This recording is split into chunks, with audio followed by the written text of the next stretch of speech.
Can I just, okay. Just get this out the way.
Morning, right?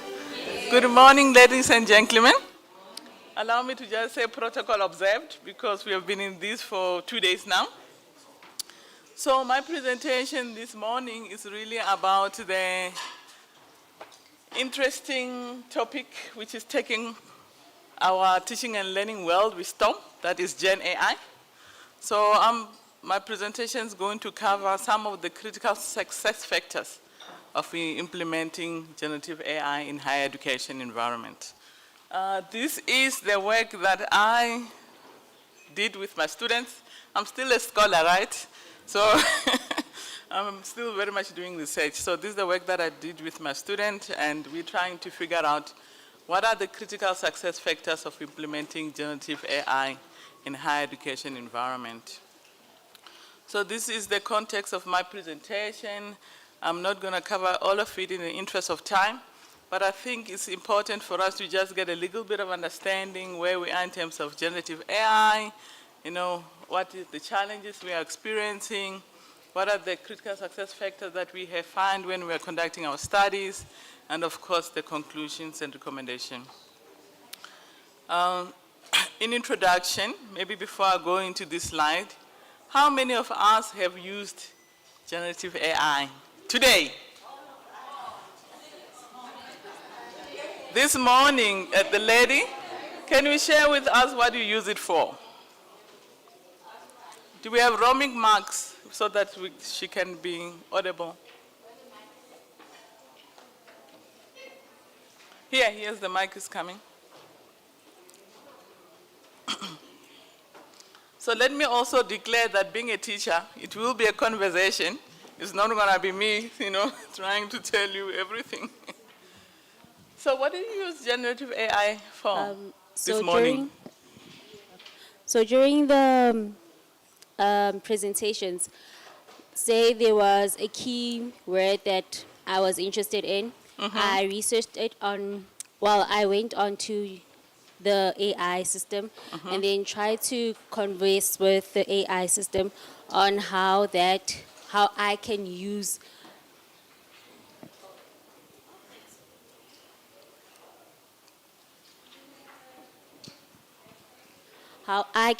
those keywords or keynotes that were presented in our course for fashion. That's how I used it. That's interesting. So some type of a research. Somebody else who have used Gen AI this morning? Anybody? I'm quite sure that there's more people. She's not alone.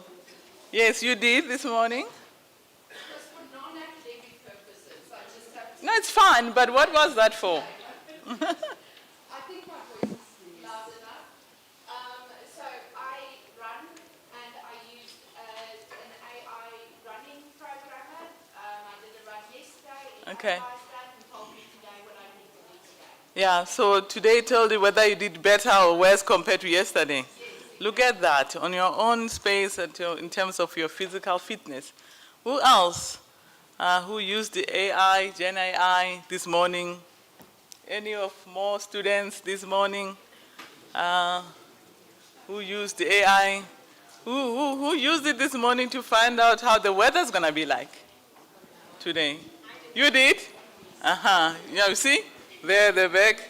So who used it this morning to try to figure out what their colleagues going to do today? Huh? Yeah. So earlier on we were talking about, mental health and things like that. Young students, if I may say young people, they are using it actually to encourage them, in terms of meeting their goals on a day-to-day basis. To some others, unfortunately, I heard that some young people, they actually use it as their partners, like boyfriends and girlfriends, right? So you see how our young generation, they are interacting with AI, right? In a way that we have never, as academics, I suppose, or as middle-aged people, has never actually thought people should engage or interact with AI in that fashion. So I suppose in educational environment, the question is, should we be using AI, generative AI? If yes, how? So can I have maybe two people who can share with me from the education context, who are lecturers, how they actually utilize generative AI? There's no shame here, We are all using this thing. Yeah. So who said I used it? Can you share with us, say? I didn't hear that. Yeah. He used it for brainstorming for his lessons plans. Somebody else? Images, right? Yes. Like these images you see here. If you go to the Gamma one, it can actually create nice photos for you. Then you don't have to worry about, going to stocks to look for images. A lady at the back?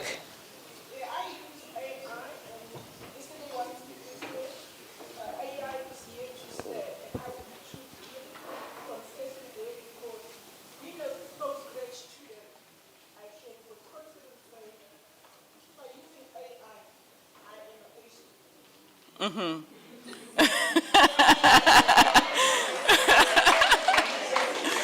So she can confidently say that by using AI, she's an A student. So maybe that's the supervisor, and the supervisor is not even able to pick whether it's AI or AI. Anyway, so we know that we've got these large language models, ChatGPT. We are now in ChatGPT 4 or 5. We've got the Dell. Lately, last year, we got DeepSeek. Who of you engage or, DeepSeek is actually much more powerful and much cheaper as compared to the others. So these large language models, colleagues, they are really changing the way we do our business. As educators, we can decide to, put our heads under the sand, or we can decide to adopt and to adjust and to take advantage of this powerful tool. Because I can tell you right now that if you are using AI well or ethically, it can improve the time that you spend preparing for that lesson. It can improve the time that you spend for you to, create that significant learning opportunity for the students. You can get opportunity to really explain very complex content in a very simple way. And that's the reason why I think that we should actually embrace AI, not necessarily, hide away from it. Now, do we have challenges? Yes, of course there's challenges, but we'll explore them as my presentation continues. In this study, we actually got about 15 critical success factors which are essential when adopting generative AI. Now, we know that as an institution of higher learning like ours, the main huge issue is security. We ask ourselves, how safe is the data that we are using or that we are feeding into these large language models? What exactly must we feed in there? Because whatever that you feed in there, it's remembering this thing. You are training it, right? And sometimes you do not want your core competency, to be now on the, on the space where everybody can access it. So you need to be very careful as well in terms, what is it that we can put up there and what is it that we cannot put up there, okay. So of course this study is trying to say, okay, to the colleagues on me and my teams that are busy putting together a policy framework for Vaal University of Technology, what are the things that we must make sure that we have covered before we can actually, publish that policies, and what are the things that we need to interrogate or make sure that they're available in our institution so that the adoption can be, seamless. Okay, so most of us, we understand the emergence of Gen AI in learning. Right now, some of you talked about how you are using it to create content. Day before yesterday, we were at Quest with maths and science lecturers, and we had a lady from Indian Bothra from Anthology, who actually, she was showing us how as educators we can actually use AI through Blackboard application, using your content to actually generate lesson plans, assessments, and things like that. And that is using the data that is tested and proven, because you are not just getting this from ChatGPT, right?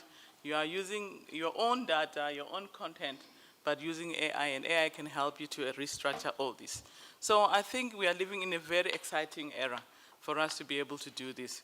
So, of course, if we use AI well, we are able to actually individualize learning. Yesterday, we heard about how higher education environment, we got so masses of students, right? So how can we reach each and every one of these students? It's not possible.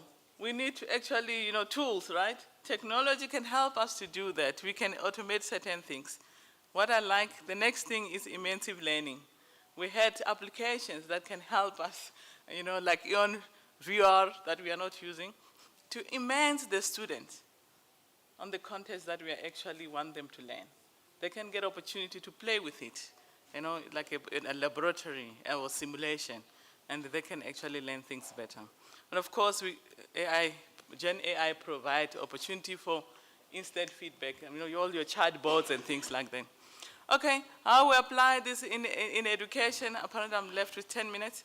So lesson planning, interactive assessments, video development. Actually, there's an application where you don't actually have to create a video. You just need to feed it with your material to say, Unit 4, I need a 10-minute video.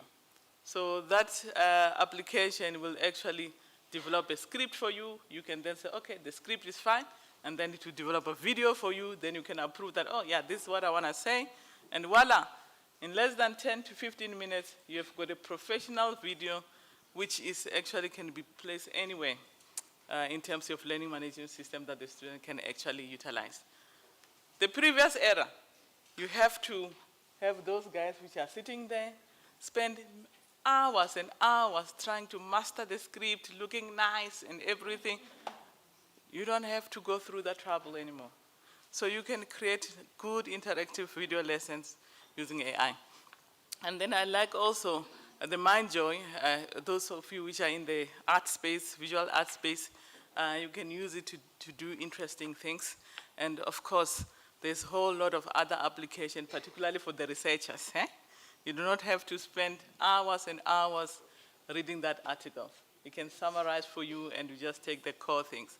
But please make sure you understand what is being summarized before you put something in there that doesn't align with your mission. Anyway, so mostly the question that gets asked is, will AI replace us? Are we going to be redundant? You said no, right? Exactly. Someone said yes, somebody said no. Who's saying yes? Who's saying yes and no?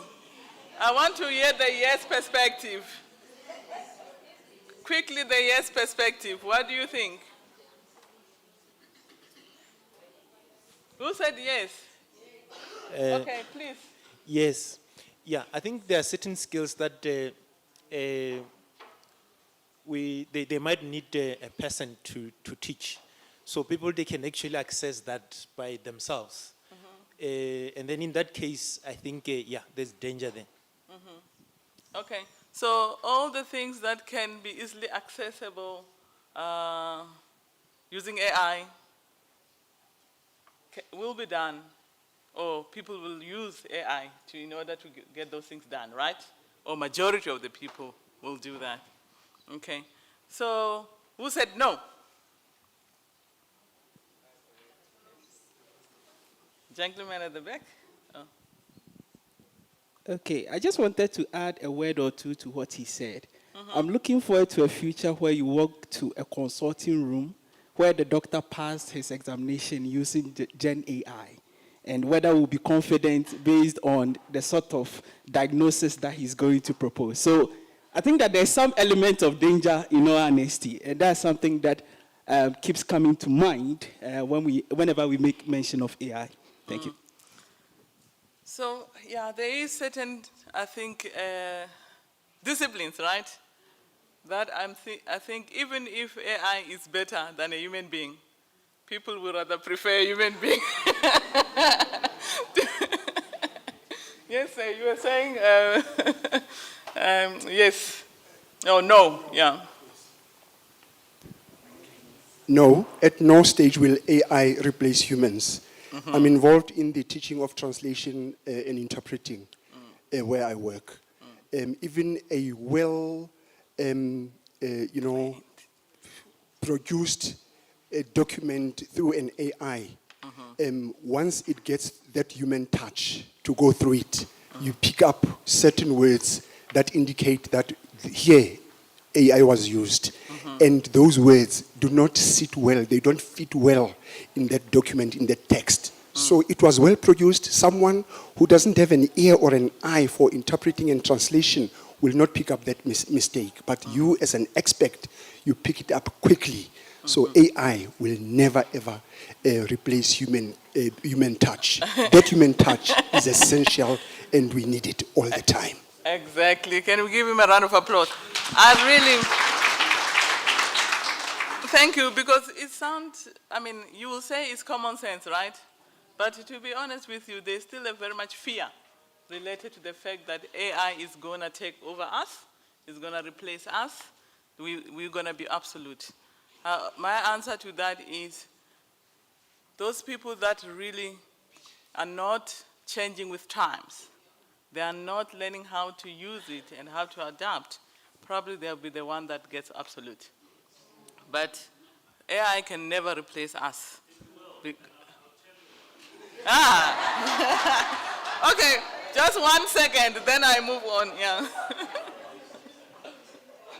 Remember, as humans, we have a lifespan. So AI do not have a lifespan. So we're going to reach a point where AI just grows exponentially in terms of capacity and knowledge. You live as humans up to a certain age. Usually your elderly are people that have more wisdom because of, but there is a span there. You get my point. But with AI, from where you die, it just keep on going on. Accumulating. And on. Yes, and we're going to reach a point where AI is going to control. We can become slaves in terms of, because you can, long and short. Yeah. No, I agree. So here is the thinking paradigm. If AI can learn that much, right? And I'm sure the more we train it, the better it's going to become, right? All of you know about the University of Cape Town that actually canceled the detection tool. And the main reason for that is because some of the students that were actually not using AI, they were being penalized saying, the tool saying that they used AI. So if it's getting this good, hey, where is the end? That's the question for another day, right? I think that's an interesting research question. that we can adopt as we move forward. It says time out. So let me fly through it. So of course, so there is challenges, and one of the challenges that is the one that you mentioned, the ethical concern on how far can really this machine or this algorithm, rather, that we are actually developing, that we are feeding, how far can it go? You know, some people can actually use it for evil, and actually some people can use it for good. So having that balance, I think that is the thing that the whole world is battling with right now. I heard that the UN University with Prof. Marwala, they're trying to put together any universal policies in terms of how countries must govern the use of AI. It's not really easy. So there's a lot of challenges. Obviously, there's issues of bias. A lot of the language models, they're actually designed and developed for the West or the Europe side. And we Africans, we don't really have much that we have developed and that we feed into these models to train those models to actually our culture and our language. Earlier on, we were talking about the language and the way we do things, our behaviors and things like that.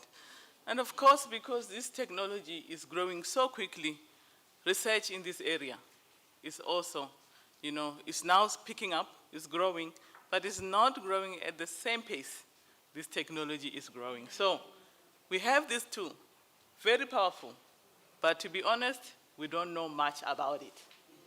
So this is actually a dangerous game, right? So of course, those people that have got money, those companies that have money, they keep expanding this algorithm, changing from one to another and things like that. So those are the things that we must look into. So we then did, the study that I'm presenting to you, it is actually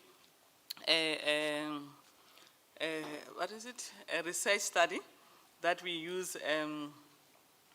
We collected data, a systematic review, right? A systematic review study.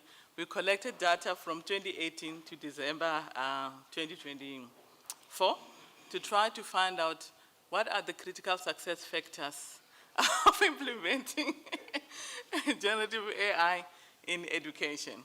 So we found that there's 15 critical success factors. I have the paper. I will actually distribute it for you guys to read. We followed the PRISMA approach. So we were very detailed on what we've done. But of these 15 critical success factors, we grouped them into these 5 themes. So there's issues of pedagogical attention or the emphasis. There's issues of, obviously, started by strategic emphasis, technical emphasis, ethical emphasis, and obviously cultural emphasis. So if I were to list all of them, there are too many. But of course, let me give an example in terms of technical. We talk about your infrastructure, right? Your accessibility, or students' accessibility to Wi-Fi, to network, and whether your servers are local-based or cloud-based. So all those are things which are important for staff and students to be able to use in order for them to access or to use AI. So if we are saying that all the staff members should be trained on how to use AI effectively, now we're talking about pedagogies, right? What type of pedagogies must be used when you are using Gen AI? So the training and development of staff and students, it falls under there. But what I think is more important is the strategic part. Because if there is no overall strategic direction from the institution to say that this is what we are adopting, and this is the direction where we want to apply it, and these are the mechanism or the tools, and these are the policies and the procedures that must be followed within the organization to ensure that this is implemented, we will not get this right. Because like any change within the organization, change management is quite important. Although in this environment, we are changing at our own pace. I mean, there's nobody who's providing a structured approach. So what we are saying is, as VUT, we need to reflect in terms of how do we want to ensure that this change happens within our academics. So we are working right now with the policy in terms of ensuring that we kind of define what is it that can be, what AI can be used for and what it cannot be used for. And then what are the ethical concerns that needs to be put in place to make sure that we use AI safely or ethically, particularly when it comes to our students. I mean, instead of students to use this in order to learn or to do things better, there's a tendency for them to just copy and paste in our, on their assignments and the project that they're doing. So these are some of the challenging in terms of engineering perspective. So right now, as a university, we don't even offer data to our students, right? So if you now introduce a chatbot, for example, as a support mechanism, how are they going to access that? So those are critical questions that we need to answer. I mean, in terms of computing power and connectivity, we know that in our campus alone, there's some areas where there's no connection at all. So what are we going to be doing to make sure that we address that before we can actually send this down? And then I spoke about ethical safeguarding in terms of privacy, fairness, and compliance. I spoke about human factors. And I mean, it's very important because if we do not train our educators to use AI well, they will be overrun by our students. Our students will be better than them. And they will not be able to detect, as you say, that, okay, this one, it cannot be Grace's work. It's AI's work, right? Because the educators are not trained. So those are the things that we must actually work into. But the other thing is, in our research and innovation, University Research and Innovation Hub, we should be able to have capacity to develop our own algorithms that we can audit and make sure that they are actually adequate, right? I mean, it's okay to use the algorithms that are already out there, but the ones that we develop, we've got control on, right? So we do not want to just use other people's work. We must develop our own and make sure that we've got capacity internal to be able to pick this thing up if it's hallucinating and things like that, yeah. So in terms of critical success factors, the first one is strategy, infrastructure, and competence. We have to make sure that we've got proper strategy. We have to make sure that we've got infrastructure capacity. We have to make sure that our staff have got competency to use the tool. Second one is ethics, inclusion, and collaboration. Of course, without governance, accountability, this is going to be very difficult because we will not know who's using it for bad things, who's using it for good things. And so in terms of inclusive and cultural responsiveness design, this is actually immediately aligning with the pedagogy. So if we use AI well, Gen AI well, we are able to actually design the curricula, which is going to be even self-paced. We'll be able to monitor or to track the students and help the student to actually perform better. And of course, we need to make sure that there's this human AI collaboration that we don't feel threatened. In conclusion, I think we all know that it's here to stay, so we better jump into the wagon. We have to ensure that our vision and strategy incorporate it so that we can be in the right position as VUT. We are actually working on that, on leading in that. And of course, we need to make sure that our educators, which are here, and our students, which are not here, but we should actually bring them in, that they get trained on how to use this well. By the way, it's like any other tool, right? It's not going to solve our problems. We just have to use it. So it will still depend on your brains. What is it that you want outside there? Or what do you want as an outcome? And it's more about, obviously, asking questions. And the deeper the questions you ask, the better the answers you get. Yeah. So, of course, we must make sure that it's ethical, inclusive, and ensure that it's culturally responsive to implement. Recommendation, all of you are here who are only using ChatGPT. From today, I'm recommending you to go out there and use other models. There are many, many, many, many more. I cannot even count.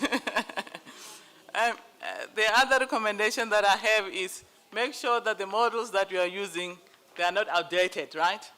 A lot of outdated models, so algorithm auditing is very important. And then, of course, we need to try to utilize those models that have got low bandwidth optimization, because you know that our students cannot afford, right? and we cannot afford to have this huge data, to carry so much huge data. And I want also to challenge you guys to really look for those interactive platforms. There is platforms that you can really build things that the students can interact with. As I say, VRs and things like that, there's platform that can enable you to do that. And the last one, but not least, we have to make sure that there's security, there's privacy. Please do not put official minutes of the meetings in AI. Eh? Seriously. Because that thing is learning. It's learning about your organization, you know, information, important information, critical information. So don't go to MENCOM meeting and faculty board meetings. You take all that important information, you put it on AI, and then guess what? If somebody asks AI about your meeting, it's gonna populate everything. Very, very, very important. So we actually have to have also a policy to determine the matrix in terms of what must we put in this AI and what must we not, based on the confidentiality of that particular, of the institution. Oh, let me pause here. Thank you. Oh, my timekeeper, Prof. No, Doc. You know, you can't give a teacher 20 minutes. A teacher has a lot of information that needs to transfer to other people. Any question or recommendation, colleagues? Are you scared of AI? Okay. I'm going to take about 2 questions for the sake of time.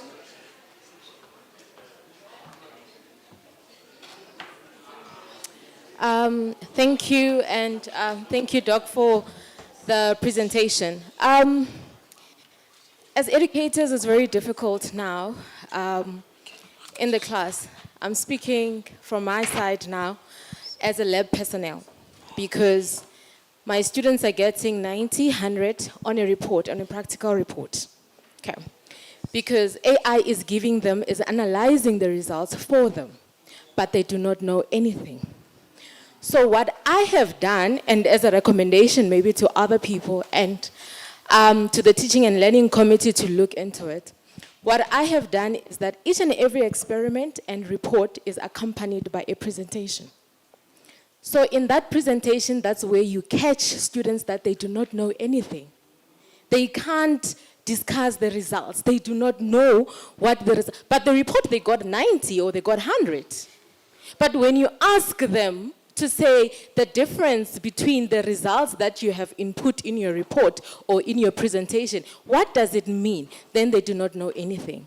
So by me doing that now, it forces them to copy whatever they're copying on from AI and actually read and understand, because they know that I am going to grill them in terms of questions. So I think in terms of policies, we need to try and enforce that each and every practical report goes with the presentation, or we shift instead to say they need to do PowerPoint presentations so that they understand, because we are going to get into, especially engineering, we're going to get into trouble with EXA because our engineers do not know how to do civil engineering, bridge structures and things like that. But because they copied, they have the degree because AI helped them, but they do not know what type of structural beam they have to input. Thank you.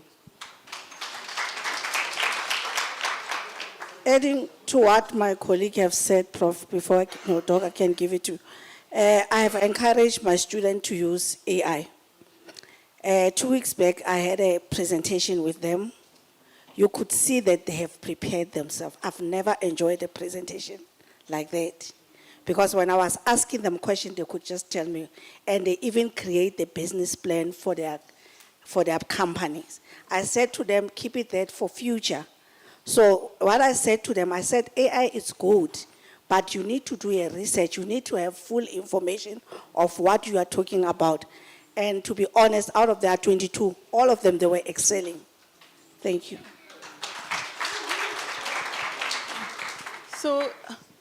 So what is happening is 1, 2.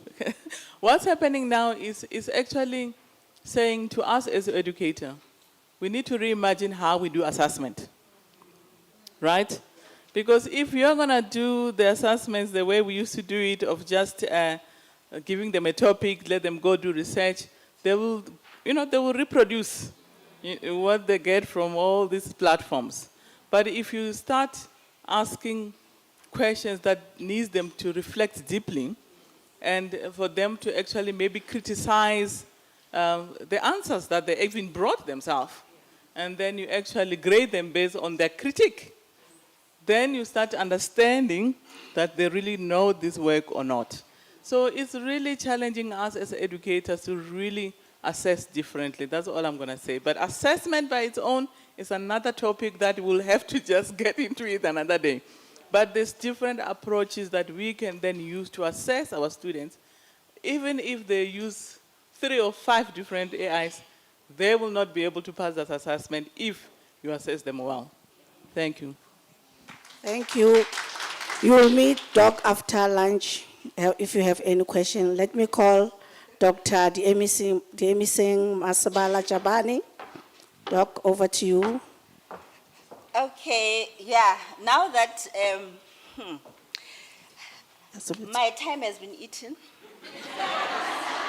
I'm tempted to say, AI, come to my aid. You can do it in 2 minutes, and then the next person. But anyway, I'm going to share with you my topic that is on UDL in higher education. Again, a question, because I'm also a teacher. Who knows what UDL stands for? There's a prize. Oh, it's here. Oh, my goodness. I shouldn't have projected. Oh, yeah. Yes, for learning. Yes, yeah. I mean, in all the previous presentations, a lot of our colleagues were talking about our students, how we would like to, accommodate them and, to enable them to succeed and so on. So that is one of the frameworks that enables student, you could say, access and success. So the content of my presentation is like that. I'm going to go straight into the background, which is, for example, I'm using the symbolism or a metaphor of a flower, where I'm saying that when a flower doesn't bloom, you fix the environment in which it grows, not the flower. Right? So UDL supports that we need to fix the environment, and that flower is just not our students, it's even ours, our colleagues and so on. So for them to bloom to their bloom to their fullest, that environment has to be fixed, and that is provided in the UDL. Now, UDL, usually when you Google it, you'll come across this CAST framework that has 3 elements to it that talks about you design for multiple engagement and multiple representation, multiple action, and expression. Okay, so the key word there is multiple. Okay, like I remember one presenter yesterday was saying that in language we are teaching monolingualism in a multilingual students. So multiple is the key word, and that enables our students to thrive.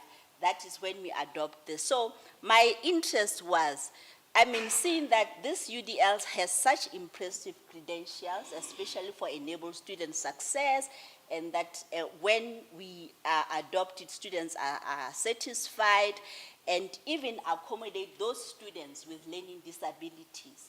What is there in South African higher education, especially during COVID from 2020 to 2025, what has been written about it? So I did the scoping review based on this PRISMA framework, And when there are a lot, about 2,000 of them. But you see, my time period was only just for 5 years, and out of those 5 years period, I was able to get strictly 8 to 10 articles that talk about what UDL is. So what do they say? I'm not going to go much into the method, but this is what you would usually represent your literature when you are using the scoping review. And then, what did this result say? Okay, so this is just a schematic summary of the articles that talked about UDL in higher education in South Africa during the 5 years that I studied, okay, that I was interested in. Okay, so the findings indicate that, especially in South African universities, you have 25% of those articles coming from University of South Africa, CUT, Rhodes, VUT, and others, okay? But because of the keywords, some have been left out of that. So I'm only interested in those ones that are talking about UDL, okay? And then the findings also had this word cloud, okay? And where they say that UDL, its accessibility, okay? Accessibility to make our students experience the best possible it can be, so that our students feel part of the learning environment, okay? And then this is just a word cloud, and then in addition to that, then as you discuss that word cloud, it then emphasize that UDL promotes, that is in the writings of that, the articles in South Africa, equity and access, which is important. It's not just equality, it's equity and access, leading to success in the long term, okay? And then it also enables, they make reference to assistive devices, especially for students that are with learning disabilities, okay? And then there is a need for educator preparedness because, even with AI, we need to train our educators, okay? And then our curriculum needs to be flexible so that we accommodate all those learners. And then there's also the need for policy alignment, okay? But there are challenges, okay, especially when we are trying to implement this UDL. That is what we get from the literature, is that there are training gaps. It's not everyone who is aware or who knows how to implement it, okay? I'm glad that we had people who are converted, they know what it is. But there's a lot of work that we still need to do in order to train our educators in applying that UDL. Then there is inadequate infrastructure, especially we know the issue of, our classes, even technology itself, okay? There's, when we go to our classes, some classes don't have the ramps for students that are on wheelchairs. Well, we do have lifts in some venues, but some of our lifts are not functional, even, when there's no load shedding. So all those things. And there's that digital divide that we have, that is part of the South African context, okay? And then there is this issue of, marginalizing special or gifted learners. That is what emerged in one study that refers to neurodiversity. There are learners that are wired differently, but they are very intelligent. But because we are not, they don't fit the mold of, how our students should be, then they are stigmatized. But then in the long run, if somebody has an interest in those learners, you would find that they are really geniuses that can contribute to society. So those are the challenges, and we need to be trained as educators so that we identify such learners, support them, nurture them so that they can bloom like the flower that I made reference to, creating a supportive environment, okay? Now, recommendation, there has to be educator or teacher training, integrating, and investment in infrastructure. Money is always important, and then the implementation of that, policies, and then collaborative stakeholder effort. Learning is not done in isolation, so collaboration is very, very important, not only with educators, but also with stakeholders in our environment. Oh, I got time. I can even ask a question, but anyway, let me finish my presentation. So I trained with AI too, anyway. So yes, collaboration is important. Learning is not an isolated activity. If we collaborate interdisciplinary, multidisciplinary, transdisciplinary, all disciplines, and we work not in silos, right? But we work, as a whole team towards contributing to, bringing all our students on board, then this can work. So these are the recommendations from research. Now, I'm adding other recommendations from teaching and learning because I'm a teacher, okay? And this recommendation has to do with some of possible teaching and learning frameworks. We all know in teaching and learning, you make reference to pedagogy, right? You know what pedagogy is, right? There's student-centered pedagogy and teacher-centered pedagogy. Now, pedagogies that stand a better chance of improving or contributing to UDL are those that are student-centered, okay? And then there's andragogy, okay, that accommodates learners that are, adult learners. And there is heutagogy also, that is student-driven, and paragogy, that is peer-driven. We need to empower our students to work as peers, and in that way, they will be able, in some way, contribute to the promotion of UDL. And then there's a newcomer in this whole debate of teaching and learning, which is telegogy. A colleague of ours will be presenting on that in the afternoon. This is coined by Vicky Pizzo, who is teaching, who is here at VUT. And what he is saying is that it is technology that is based in deep learning in cyberspaces, and where you use technology. And in those deep spaces, there is immersive learning, like our DVC mentioned, EON. Okay, so those are some of the things that we can use to enable our students that we are used to, and those with learning disabilities. And also, it's also a pedagogy that is based on a global outlook, which is cosmopolitanism.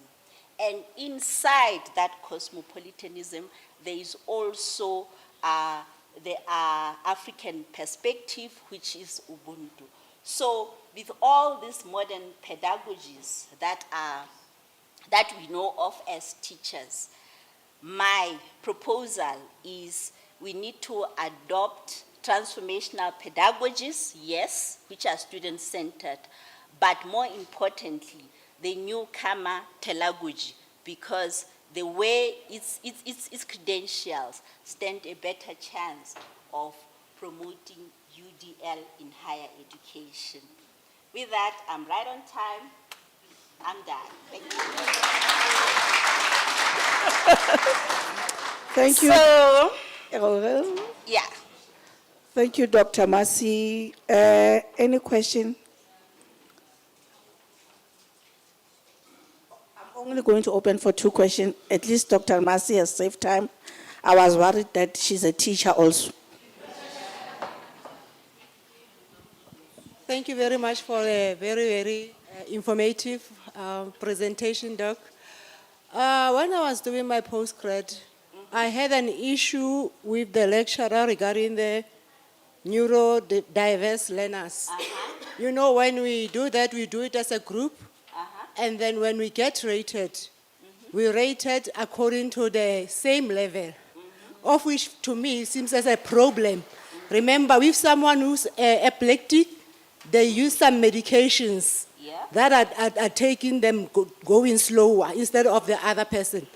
But when you do it as a group, now you have to disclose to your members to say, I can't produce like you do because of this thing. So when they do the module planning, the lecturers, how do they accommodate those students? Thank you very much. The second question. Maybe it will answer that one. I said I'm only opening for 2. Any other question? Oh, there's no other question. Oh, thank you. But okay, thanks for that question. But then you see that there is a need for us as educators to train, to be accommodative of such learners.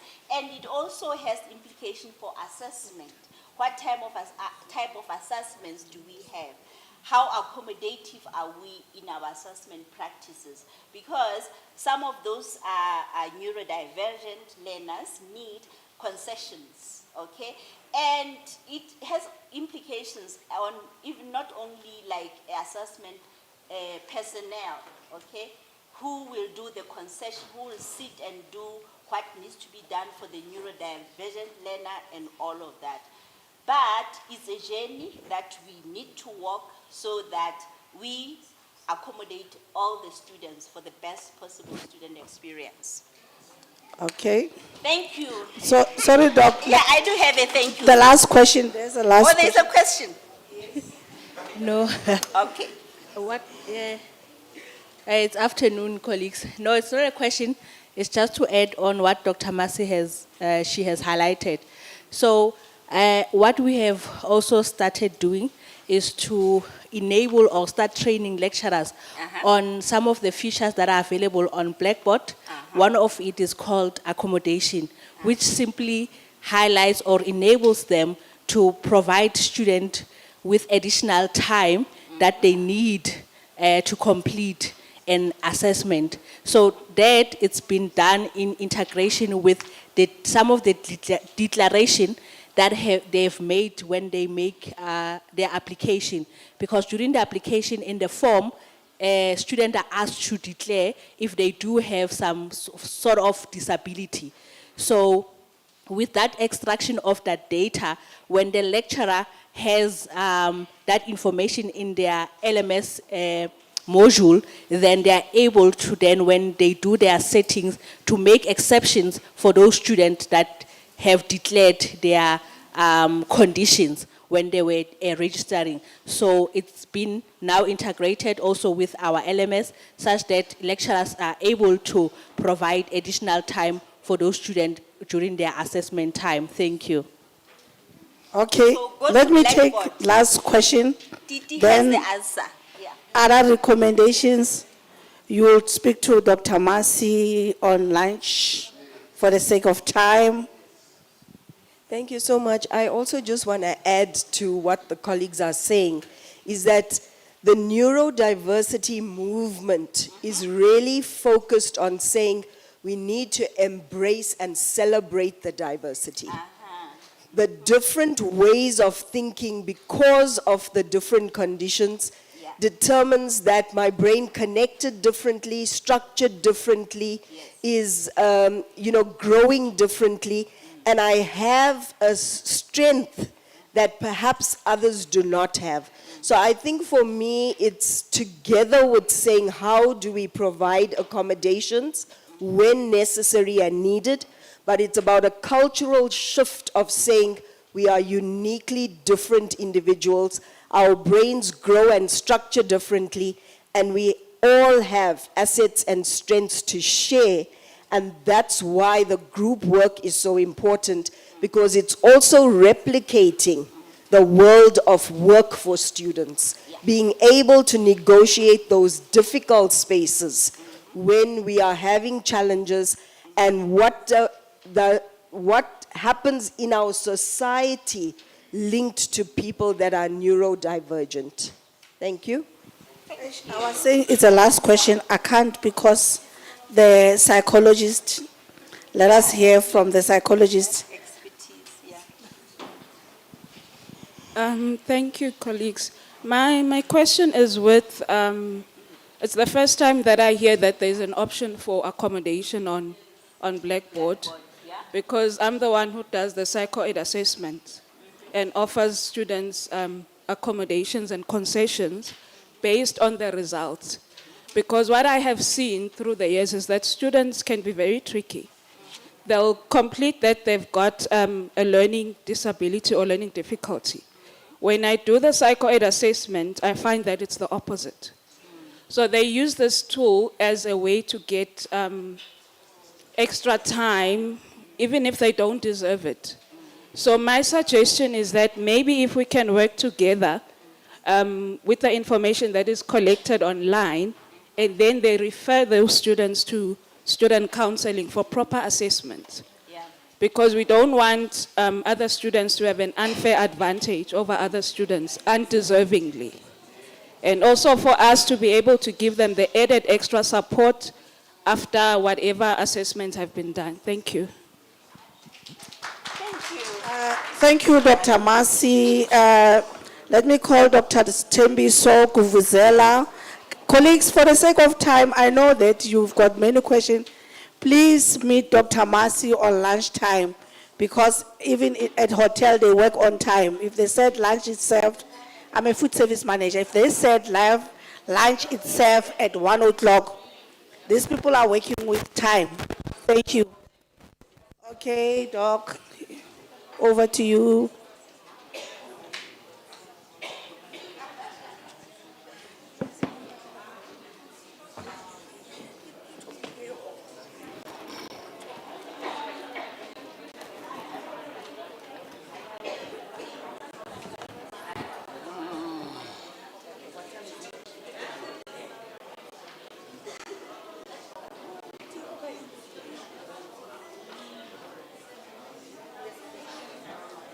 Hello, guys. No, colleagues, can we keep time, because Tiseto just asked that 1 o'clock we must be done.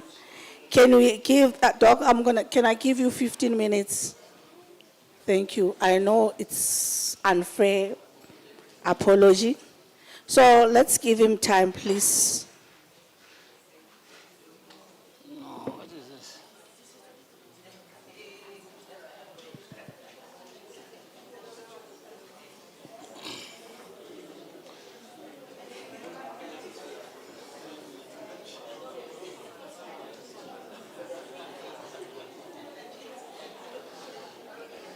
Good afternoon. Good afternoon, colleagues.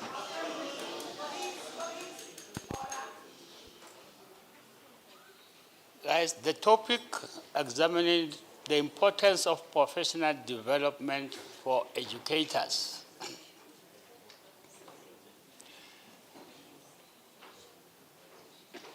Contents, abstract, introduction, research problem, research methodology, results, conclusion, and recommendations.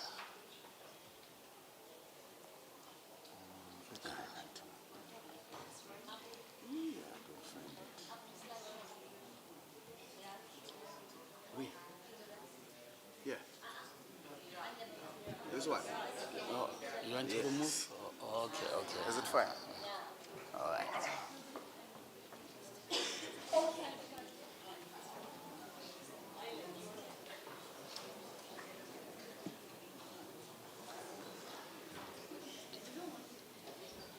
I'm not going to go through the abstract, because what I'm going to say is in the abstract.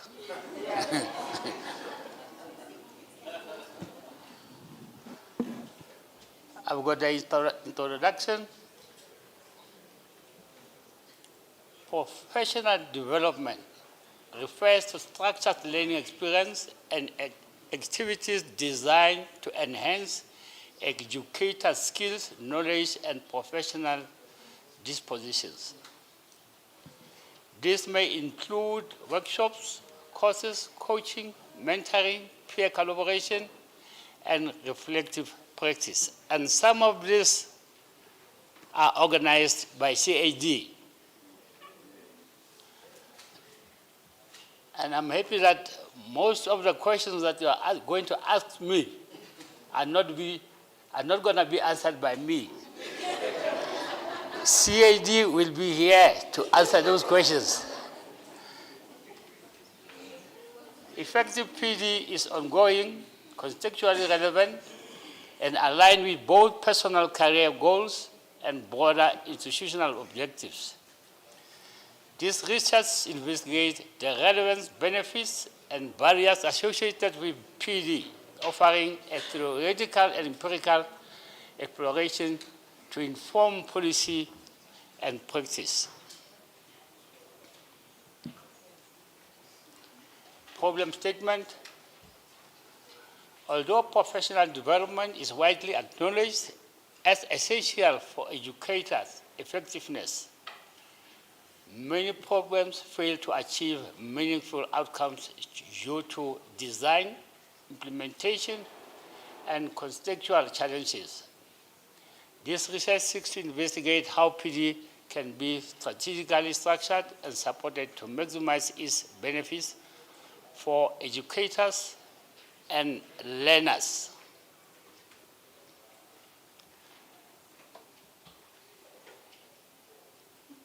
Guys, in other words, this research is important for you educators, you teachers, to be developed,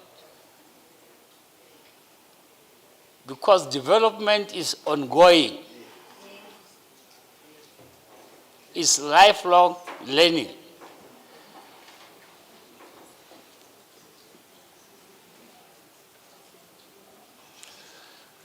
This study adopts non-quantitative, it means qualitative, and analytical research design. Data were gathered from secondary sources. Data were gathered from secondary sources. It means this is a judgment study, including peer-reviewed journal articles, institutional reports, and educational policy judgment. Literature was selected using You disturbed me. Was selected using keyword searches in databases. Analytical techniques involve thematic synthesis to identify recurring patterns, conceptual frameworks, and best practices related to PD. Then we have the results.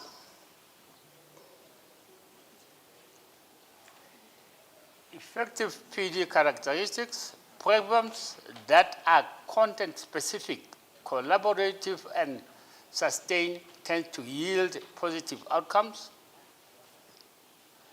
Integration with practice, PD embedded in teachers' daily work and linked to instructional practice is more impactful than isolated events. Institutional support, schools that provide time, resources, and a supportive culture facilitate more effective PD. Collaborative learning models, peer coaching, mentoring, and professional learning. Communities enhance reflective practice and instructional innovation.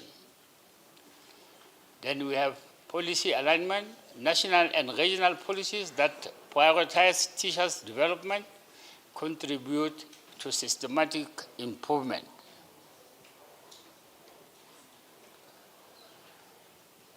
The conclusion of this study: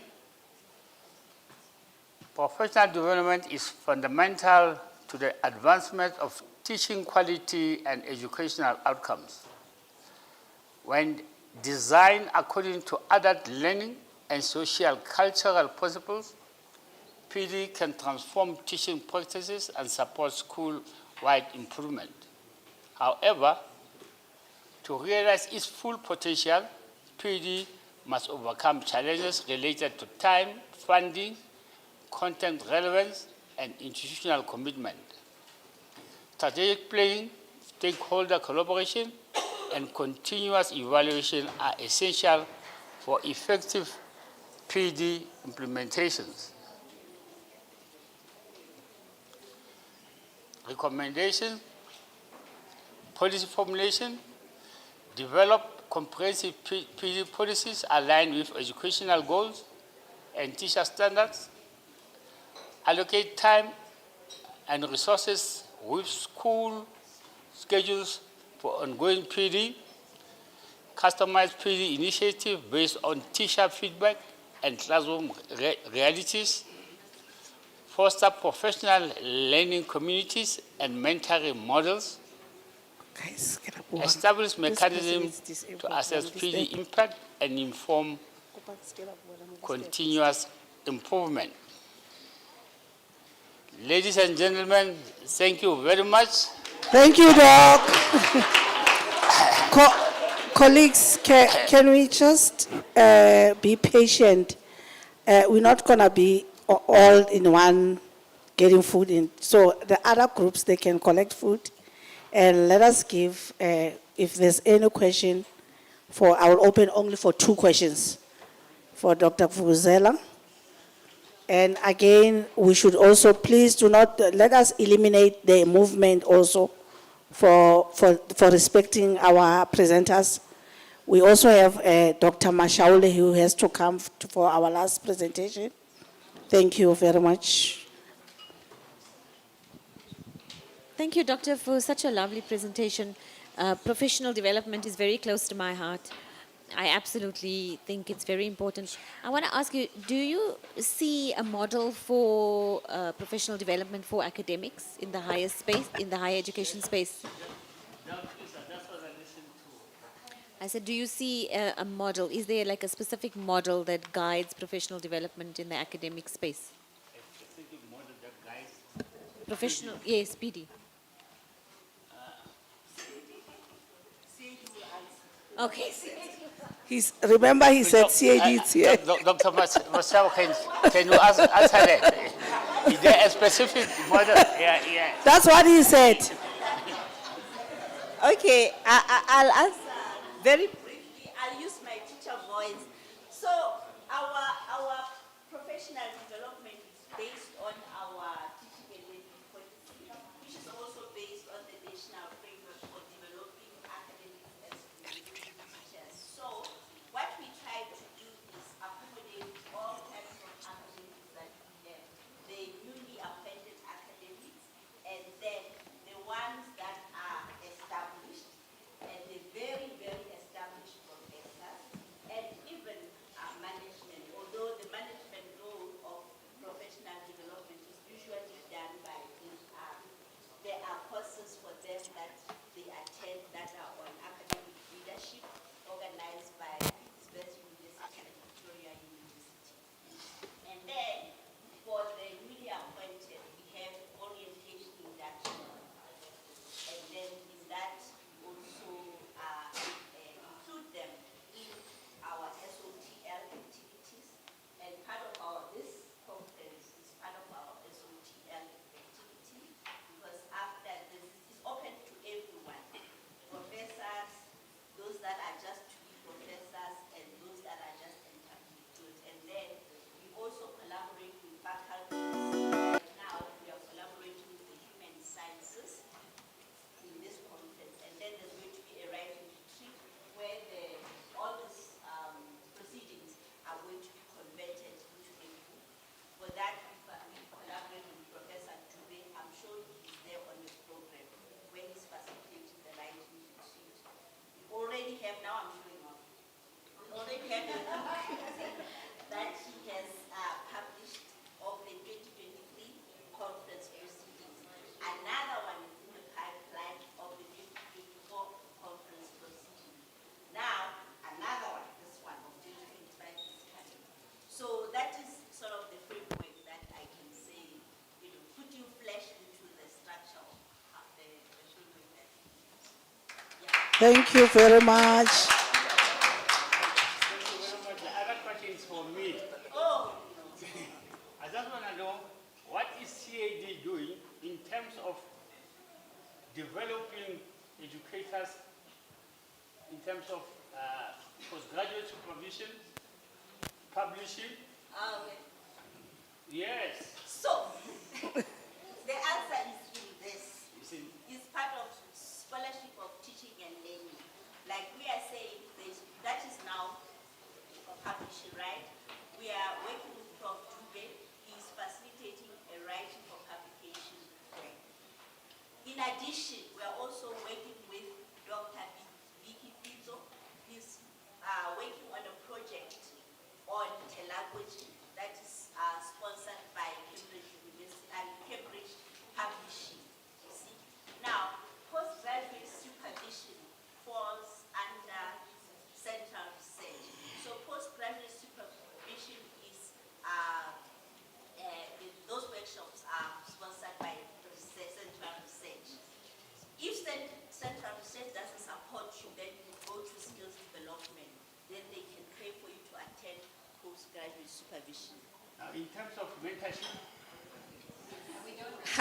There is mentorship. Our director, Ms. Elise Hoyer, is organizing such workshop on leadership, mentoring, and team building. There are several workshops there. Thank you, Doc. Without any waste of time, Dr. Kuvuzela, you will meet Dr. Masi during lunchtime. Thank you very much. Let me welcome my speaker, my presenter, Dr. Mashaule Makwela, Matsepo Tibudi, Tapelo Hakati, Mamo Kati Mulebatsi. Over to you. The stage is yours. Colleagues, you are not hungry. I know you had a brunch. So I know people become reluctant if they are hungry. So can we just give them that 15 minutes so that we can join other colleagues for lunch? Thank you very much. Over to you, Doc.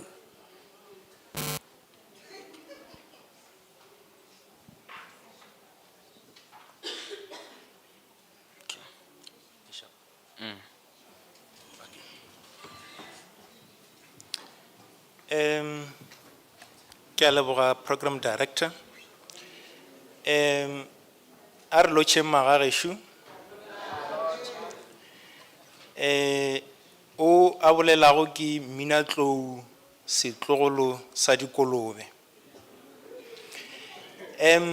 Yeah, today because I'm going to talk about the very important things, so I have to wear my jacket. But before we can start, I wanted us to start here.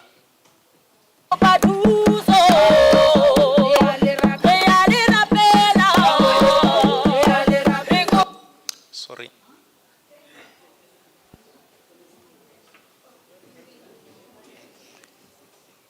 Okay, I was supposed to do this first.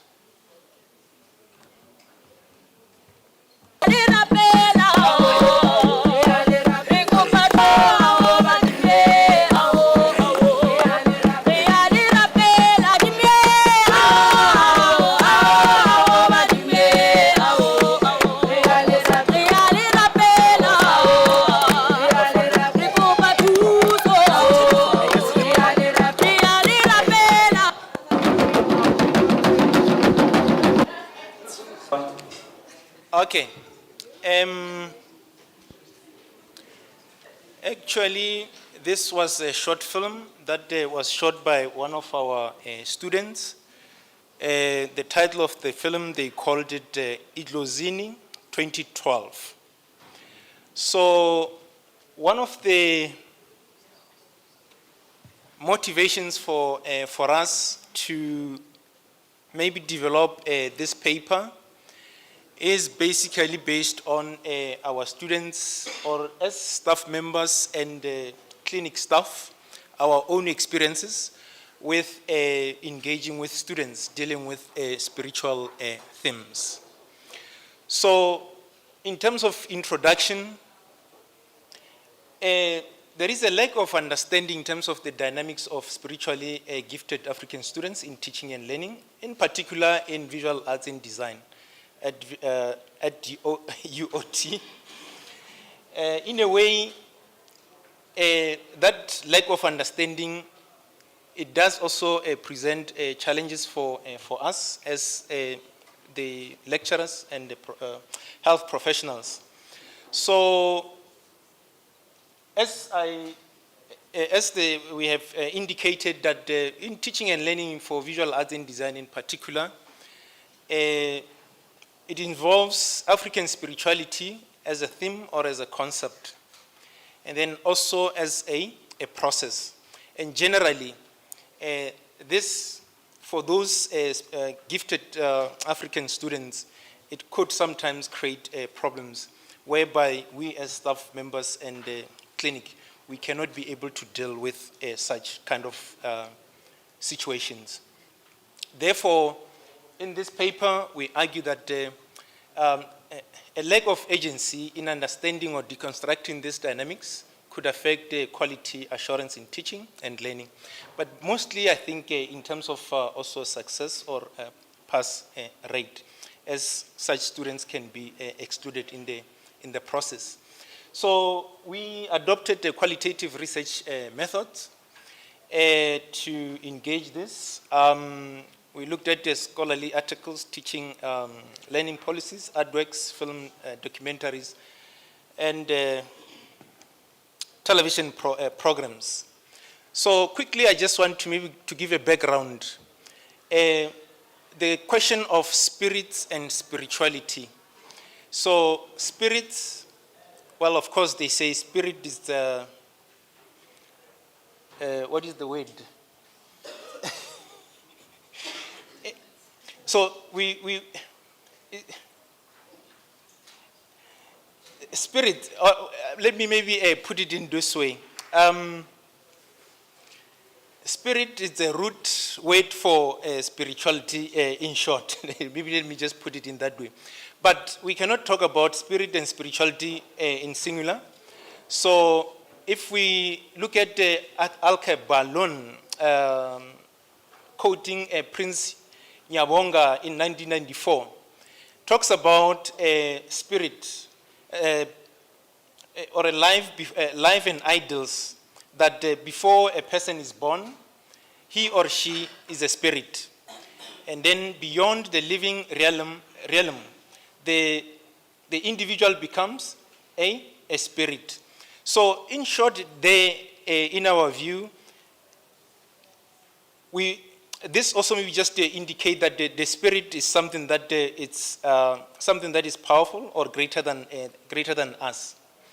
So if I move on to maybe just to give a brief definition of spirituality, Hyson briefly just define spirituality as is our innate drive to connect to something external and greater than us. So the others, Schnell also talks about if you want to conceptualize spirituality, it is also incorporate. We need to incorporate the concepts of internal and supernatural God and higher powers. And again, Bhagwan and Atal, I can't pronounce the other name there, Chandra Monahan and Bhagwan, 2014. Also, in terms of defining spirituality, they also focus on the notion of, or the concept of higher power, respond to a deep and mysterious human yearning for self-transcendence. So this, basically, in terms of defining spirituality, what is critical here for us is the term, the higher power. That is also, as I also mentioned, that is greater than us all. Then quickly go into the part of spiritualities.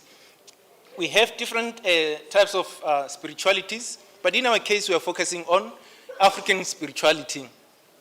There is also maybe a challenge in terms of when we talk about African spirituality, some, or there are narratives that they associate African spirituality with darkness, frenzy, madness, and superstition, and illogical.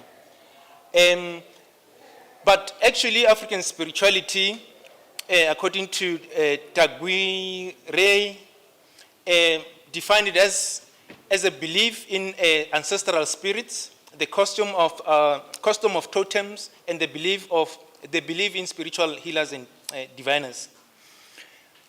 So African spirituality can also be understood from a personhood, or some they will call it Ubuntu or Botu, that is hierarchical. Namely, Mudimu, and then from there the meso level, Badimu, and then the third one is this physical plane, which is us and non-living, or the nature and animals and stuff like that. Spiritual healers are the ones that are believed to be having powers to tap into spiritual world and communicate with their ancestors. So those that are in the third level there, they are the ones that they say they have power to communicate with Badimu and God. And then quickly, in terms of giftedness, we call it giftedness versus talent.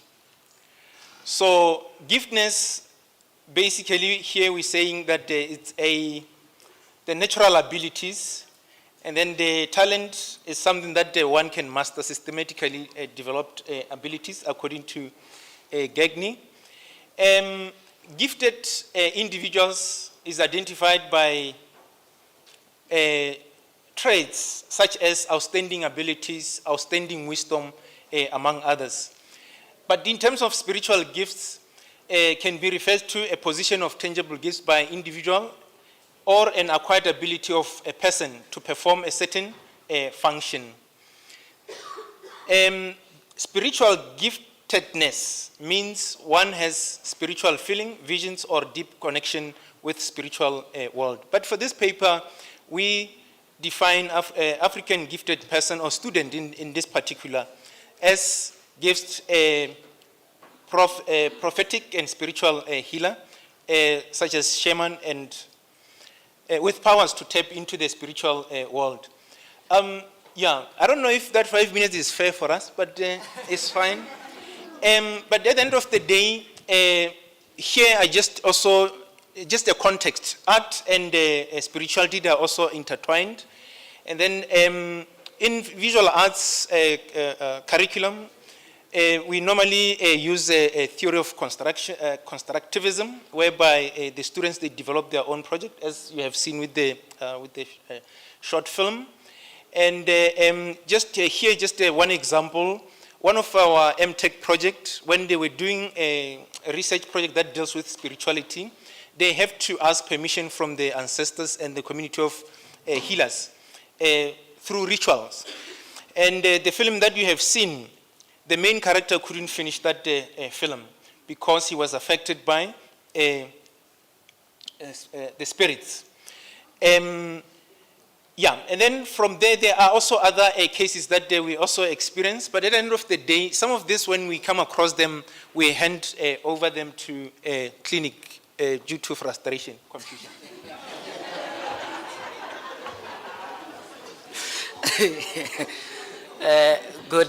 Is it good day? All right.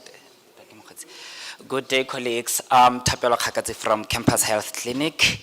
And yeah, they do refer cases to the campus health. And you would imagine in a month we would receive over 20 students from lecture rooms or labs collapsed because of spiritual dilemmas. And in all this, traditional health practitioners understand spirit possession as a cultural or religious spirit occupying a person, while the mental health providers understand it as a mental illness. And when you study religious studies, there are issues that we speak about in terms of diverse expressions that we'll deal with, traditions, beliefs, rituals, and expressions, and societal impact. We will look into what is perceived by the society and what is real. So, in terms of societal impact, we also look at culture, the political view, the ethics, the society's social cohesion, and individual experiences as students come to the clinic for consultation. Inclusion of spirituality and spiritual care in nursing education is not fully incorporated. However, everyone has different beliefs. Like I have articulated before, lecturers and health staff must listen carefully and respect student experiences without judgment. Furthermore, the university should have trained counselors who understand spiritual dilemmas and experiences. They can help students and make them feel at home by creating safe spaces. So in that said, we mean that interdisciplinary approach should be embedded into our culture of teaching and learning. Inclusivity, you should think it as a soup that you always eat in winter that has different recipes and makes one gel. But diversity, it's a fruit salad that you will eat in lunch. So sociology, psychology, history, and philosophy and other aspects should be embedded in teaching and learning. Students feel better when they have places or groups where they can share their feelings without fear. These spaces help reduce loneliness and anxiety. You would find that when students is in the clinic, they would want to gel in and connect with the person, or even in the mental health sector. And in that, colleagues, we ensure that we create safe spaces. And when the student is conscious, they will then, or their friend would articulate that at home they know what they do when they are like this. Then some students have to be sent back home for spiritual guidance. Trainings and workshops for lecturers and health workers will help them support students better. This improves understanding of spiritual issues. Supporting spiritual gifted students is very important, colleagues. As much as we have a chaplain, let's also have someone who will speak to aspects of spirituality. The university must build a caring environment where students feel safe. With help and understanding, students can grow spiritually and peacefully during their special journey. As a way forward and our conclusion, let's speak real-time inclusivity and cultural diversity. It doesn't only affect you. In HIV, we also say, if you are not infected, you are either affected. So let's support our students. Knowledge development is very imperative, and training in developing policies and guiding documents is also important. Empirical study and life experiences for both staff and students. It's not only leave that should be given to doctors for sabbatical, there are those who also want to TWASA, so let's also look into that. Collaboration and consultation with spiritual and traditional bodies.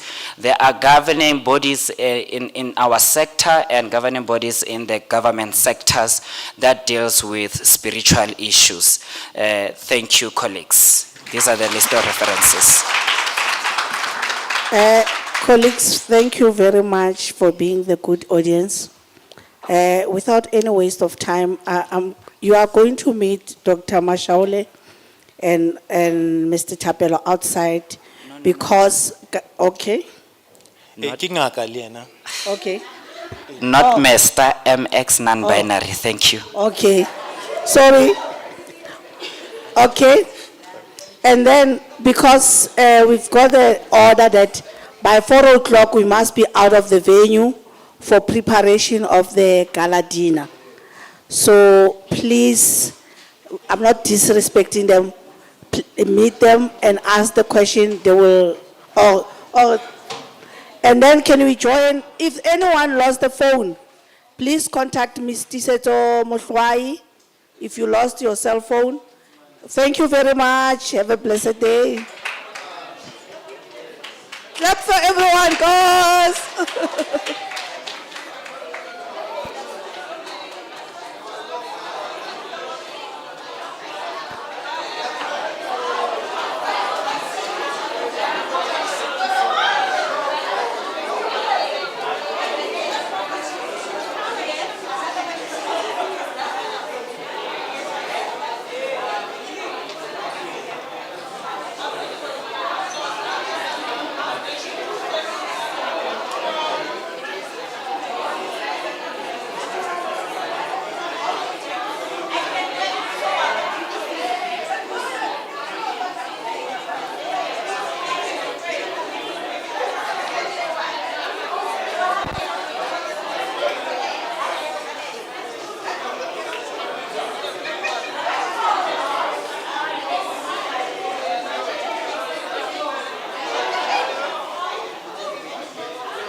Are you full?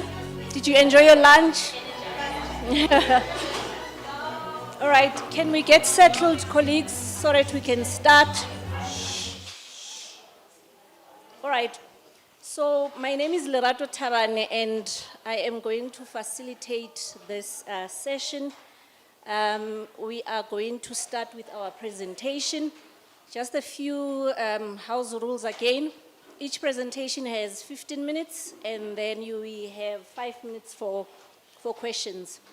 Our first presentation is from Dr. Tushana Soni from VUT with her paper titled Student-Centered Learning and Engagement, How Neuroscience Research Can Assist. Over to you, Doc.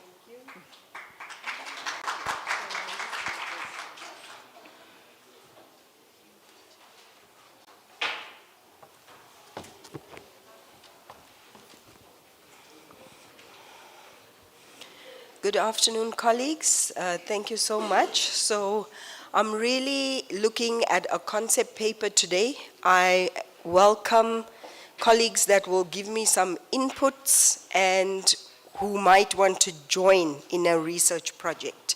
So these are some thoughts and ideas I have. It comes from the work that I've been doing in our unit, Student Counseling and Support. We generally work with various faculties. I've been working with the Faculty of Engineering quite largely in this year. So I've also given some very key and exact detailed examples based on some of what I'm proposing today from 4 lecturers that are looking at students within the engineering. But I think it's important for us just generally to understand the brain and learning, to understand what the neuroscience in this age of technology, when the neuroscience is really speaking so much to us. We are learning literally every day about the brain, how it works, how it functions, what we need to do in terms of how trauma affects the brain, looking at trauma-informed care, looking at trauma-informed learning. And how do we as individuals, when you look at someone, you can't tell what is going on. So we've talked in the first day already also about mental health. And so brain health, brain plasticity are concepts that we as academics, we in higher education working with late adolescents and young adults mostly, adults, if we consider postgraduate students as well, fully fledged adults, but what are these effects on us when we've had certain experiences in our lives?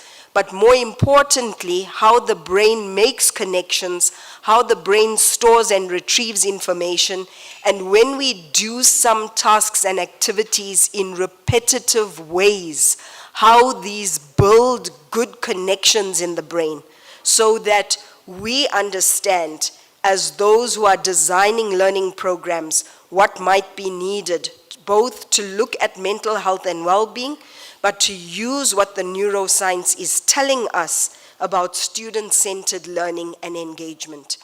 The latest research coming out now, for example, is showing that children who are exposed to domestic violence on a daily basis are showing, when they do the brain scans, similar patterns of trauma in the brain that soldiers who come back from war zones display. And we cannot see that in the children, but there are very serious implications for what we can't see, but what we need to be aware of.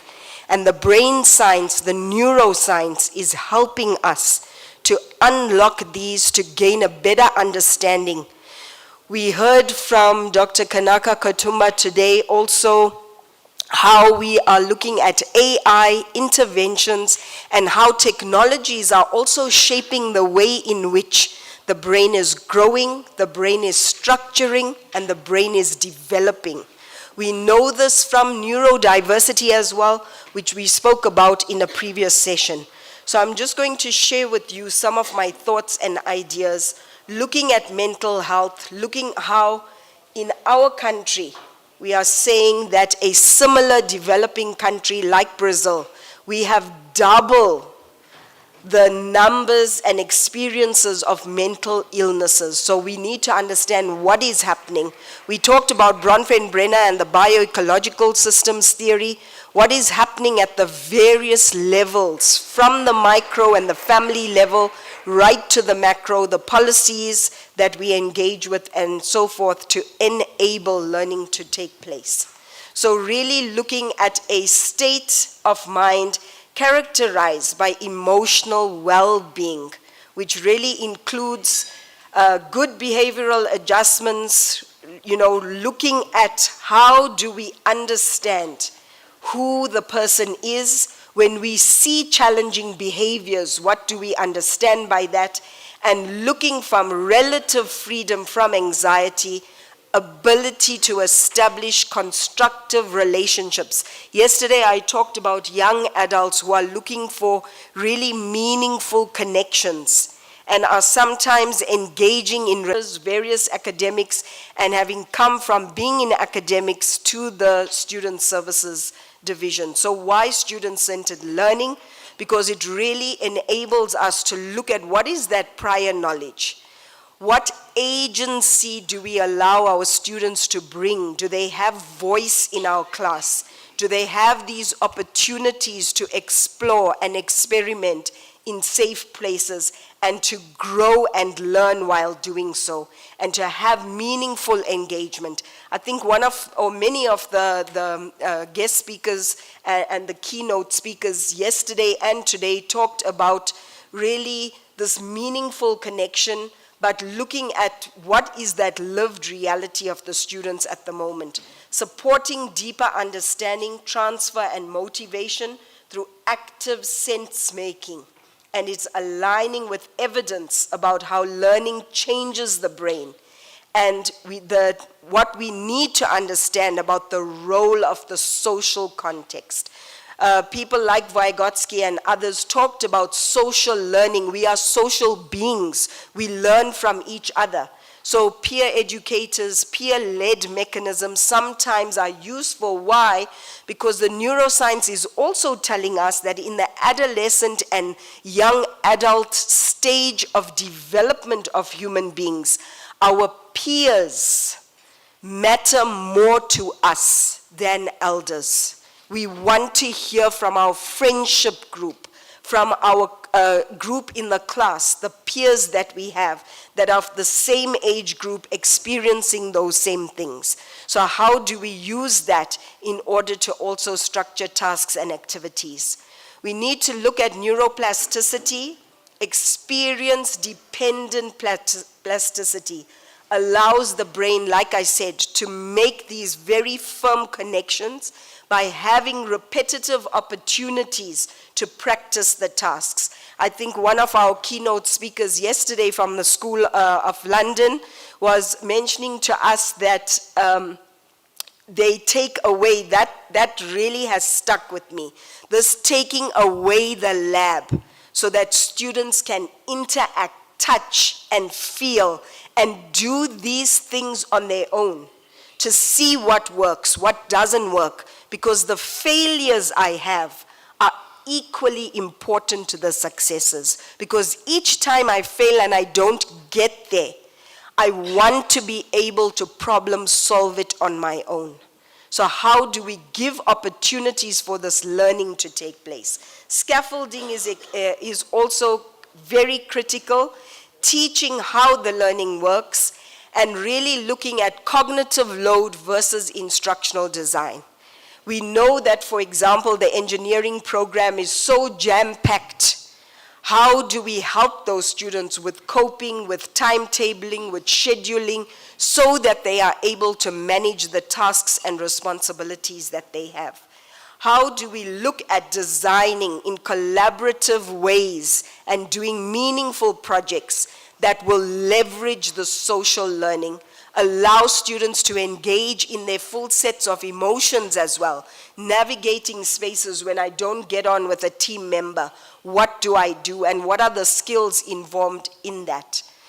There are ethical cautions and limitations that we should avoid neuromyths, you know, that some people are right brain, some are left brain, because the neuroscience daily, as it changes and informs us, must be used by us to really inform what is going on.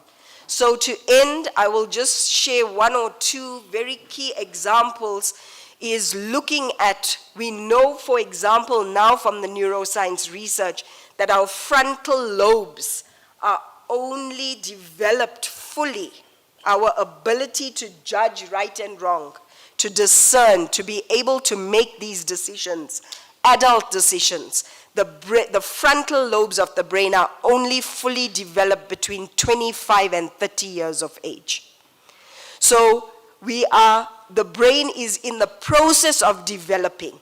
And this is exciting for us as academics because really it is telling us that for the 3-4 years that the students are with us, as they further develop their identities, their place in the world, their brains are changing based on the information that they are getting, shaping themselves to human beings that are going to add various values.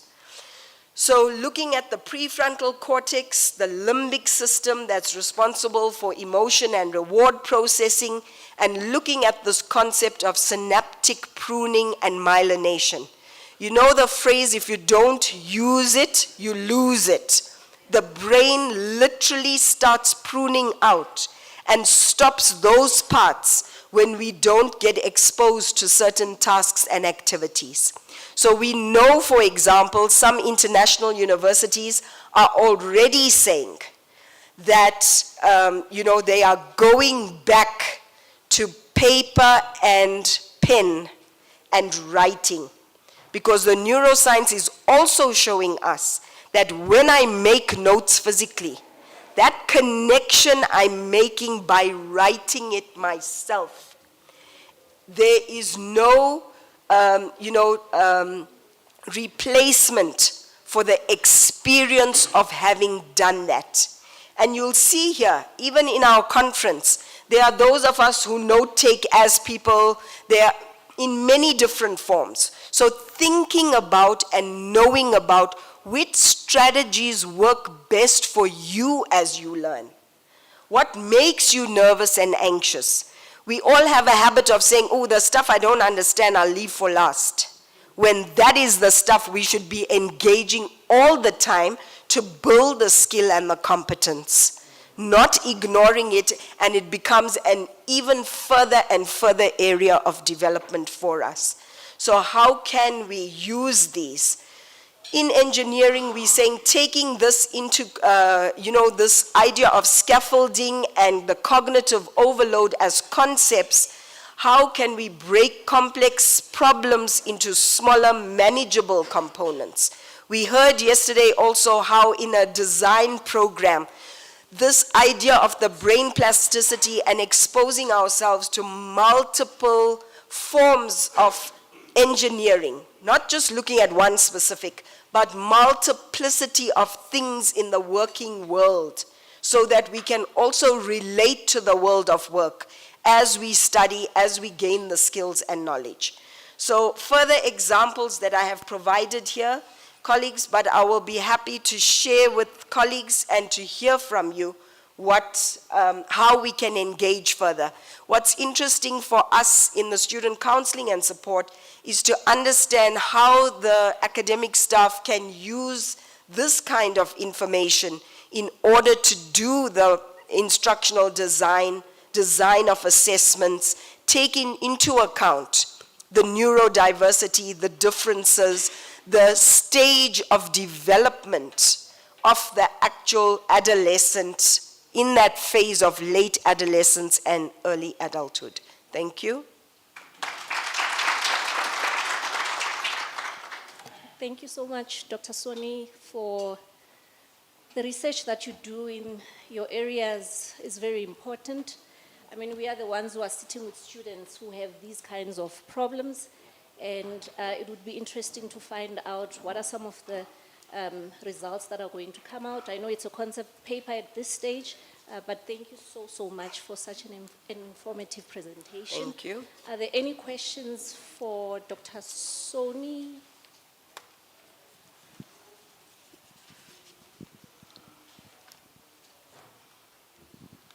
Thank you very much, Dr. Soni, for a very informative presentation. I was just looking at your work.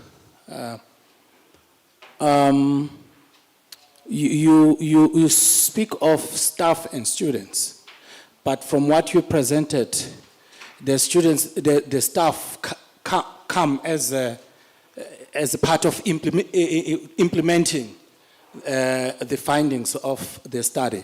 So why don't you just focus on students in your study, and then you can make a recommendation for the staff what they need to do, because now we have got two sets of participants, the staff and the students. Sure. And in terms of cognitive development, as you indicated, the issue of frontal lobe, et cetera, these are different adults and with different levels of cognitive development. Sure. So if your study can just focus on students, and then whatever results that you get, then you give it to the staff, lecturers for implication to teaching and learning. Thank you. Thank you so much for that. Thank you.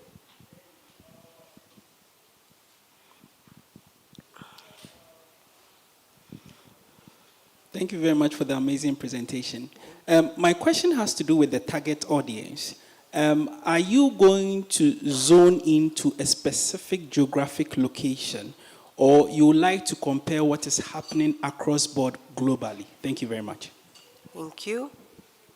Can I take that so long? Sure. So, and because I appreciate your comment, thank you.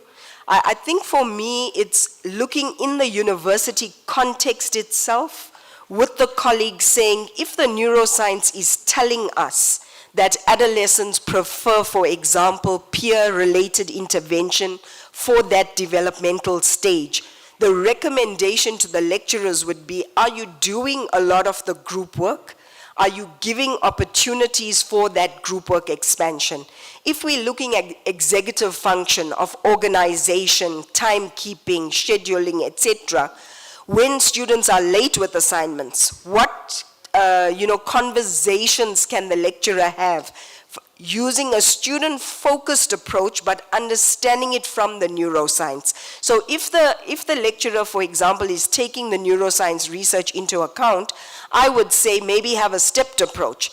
Task 1 in the assignment is due now. Task 2. So the tasks are also building on each other. And where you find, because sometimes lecturers take a little longer, I know I've done that, in giving the feedback. Where have you gone wrong? And especially with larger and larger student numbers or student classes, there's less time, I think, now for individual feedback. So you kind of get a sense of what your group did, but nobody is concentrating on you. So the one very effective way we did it in one of the modules I taught was to do a reflective activity that students had to reflect on what was their best learning during that academic assessment task, what was the thing that they were challenged by or struggled with. And because I made it an individualized exercise, people were able to have voice and say, I actually didn't contribute much to the group because there were other voices larger than mine. Others were saying, I really appreciated how the group took in my ideas and the peers actually changed the way in which we did the assignment. So there are several considerations that need to be made based on what you're saying. For me, when you talk to geographic location, it is important in the sense that some of our students, as we've discussed speakers at the conference, come from very affluent backgrounds. Others come from such impoverished backgrounds that we do need to have that understanding and respect and empathy. If I'm saying to one student, do task, to say, let me know when the intervention is taking place, to say, Let me know when the intervention is taking place. I have to travel for half a day to the next village because the village I live in doesn't have electricity and Wi-Fi. And these are important considerations because we are putting our adolescents under extraordinary stress, thinking technologies are available when they are not. Thank you. Thank you. Thank you, Dr. Soni. Thank you, Dr. Soni. Those who would like to engage with her further, she's available. You can talk to her after this. Our second presentation is from Dr. Fatima Mohammed from the UT, and her paper is titled Reflective Teaching Through Character Strengths, a self-study of reciprocal educator-student growth in the TAU program that she is so proudly part of. Struggling to get this. Over to you, Doc. Am I plugging it in the right place?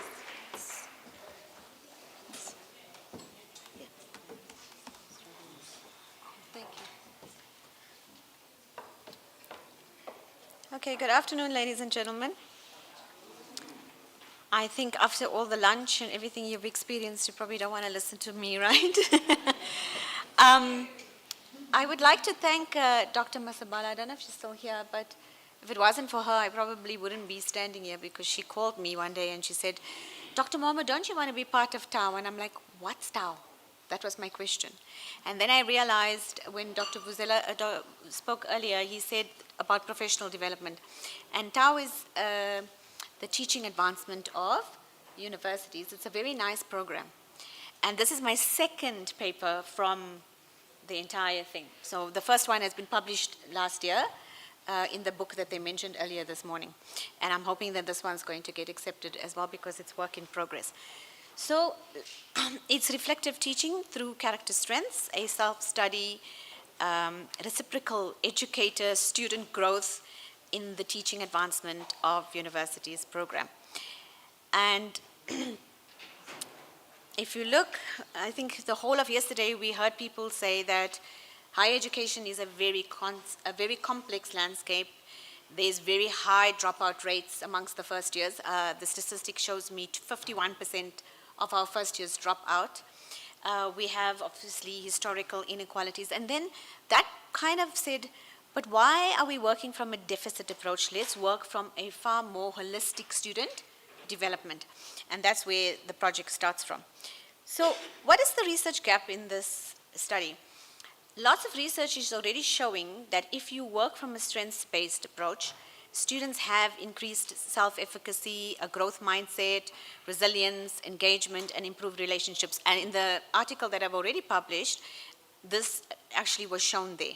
So the students do experience it. But very little is known about the impact of the educators, so our side.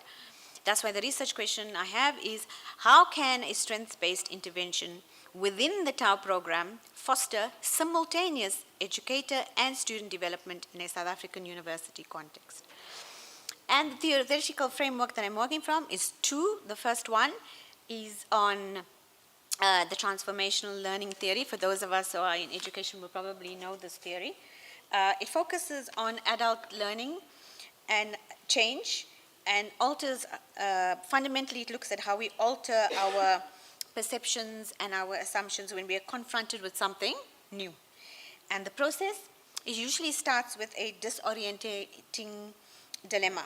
That means our pre-existing beliefs are challenged, and this leads to some kind of critical reflection.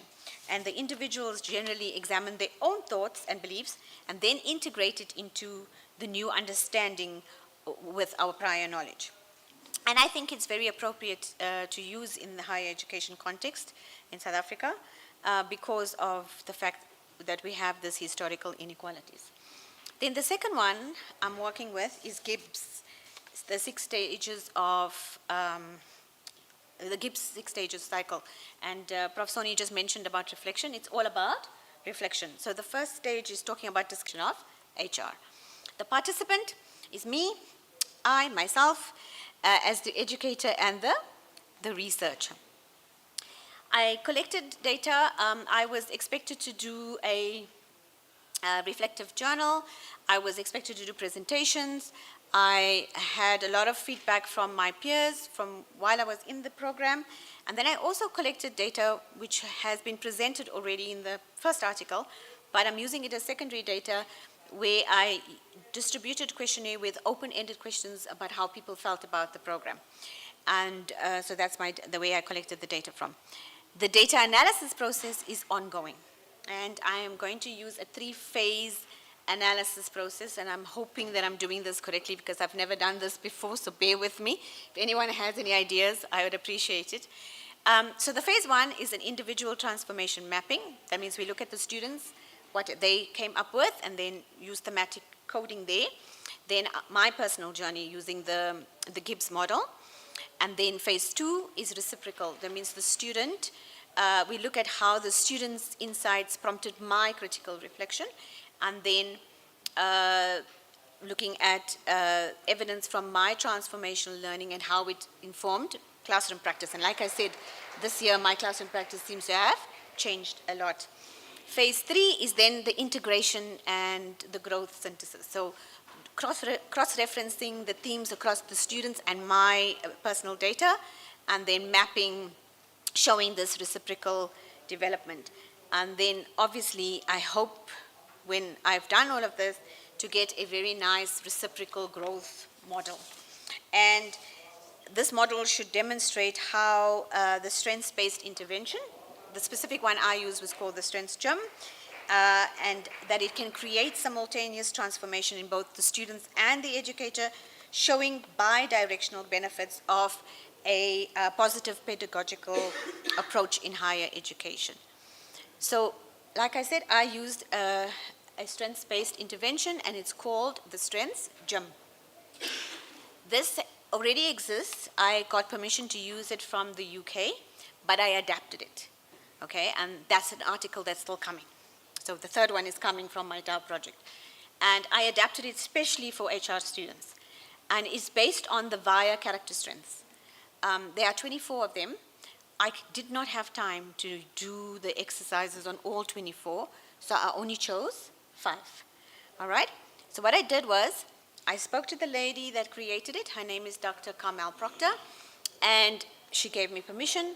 I created lesson plans from the actual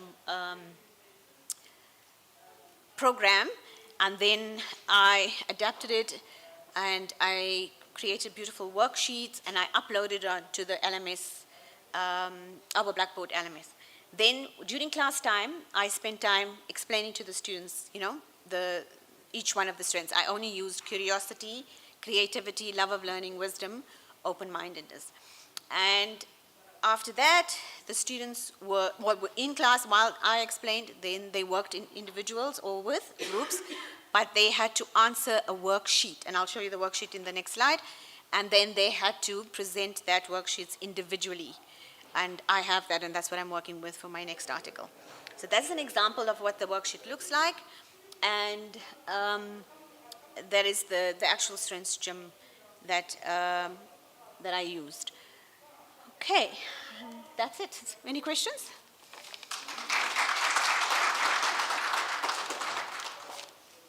Thank you, Doctor.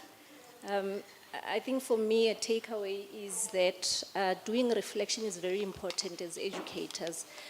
We are so consumed by teaching and learning, we never really take time to reflect on how we do the teaching and learning.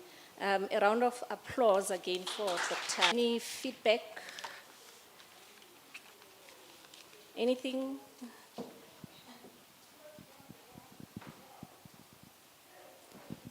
Okay. Thank you very much, Doc, for that. It's not a question, it's a comment. Sorry? It's not a question, it's a comment. Comment. Yeah. I think self-reflection is one of the important things as lecturers that needs to be done, because in most of the time what's happening is that we're looking for students in a deficit side of things, but we don't look ourselves from that side of things. Because we need to understand if a student fails, is that entirely from students or even me as a lecturer, I need to start now reflecting back on my practices. So I believe from now on going forward, as lecturers can do more of the reflective practices to see if they're teaching. I was so impressed. And if you ask all my first years who are now third years, they remember this entire program, and they are so excited about it. They were so excited that I didn't know I had these strengths, you know. And I think all of us sitting here in the room don't even know what our strengths are. We should actually all do one of those via character strengths, because these strengths are innate. We are born with them. They are not based on race, culture, creed, nothing. It's all of us have them. We just need to identify them, number one, and then harness them, which is very important, is to harness those strengths. And I think the topic or the theme of this entire conference so far has been about that. Let's look at what we know about ourselves and do it better, instead of finding of what is wrong, because we always work from a very deficit approach, you know, which I think is a very wrong way to, well, for me, I feel it's a very wrong way to work. Rather work from what's right than what's wrong.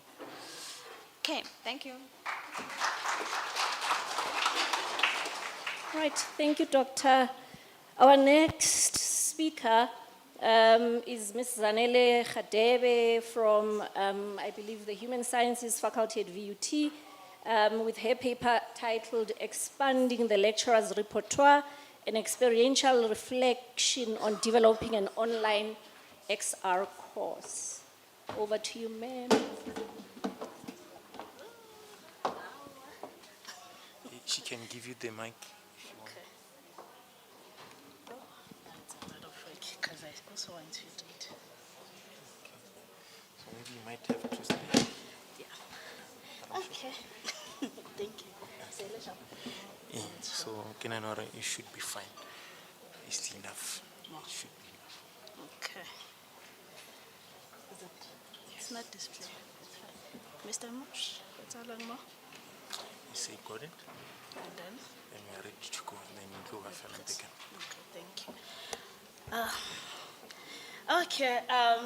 Good afternoon. My name is Zanele Khadebe, and unfortunately I'm vertically challenged, as you can see. So some of you won't be able to see me. I am going to present a study titled Expanding the Lecturer's Repertoire and Experiential Reflection on Developing an Online XR Course. So this is an overview. So this paper presents a reflective analysis of the development of a new online course. So the course is titled AR, VR, XR Tools and Possibilities for Art and Design Professionals. So this course was funded by the Metaverse Academy, and the aim of this course was to basically immerse students with online learning for XR technologies, meaning that we are looking into creative expression and merging it with the XR technologies. So XR technologies are extended reality. So there is augmented reality, there's also mixed reality, virtual reality. So all of these, they fall under XR technologies. So for this development, we looked at a framework called Accelerated Learning Model. So in this framework, there's 3 stages, which is the first one is the foundation stage. So under the foundation stage, this is where basically we sat down and then we had to come up with what is it that we are aiming to achieve, the structure of the course, and then as well as what we want students to learn out of this. So we also have the exploration phase. So under the exploration phase, we looked at what are the so we looked at what is it that we can incorporate in the course to ensure that students, they actively learn about these technologies. And then we have the third stage, whereby now we wanted students to apply what they have learned, meaning that they develop a portfolio of their work where they are measuring creative expression with XR technologies. So with the reflection, so as I've said that this paper is a reflective journey on our process of developing the XR course in creative expression. So we followed David Cobb's experiential learning cycle, which has 4 stages. So the first stage being the concrete experience, meaning that you will reflect on the process that we have undertaken in order to create this course. And then there's also the second component, which also includes the reflective observation. So this is an ongoing study, meaning that we are still looking at it. So we have created the course, but then students have not yet given in their reviews. So, but in the future, we are going to look at the feedback that we are getting after the students have done the course. So we have the third one, which is the abstract conceptualization, where now we are looking, because we are lecturers and we are used to traditional ways of teaching. So now we are reflecting on the methods, on the pedagogical strategies that we are used to, and with blending with the ones that now we are into, which is the technology. How does it fit in within the creative arts? So finally, we have the third one, which is called the active experimentation. So what does that mean? It simply means that after the students have created this or have gone under this course, so they need to develop a portfolio, something that they can take into the world. So how we also structured this particular course is that even if you are not from the visual arts, you can still be able to learn about creative expression as well as the immersive technologies. So anyone can take the course, and there is also a link. If you are interested, after we have done, we can also get the link and see if you can be able to learn about the fine art or the visual art as well as the XR technologies.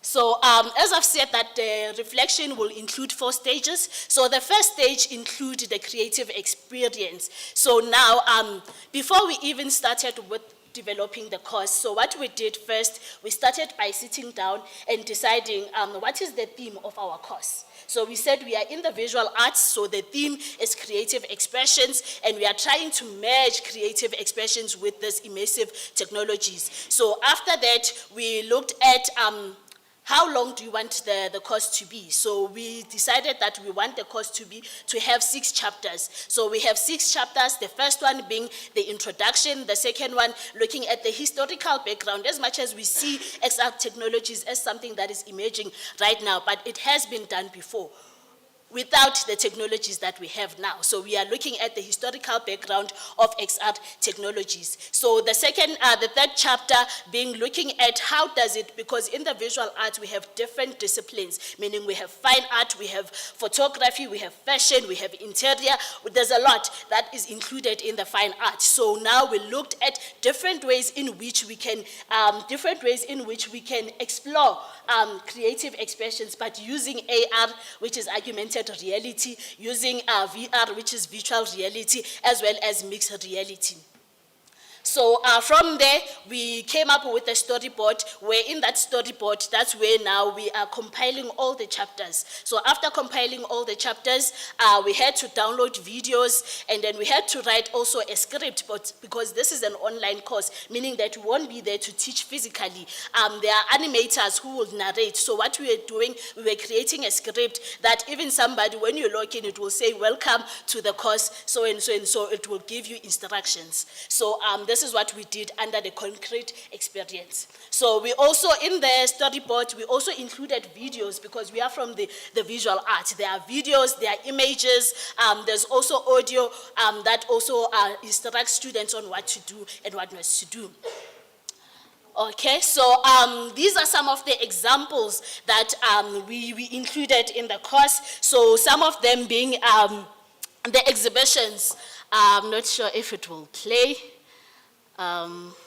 Okay, I don't think it will play. So we have exhibitions in the AR where we are mixing. So a typical example of what AR is, just look at Snapchat. We all know what Snapchat is. So when you look at Snapchat, you know that you have to have the reality And then you also have to have that virtual space, meaning that when you come to Snapchat, you see the filters. They include the physical world as well as the virtual space, where you can turn yourself to be spooky, to be to have heads, to have shades. So that is mixing the reality and also the virtual space. So even with exhibitions, we saw a lot of artists that are including your normal exhibition, but we see some elements of AR whereby the exhibition they show some lines, some patterns. So we have also what we call VR, where under VR it takes you need your virtual classes where it takes you into the experience. It's not about the physical space like Snapchat where you look at yourself and the filters they keep on changing, but then it takes you through the experience. So these are some of the examples that are there that are existing in the fashion world. Yes. For an example, when we look at this one, this is basically a store, a virtual store. So what it happens, we see it applies AR. So meaning that when you sit, when there's a mirror on the shop, so when you stand in the mirror, it shows you different outfits that you can change. So you don't need to go to the fitting room to see if you'll be able to change the clothes. You can just stand there, choose the outfit, and it will tell you that, does it look good, does it look nice? So that's how technology, and that's how the fashion industry is emerging. So, yes, so that's how it's emerging. So the benefits and the challenges, so the challenges that are embedded in including technologies that firstly, they are costly. For an example, if you were to buy XR VR glasses, they are costly. It's not everybody, especially looking into our own institutions where we have some students that are coming from disadvantaged background. They won't be able to buy some of the equipment that is needed to make sure that they explore their art. But some of the benefits that are there, for an example, as I've said, we have some applications such as Snapchat that you can use, whereby you can just download and see what you can do with the art that you have. Okay. Yes. So, as I've said that with abstract conceptualization, we are still looking at the mock. So I'm hoping that by the end of this presentation, you'll go into the online, because we would like to find out how are you viewing the course, how are you learning, do you feel that whatever that we were set up to achieve, are we achieving it, so that we can be able to analyze the reflections that we get. And then here, in terms of pedagogy, I was someone who's not familiar with technology, but looking at this, I've seen ways. I'm one person who enjoys, as much as I'm in the visual arts, I enjoy writing about other people's work. But after doing this course, I've seen how I can expand my own practice using the arts, because the world is endless, the possibilities are endless. So in terms of teaching in class, I see ways in which students can be able to access the content that we teach without me being in front of them. So in terms of the pedagogy, I see a shift whereby things are being simplified. I see students being able to take their artworks to the next level. I see students being able to access education anyway, which is the nice part, anywhere, anytime, which is the nice part about this technology. So in conclusion, I feel that after doing this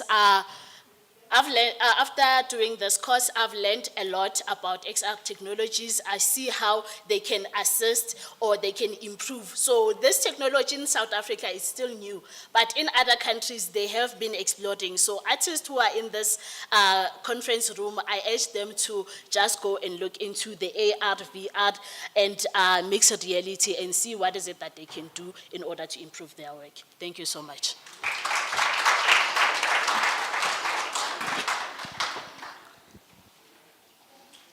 I think for me it's exciting to see uptake of technology use in the arts. I think there's a lot of stereotype regarding how your visual artists would use technology in their teaching and learning spaces. So it's very exciting for me. Are there any comments or questions for Ms. Lucia? Thank you, Ms. Khatebe, for keeping us alive and awake after lunch. Thank you very much with that presentation. Given the theme of this conference, Innovating Education for the Inclusive Future, I don't know, and I'm asking myself whether VUT has blind students, visually impaired students, and hard of hearing students, deaf students. Where do they feature in your research? Do we cater for them, or do we just say they've got braille, let them see to finish? Do we say to them they've got sign language interpreters, let them finish to it? Or do you take that extra effort to say to them, I want to include them in my research? And this question is not only directed to you, it's directed to all the presenters that have presented today. Do you sit in your class with a deaf students, with a blind student? How do you reach out to them? Okay, that's an interesting question. Currently, as much as I've been in the visual arts, I have not been in contact with any student who's blind or deaf or have any disabilities so far.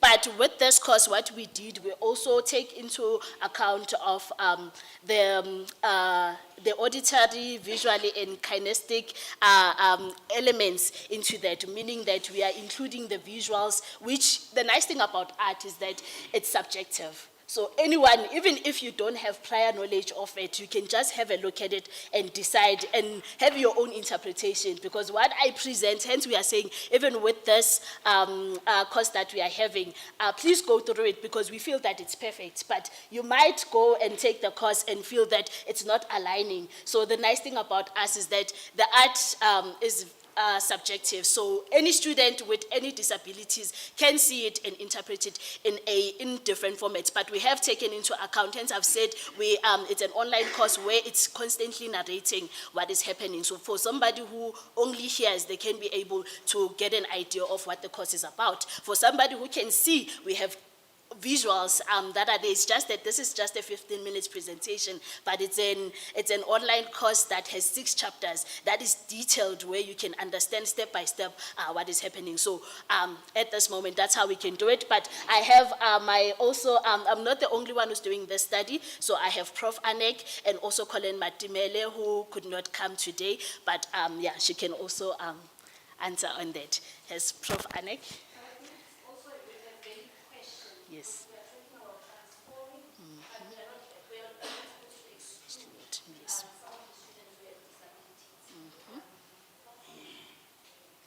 Thank you. Maybe I just wanted to add, unfortunately, the visual arts are for sighted people. that unfortunately does exclude, but this course does have subscripts or subtitles. So for deaf people, it does include them. So if they can't hear the narration, they can read the narration. So we did consider that.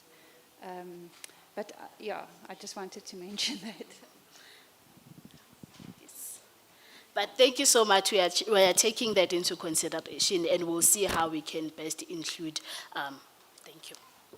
Okay, thank you, Lucia, for the interesting presentation. My question is on the actual technology. So what challenges did you experience while you were designing the course? Challenges. Okay. For me, it was not challenges per se. I was amazed. For me, I was amazed because I got in there.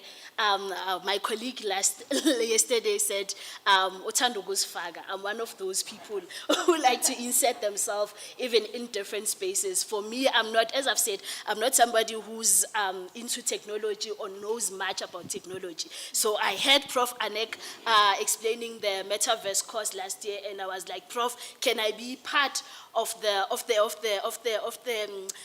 project that you are doing, because I find it fascinating, and me being somebody who's not into technology." So when I got there, it was how I can paint using virtual reality. I can use AR technologies to enhance my own works that I already have. I don't like practicing. I'm more into research, but I saw I saw the world being Yeah, like I saw possibilities where they are endless. So for me, I don't think I had challenges, but it was more of like an aha moment. Oh, I can do this. I see myself being somebody who can practice. So for me, it was not challenges. Creating the course, I enjoyed. I didn't find any challenges personally.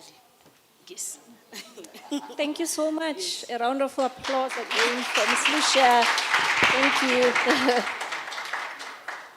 Right, our next presentation is from Dr. Matope Samson from the Walter Sisulu University. I'm not sure if she or he is here. Dr. Matope from WUSU. No? Right, then we move over to Dr. Nondumiso Shabangu from MUT. Her paper is titled, colleagues, her paper is titled More Than Words. The Writing Center is a space for well-being and mental health in academia. Over to you, Dr. Shabangu.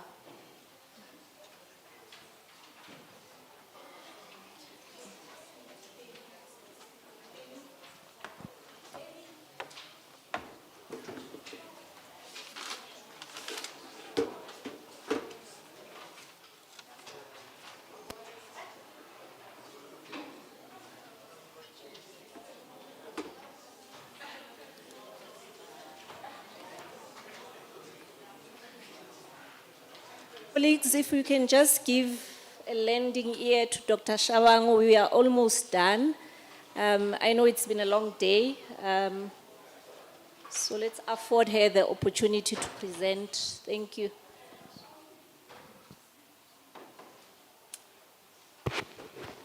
Okay, good afternoon, everyone. How are you?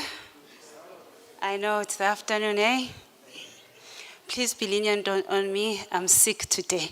So with those questions, be very thoughtful.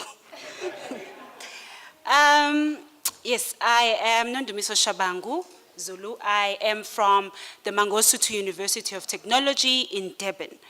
So specifically for my study today, it has a very interesting topic because one could ask themselves, how do writing centers and mental health go hand in hand? So just a brief of a background. I'm from the medical background by profession. Then I ventured into academia. So with me writing this paper, I had never thought that a person can undergo mental issues because they couldn't write. I had never thought of that, in that world of medicine, it will be a bit bizarre. So having ventured into academia then, I started lecturing. And during that time, I had always thought when as a lecturer, you give a worksheet to students, they should be able to understand and interpret it. So it was never a realization, why would they fail if it's an assessment? Because just read an answer. Until you get to realize that sometimes the fault is from your side because maybe the way you've basically written your assessment sheets, they can't understand it. So then the question becomes, who then assists a lecturer or an academic when they struggle to write? And the big question is, can they even struggle to write? That's the reality. If you as an academic struggle to write, will you even admit that you are struggling to write? So then this whole paper comes from that. So I am from the Teaching and Learning Development Center, which is the support unit at our institution. And it has got different units, and one of them is the Writing Center, so where I am as a writing practitioner. So the big question then, maybe for those who are not exposed to Writing Center, and I challenge you after today that you go back to your institution, search if they have a Writing Center and how the Writing Center can assist you going forward.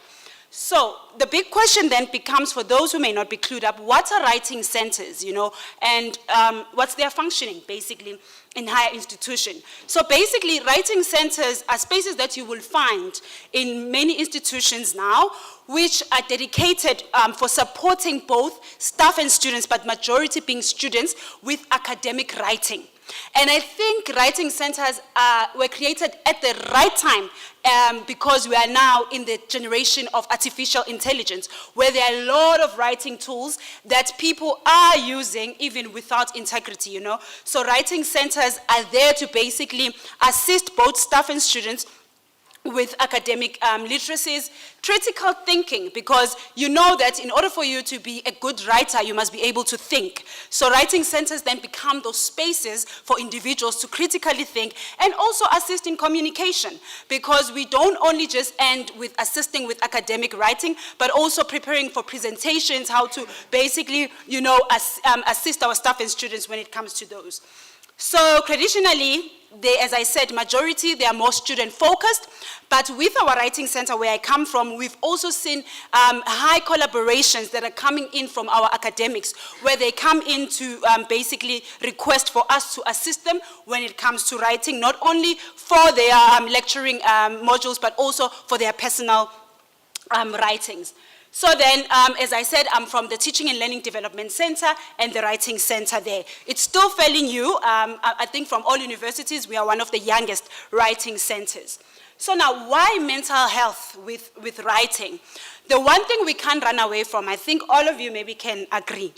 If ever you have to start maybe a paper, you want to do a study, most of the time what becomes a stumbling block is, how do I write? And then you may find that you've got beautiful ideas, but then you fail into putting them into paper. So then that may in turn start frustrating you, and a frustration is an emotion. It's in line with your mental health. So then through that, or else even those who are currently maybe doing your postgrad studies, PhDs, masters, you know you would write, send it to your supervisor will bring back the work and, what is this? And you've spent a lot of time. And sometimes you would wish you could just have that one person who can hold you by the hand and be like, no, you can write. You know, here is how to do it. So why mental health? It's basically because writing centers then become spaces for academics to basically go there if they are stressed, burned out when it comes to writing, and also when they've got high demands, because right now we know the years are coming to an end, those marks are due, everything is due, plus also you studying, all of those things, it becomes a lot. So writing centers become a space for you, you know. And also very important, writing is most of the time tied to anxiety, productivity pressures, and also identity. What do we mean by identity? You know that if I read a paper written, for instance, by Dr. Mtetwa, through the literature there, the language, the tone, you can tell whose paper is that at times, because their identity is in there. So it's very important at that aspect as well. So what was the whole aim of doing this study? It was basically to explore how Writing Center could contribute to academic staff well-being and mental health beyond their traditional literacy roles. So the objectives was basically to document their reflections in how they are utilizing the center, and also identify themes that are linking writing support to their psychological well-being, if there are any, and also to situate findings within debates and institutional support and resilience, because we know that currently in institutions, there are practical talks going on, you know, policies being written and all of those things. So putting this, if we do find any findings, was important for that. Now, just to further elaborate on writing centers, you know, they are very important in terms of communication skills. That is the part that I want to emphasize on. You find that sometimes nowadays, if we can be realistic, most people end up in academia not because that is where they wanted, but it's because due to the high rates of unemployment in South Africa, people find themselves continuing with their studies because it becomes, I've finished my diploma, for instance, what do I do now? There's nothing. Then they go and do their postgrad. After that postgrad, what do I do now? Still nothing. Then there's no employment. Then they do their masters and then their PhDs. And then because of that now, because they've got those qualifications, then most of them then say, let me, you know, go into academia, then they may be hired as lecturers. So sometimes you find that there's a struggle with communication skills. So writing centers then play a very important role. Again, in terms of academic literacy, we know that they are, we usually say this at our writing center, everything in university starts and ends in writing. So meaning by the time, even for students, that's what we always tell our students, by the time you enter into the university, you would have filled in an application form. And by the time you will graduate, what will basically put a stamp in you graduating is that last exam that you will write. So this basically means everything starts and ends in writing. So if you can't write, then it means it basically causes a lot of problems for you. But once you start being able to write, then life becomes easy. So academically also as well, we know there is a language, academic language, compared to just our normal general language. So writing centers play that role in assisting our students and staff. So also, they act as safe spaces for dialogue, because that is where you can come in and challenge certain things. If someone has written a certain paper and you feel, why were the results like this, and all of you can challenge all of those things. So writing centers are also that safe space as well. And they also foster confidence, you know, because most of the time, sometimes going to your peers to say, you know, this is my idea, I'm thinking of this. They may laugh at you because they'll be like, nah, that's just low. Well, how could you think? But when you come to writing centers with any type of idea, whether ridiculous to the other person's eye, at the center we are able to foster, you know, confidence until you are able to fully express your ideas. So they also encourage peer learning as well. So mental health and writing. So they are what we found in the studies, that they're actually deeply, deeply connected. So number one, as I had said, pressure. Now, in academia, people have to publish, whether you like it or you don't, you have to publish. So then if you can't write, if you're not confident in academic literacy, this will be a huge struggle for you. Also, there's a lot of, you know, you are expected to produce. As a lecturer, there's a lot that is expected of you in writing, and also meeting deadlines. So all of these things are bound to cause stress, anxiety, self-doubt. So until someone can assist you, you will be able to become confident. So for many, writing then becomes a source of imposter syndrome. But just that we can't accept it to our peers, but it actually happens, and we saw that through our study. So also good writing support has been found to reduce stress and create a more sense of mastery. So knowing how to write well can also empower you as an academic, and also enhance self-confidence and cause lesser anxiety. Now, what literature then supports or supported this study?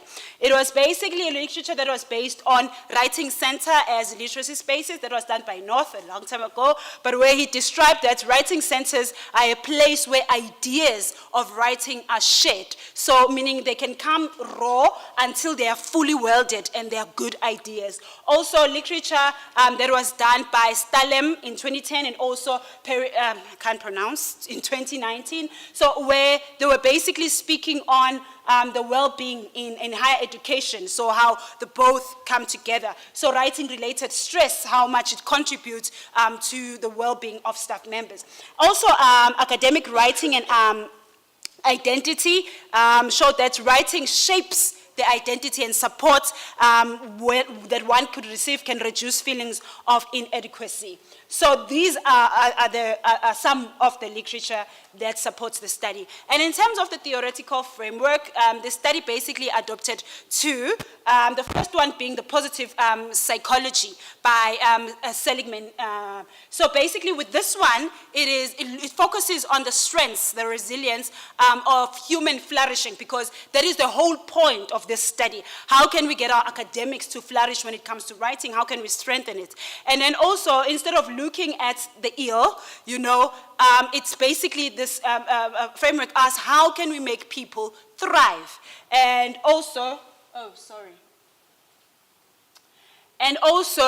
how writing supports does not only basically assist with writing skills, but also brings that confidence, belonging, and also resilience. Okay, I hope it's coming back. Because of time, I'll continue. The second one was the job demands resources, the JDR model by Baker and Demerito. So, okay, I don't know, it doesn't wanna. So this one basically suggests that every job has demands like workload, pressure, and resources like support systems and tools. So if resources balance demands, then employees are able to experience well-being. So hence in this study, that is what we were focusing on. In terms of the methodology, this was basically a qualitative study, and it's basically allowed for us to go in depth with our staff members to basically explore their feelings, perceptions, personal meanings when it comes to writing and mental health, and things that they couldn't capture by themselves. So we were able to go into that depth. And then they wrote their reflections, and then from there we were able to then generate our key findings. So for our findings, what we found was that when one then becomes supported with writing, number one, it reduces their anxiety. So obviously, once you, in any circumstance, once you become confident in something, your anxiety is bound to be reduced. Also, it enhanced their confidence, So when they received the writing support, it basically assisted them. And also, it improved their cordiality. It's basically showed them that writing centers are more of a community to support them in everything that they were doing when it comes to writing. And also it increased work satisfaction, because another thing that also led us to the study was when students were coming into the center with their assessment sheets, there was always that problem of them not being able to understand the assessment sheet, not being able to interpret it, hence then whatever that they write in return will not be what the lecturer is expecting. Or if they were to explain to us what they believe the assessment sheet requires, when we contact the lecturer, it was the total opposite. Then we realized that here there is a huge gap when it comes to writing. So at the end, we did come to these resolutions that indeed writing centers, now, as we're saying, how do they connect to mental health? But they have been found that they reduce stress by making writing less lonely. Maybe for this study for our institution, but also it boosts confidence by showing staff they can succeed, and also it strengthens relationship, so making people feel as part of the community. Because the funny thing, there was another one, other lecturer, another one was coming in for her appointment, and another one was leaving, and they laughed and they were like, "Oh, you also here?" They said it's in Zulu though. So, but it was because you wouldn't think that sometimes the support that we provide in writing centers, for others, it becomes a bit weird for them to basically access until they start accessing it and they see others accessing it. So you would think it's just a normal support that everyone will be so open to until you actually experience cases. So, in simple terms, we can say that the Writing Center is both an academic and emotional support system for our staff members because of this investment right here, which basically proves even the more. So in conclusion, writing centers are critical for holistic staff well-being. Hence, we encourage all our academic staff to utilize writing centers and also to promote resilience, reduce burnout, and also foster flourishing.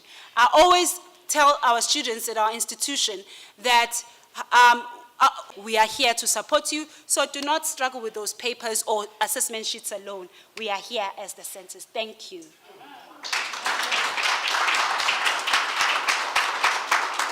Thank you, Dr. Shabangu.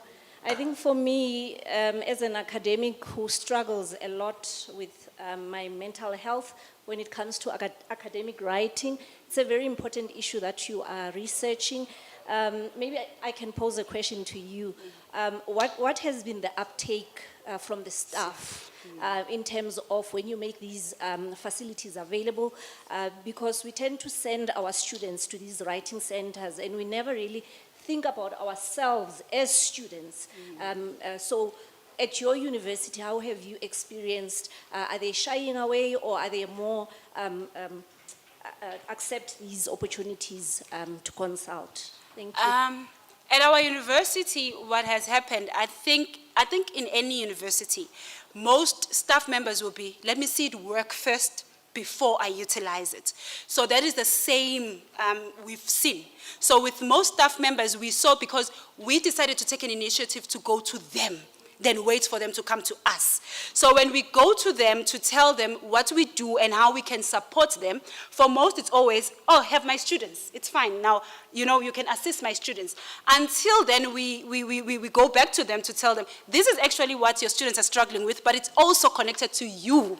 Then that is when most of them started. So the high increase we are now experiencing, because they've also collaborated, so we call it collaborations in our institution, where once we have a relationship with you, going forward, most are even embedding writing support to their assessments now. So they will say, for you to complete this assessment, you have to via the writing center, because they've realized that it becomes lesser work for them in terms of the work they receive from the students, so once they've gone to the center. So yeah, it was us going to them, and once they saw that the center is working, then they also now started even referring other colleagues as well.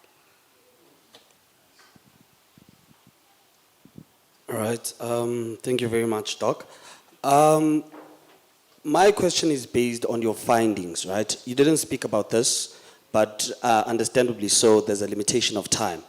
So my concern with this is, you spoke about assessment sheets, right, which are being handed over to students by the staff, or in this case, lecturers. So I just want to shift your focus to postgraduate students, which are focused more on research.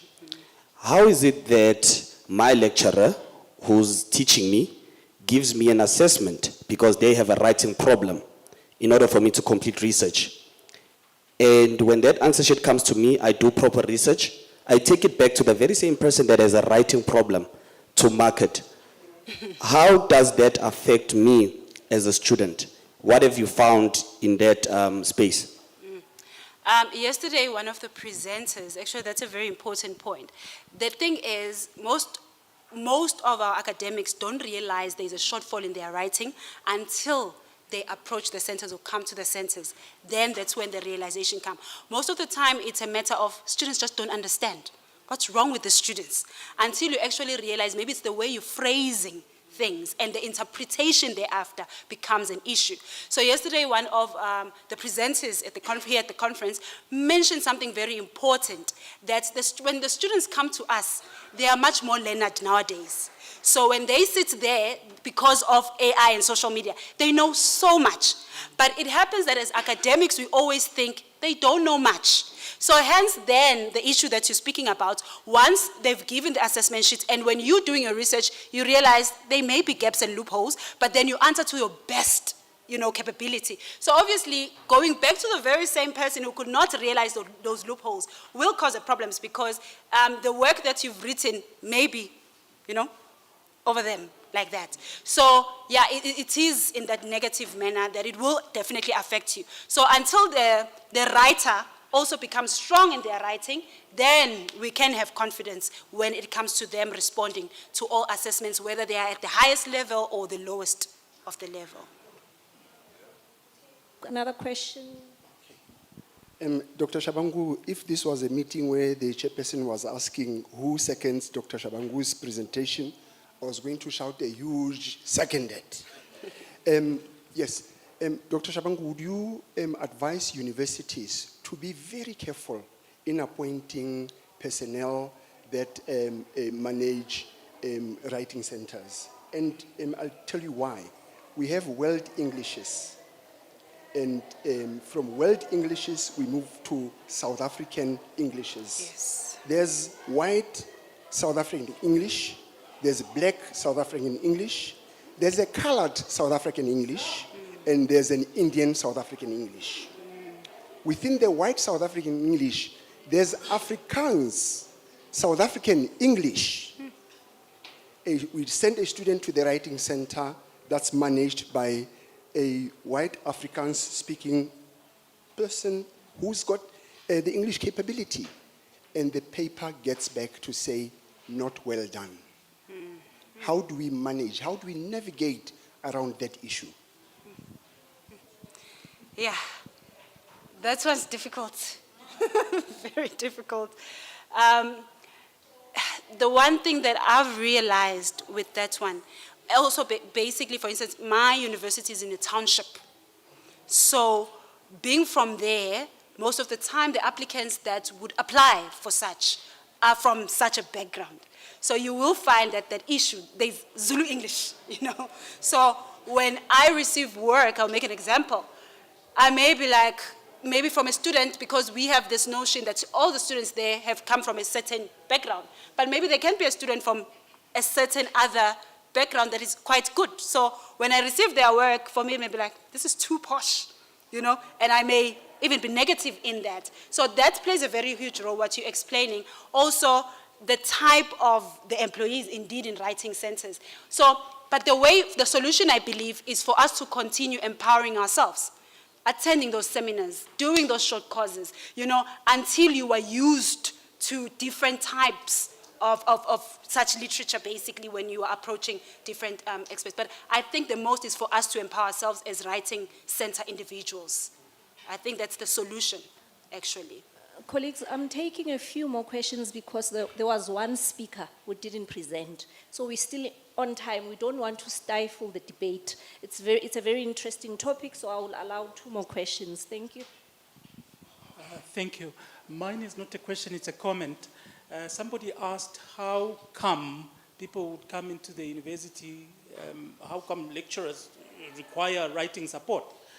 And it's an important question. And it's a question that I'll use the words of our boss who speaks about it can't be business as usual. You know, we have to reflect on where we are as an academy, where we cannot continue doing things as they have been done. It's actually a misnomer that we even have writing centers in the first place. Because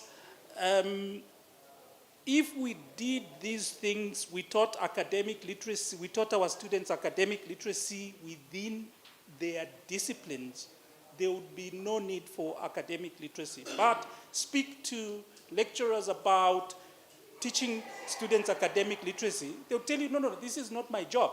But you teach mechanical engineering. Does anybody from the writing center even know what a mechanical engineering report looks like? These are things we have to reflect on, even the way we supervise our postgraduate students, because that is part of, it's not just supervising them to write a research project. You are actually mentoring them beyond, beyond just doing their research. You're also mentoring them in different ways of writing in their disciplines. Thank you. Just one more, Dr. Shabangu. So thank you. I think it's also not a question, it's a comment. It's actually bad that I come after George, but George has covered part of the issues that I wanted to pick up. But I wanted to also just maybe kind of like respond and make an attempt in responding to that particular question. One of the most effective ways of dealing with students is to get a person that looks like them, that speaks like them. Now, one of the most effective ways of doing that is peer. So I think in the writing centers, what we've done is that we've also appointed writing assistants who looks like the students, who are also from the discipline. So therefore, they speak, they write, they look like them. So I just wanted to add that. One last question. Thank you very much. It's not a question, it's a comment. I'm agreeing to you, Ndate, there. We really need to start looking into things in a different way. It's not supposed to be business as usual. All right, and I'm looking into this side of us as the lecturers or us as the support. We don't necessarily need to look into our student as from the deficit side of things. All right. We need to look into the perspectives of that we're developing this student from the ground up, all right? But we need to be aware of the IKS, Indigenous Knowledge System, based on what we actually developing the student from. For example, if we introduce this academic literacy, first thing when the student comes to the university, it's not necessarily that we say that this student is actually struggling with this, but we say we're building this student from this side going up, so that when they go into the writing centers, because remember academic literacy is part of the writing center is part of the academic literacy thing, and then we have these modules. So the lecturers, if we can take accountability to say that we'll be part of introducing this academic literacy module based on the feedback that we've got from the student. I believe we'll be going somewhere. We're not going to be in a perspective that we send the student to the writing center because they will be struggling with this. We'll be sending the students to the writing center because we need to develop them from this and that and that and that. And even from our side as lecturers, we can actually take some part of those academic literacy modules to see how we can further develop this thing. So if we can think of the perspective that we don't want to look student as deficit, we need to look into our own practices in order to develop this student further. I believe that would be one of the important things. Thank you. Thank you so much. Thank you, Dr. Shabangu. A round of applause, please, for her. Thank you. Our last presentation for this afternoon is Ms. Louisa Jafta from VUT. Her paper is titled Revisiting Precautionary Suspension of Employees in Higher Education, Adapting to a Time of Hybrid Learning. Over to you, our last speaker.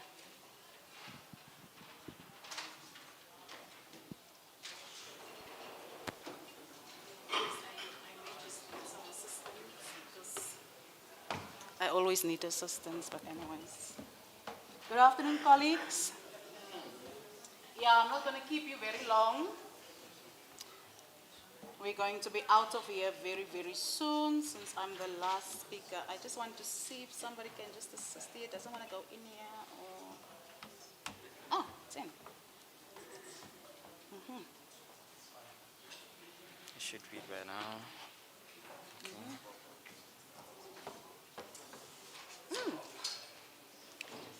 Yeah, I'm Advocate Jefter. I am not alone in this paper. I'm with two of my colleagues, Mr. George and Mr. Smith. And we are presenting this paper on precautionary suspensions. I'm so happy that to the well-being of an employee. So yeah, we basically look at precautionary suspensions, and I think all of us, we know what that is. It is basically when you are removed from the workplace temporarily because there is a misconduct investigation against you. So what we are basically looking at is, you know, the traditional position versus the position after, you know, we have basically transitioned into hybrid learning. All right, so there is basically our table of content. Abstract is in front of you. So we know what suspensions are. We say it's a precautionary suspension, and we focus primarily on precautionary suspensions. We've got different forms of suspension, but this type of suspension that we are focusing on is the one that you get that is aligned with your misconduct prior you have been charged, officially charged, or disciplined for that matter. You get also a suspension that is after the disciplinary process has been completed. That is a suspension that we refer to as a sanction. So today we are not looking at that type of suspension, we look at the precautionary suspension. And we know the precautionary suspension is a temporary measure, all right? And the reason why we basically have that practice in the workplace is to remove the alleged transgressor, because we believe that, you know, the presence of that transgressor in the workplace is problematic, okay? That transgressor can either, we believe, prima facie, on the face of it, we believe that, you know, this employee or transgressor can interfere with the witnesses, or, you know, sometimes there's some safety issues. You know, it's almost similar that you see in the court proceedings when there's a bail application. You know, when the presiding officer makes that ruling, say, you know, your bail is denied because the community out there, they want you. You know, they want your head. So it's almost something similar like that. So also we have this type of suspension in the workplace when we know, you know, there was a serious breach, right, of the trust relationship between the parties. And the employer from the onset wants to prove that this type of misconduct will not be tolerated. But one thing that we find that, you know, is that these suspensions are used as a punitive measure, and they are not punitive in nature, okay? It is just because, you know what, of those issues that I've mentioned. That's why we removed you. And what we also find with suspensions, you will see, we only have, when we look at the legislative framework, you will see we only have section 186 of the LRA that refers to a suspension as an unfair labor practice. But other than that, we don't have really anything in our law, and it was up to the courts now to develop this jurisprudence surrounding suspensions, okay? So, but one thing that the court have said is you must remember that this suspension, right, it must be aligned with the law, it must be fair, okay, and it must be justified and it must be necessary. But what you also see is suspension. What the courts have said in the McGoffler case is that it is equivalent to an arrest. Now you can just think how serious the courts interpret a precautionary suspension when we say it's equivalent to an arrest. Imagine you have to be arrested today. What is going to go through your mind, you know, the reputation that is attached to that, your status, all of those, elements need to be considered when we suspend an employee. Now, what we found as the researchers or the authors to this paper is that with this hybrid and remote working environment that we have moved towards post-COVID, right, there are alternatives, okay? And these alternatives basically reduce the necessity of precautionary suspension. So in essence, we are saying that there's no need really to suspend people, like it was in the past. Okay, so what is the problem? Okay, we see that precautionary suspensions in higher education, they have revolved to reflect, or they have not revolved, sorry, to reflect the reality of hybrid work. Okay, so there's now the ability of the employee to work remotely. Okay, and institutions, despite that, institutions continue to place people on precautionary suspension. And the result is that this is proportionate. And we have discovered that the failure to consider a less restrictive alternative undermines the employer's right to violate the principles of fair labor practice. I don't know, my mouth is getting so dry. Yeah, but anyways, so what is our research question? Okay, the research question, is whether suspensions of employees in higher education is still necessary and justifiable where hybrid remote work is possible. Thank you so much, Gerrie. This is my colleague. So we've got some other sub-questions there, but I'm just going to highlight one or two. We look at the legal principles. Remember, we are from the law department, so yeah. It will be mostly just law terms that we are using here. What legal principles govern the use of precautionary suspensions, and how have higher education institutions adapt their precautionary suspension policy to accommodate hybrid or remote working conditions? The other ones I'm just going to leave. Yeah. So we look at the research objectives. We want to examine the legal and institutional framework. Okay, that is the easy one. We want to assess the relevance, proportionality and fairness of precautionary suspension in hybrid and remote working conditions. Okay, so that proportionality is also a very important or key element that I'm going to address I'm going to address later on. So that is our theoretical framework. Obviously, it's just based on labor law principles. I spoke earlier on section 186 that doesn't say much. It just say, you know what? A suspension is regarded as an unfair labor practice. And the jurisprudence that have been developed with regards to precautionary suspensions are basically in this case law that I've just listed for you there. You will see the McGoffler case is the leading case. And basically what McGoffler is saying, before you suspend an employee, there must be a justifiable reason. Linked to the investigation, the suspension should not be arbitrary, it must not be punitive. But we find these days, okay, we just suspend for the sake of suspending. We want to prove a point, okay? We don't sometimes have that justifiable reason. And then we look at Gradwell, which just followed the McGoffler case, and it basically saying, what I've just said earlier on, that suspension is equivalent to that arrest. And then we have in 2019, I don't like this case, because this case basically threw out my whole master's thesis, because my master's thesis was on suspension. But anyways, what Long is saying, you know, this suspension impacts on the dignity and the reputation of the employee. Therefore, we have to balance things. We have to look at the interest of the employer versus the interest of the employee. And then obviously we have the audi alteram partem principle, here the other side, and Long is basically taking that away, that case. That's why I don't like that Long case. But anyways, there's some justifications to that. So what are our findings? We say basically that case law confirms that suspension, it's necessary and it's justifiable. But however, when we look at your hybrid working, you know, environment, there are less restrictive measures, and we're going to look at that. All right, and it must be, or suspension can still be justified. We're not going to do entirely away with it, and I'm going to tell you also shortly why that is. Okay, because there are some serious cases that we have to, that the employer really has to take a stand to say, you know, this level of conduct cannot be justified, and we have to send out a very strong message to the academic or your staff community that this level of conduct will not be tolerated.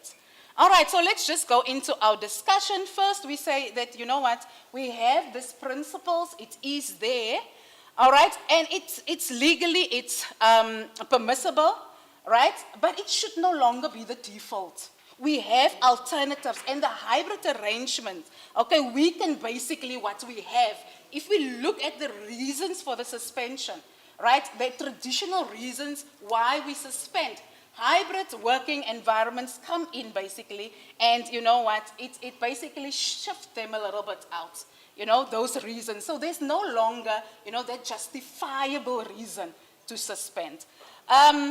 What we also find is then universities must balance fairness, reputation, and, you know, the safety of any employees if that is at stake.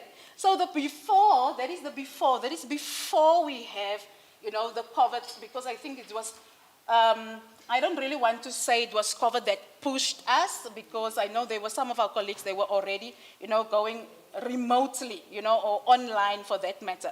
But let's just take it from the COVID period. Before, okay, suspensions were introduced in the workplace to prevent interference with witnesses or the evidence, to avoid disruptions, to protect institutional reputation, and like I said, if there was a breach in the trust relationship, we really, I always speak like I'm the employer. Forgive me for that. But as the employer, they always want to just show, listen, this is where we draw the line. So after we have the remote work, that we can say to an employee, okay, you are, you know, you have transgressed. Instead of suspending, you can go fully online or work remotely. And, you know, the reasons for that is, we can think, yes, it's a serious misconduct, but you must look at the, what is the word that I want to use? The effects of that suspension. Okay, there's a, I'm on suspension, somebody must do my work, isn't it? I get paid, but I put additional, or the employer puts additional stress on somebody, on another employee, right? And we look at wellness all the time. That can lead to the lower morale of that employer that you shift those duties to, okay? Because I'm sitting at home, if we look at the relationship, okay, the employer-employer relationship, there's a contract in place, right? It's work in exchange for money. Now, there's only money coming, there's no work. Okay, so we want to bridge that gap, okay?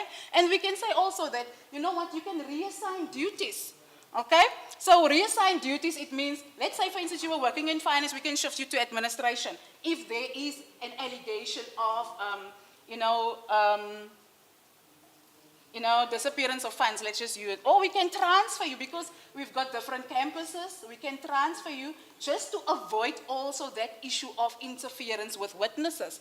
So now the issue may be, or the question that you may have is, you know, I speak about academic staff all the time, and I always lose that, forgive me for that, because I tend to forget that it's not just academic staff that makes out, you know, the staff component of a university or a institution of higher education. So you'll ask me maybe, what about the support staff? What about, you know, your cleaners, for instance? Yeah.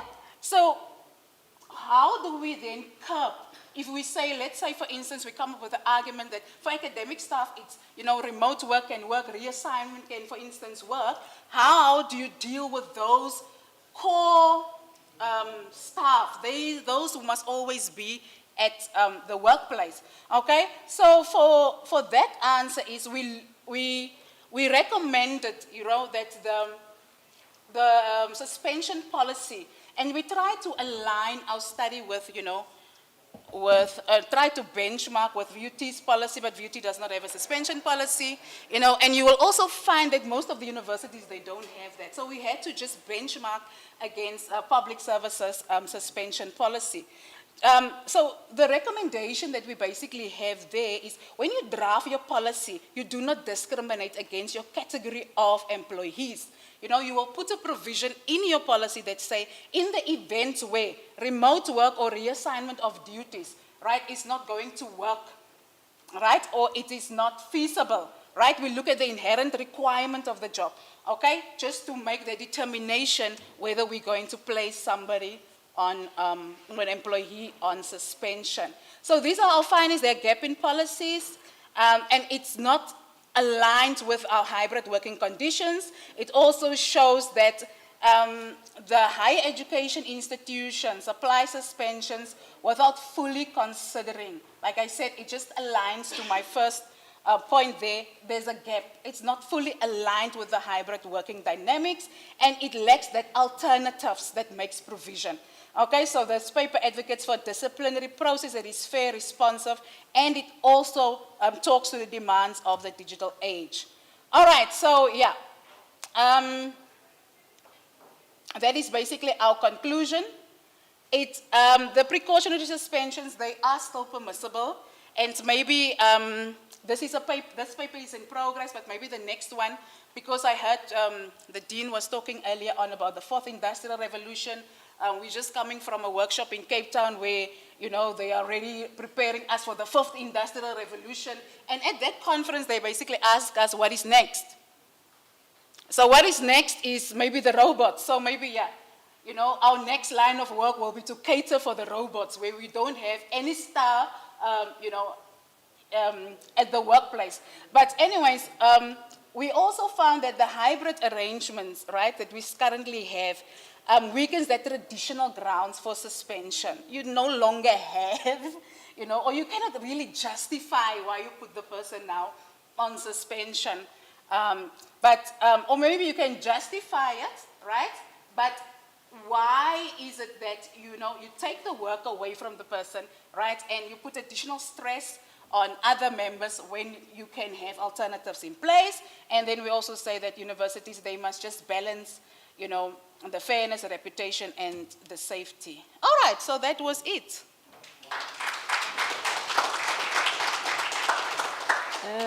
Thank you, Ms. Jafta. Any questions? Please do not ask a lot of questions, guys. It's already 4 o'clock. We need to go prepare. Thank you, Ms. Jafta, for the presentation. Beautiful indeed. I am not quite a fan of hybrid and remote work being given to perpetrators. Imagine a perpetrator presenting a course online where the victim is also in attendance. We are keeping a blind eye and being oblivious to the fact that bullying, harassment, intimidation, and belittling could also take place online. What do we do about that situation? Thank you for that question. I think it's very much relevant. And it also brings us now to the Employee Relations Office, or HR, issues a suspension letter. That suspension letter sometimes comes with conditions.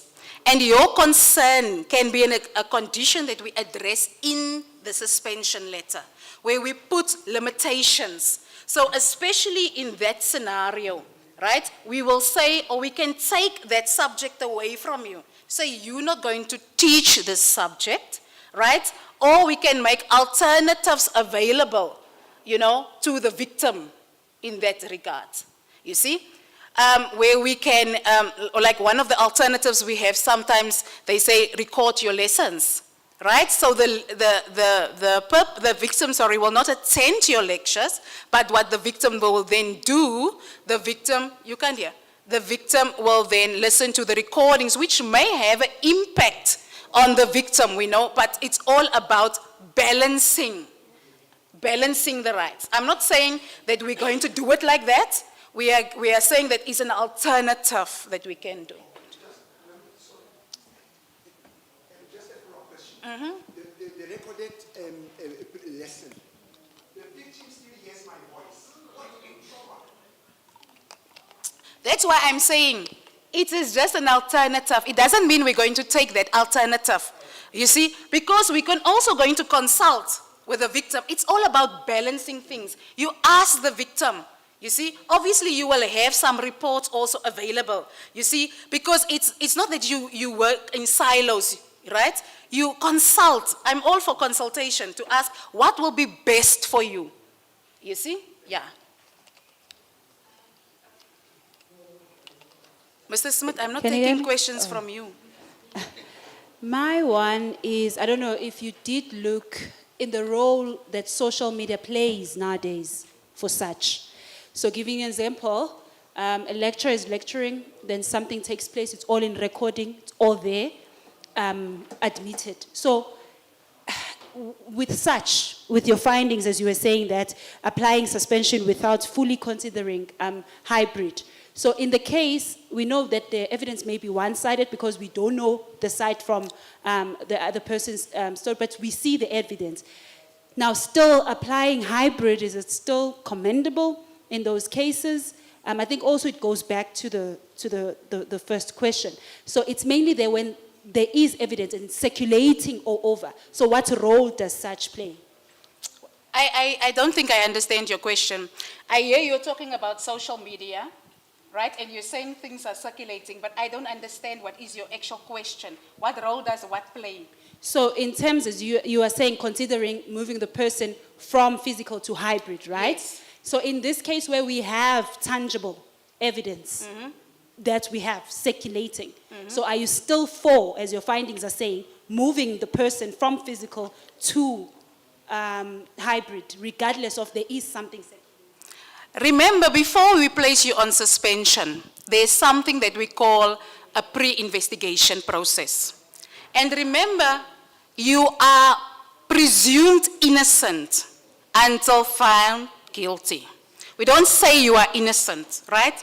So where you have prima facie evidence, and that's basically when we suspend you, is because we have something tangible here, right? To say that, you know what, we have made a good case to place you on suspension, right? If the evidence is of such a nature where we say you cannot go on hybrids, right?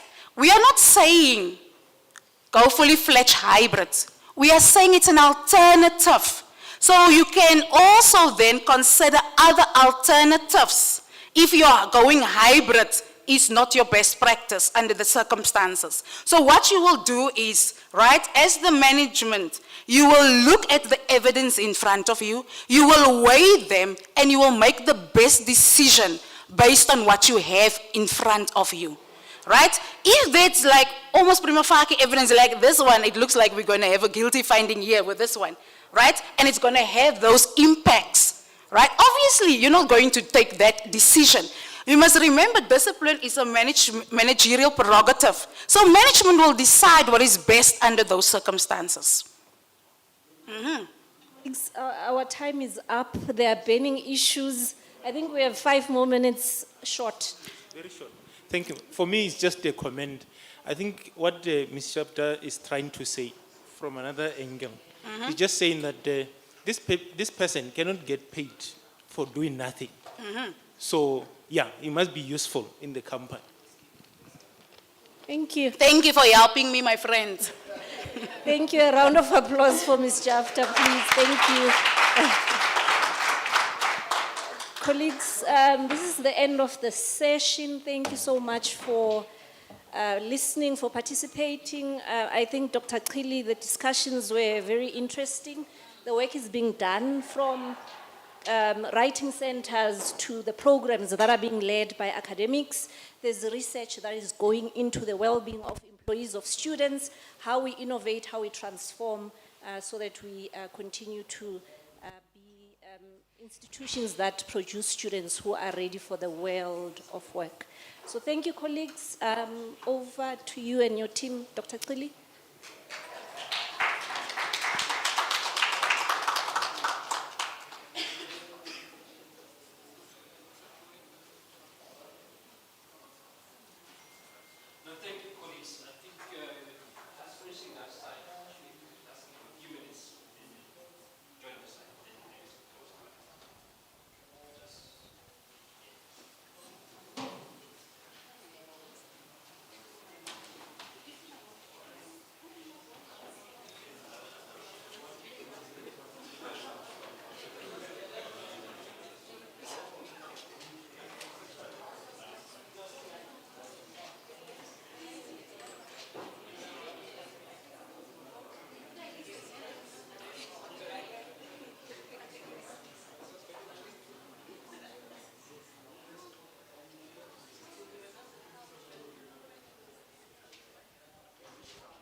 One more speaker to go on the other side, so I don't think then we can wait.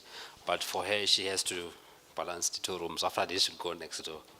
But from my side, colleagues, just to remind you that tomorrow we're continuing the workshops. For those who have registered the workshops, 3 of them, and they'll be taking place in these 3 rooms for tomorrow. So do attend those. But overall, the closing remarks for today, I'll pass on again to DVC. Beside that, I'll see you this evening from my side. Thank you, DVC. Over to you.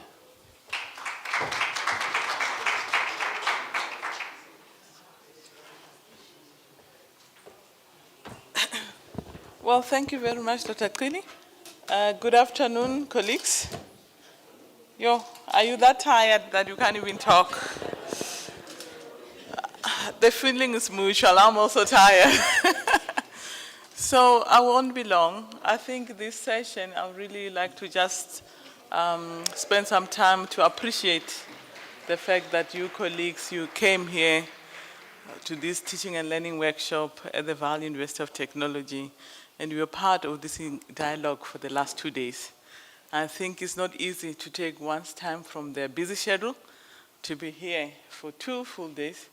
We still have some activities tomorrow, but yesterday and today, you were fully here, you were engaged, you participated, we learned a lot from each other. So first of all, maybe, can you please give a round of applause to yourself? Such a great audience. Obviously, maybe in conclusion, let me just take you briefly through our journey. I'm given 5 minutes tops.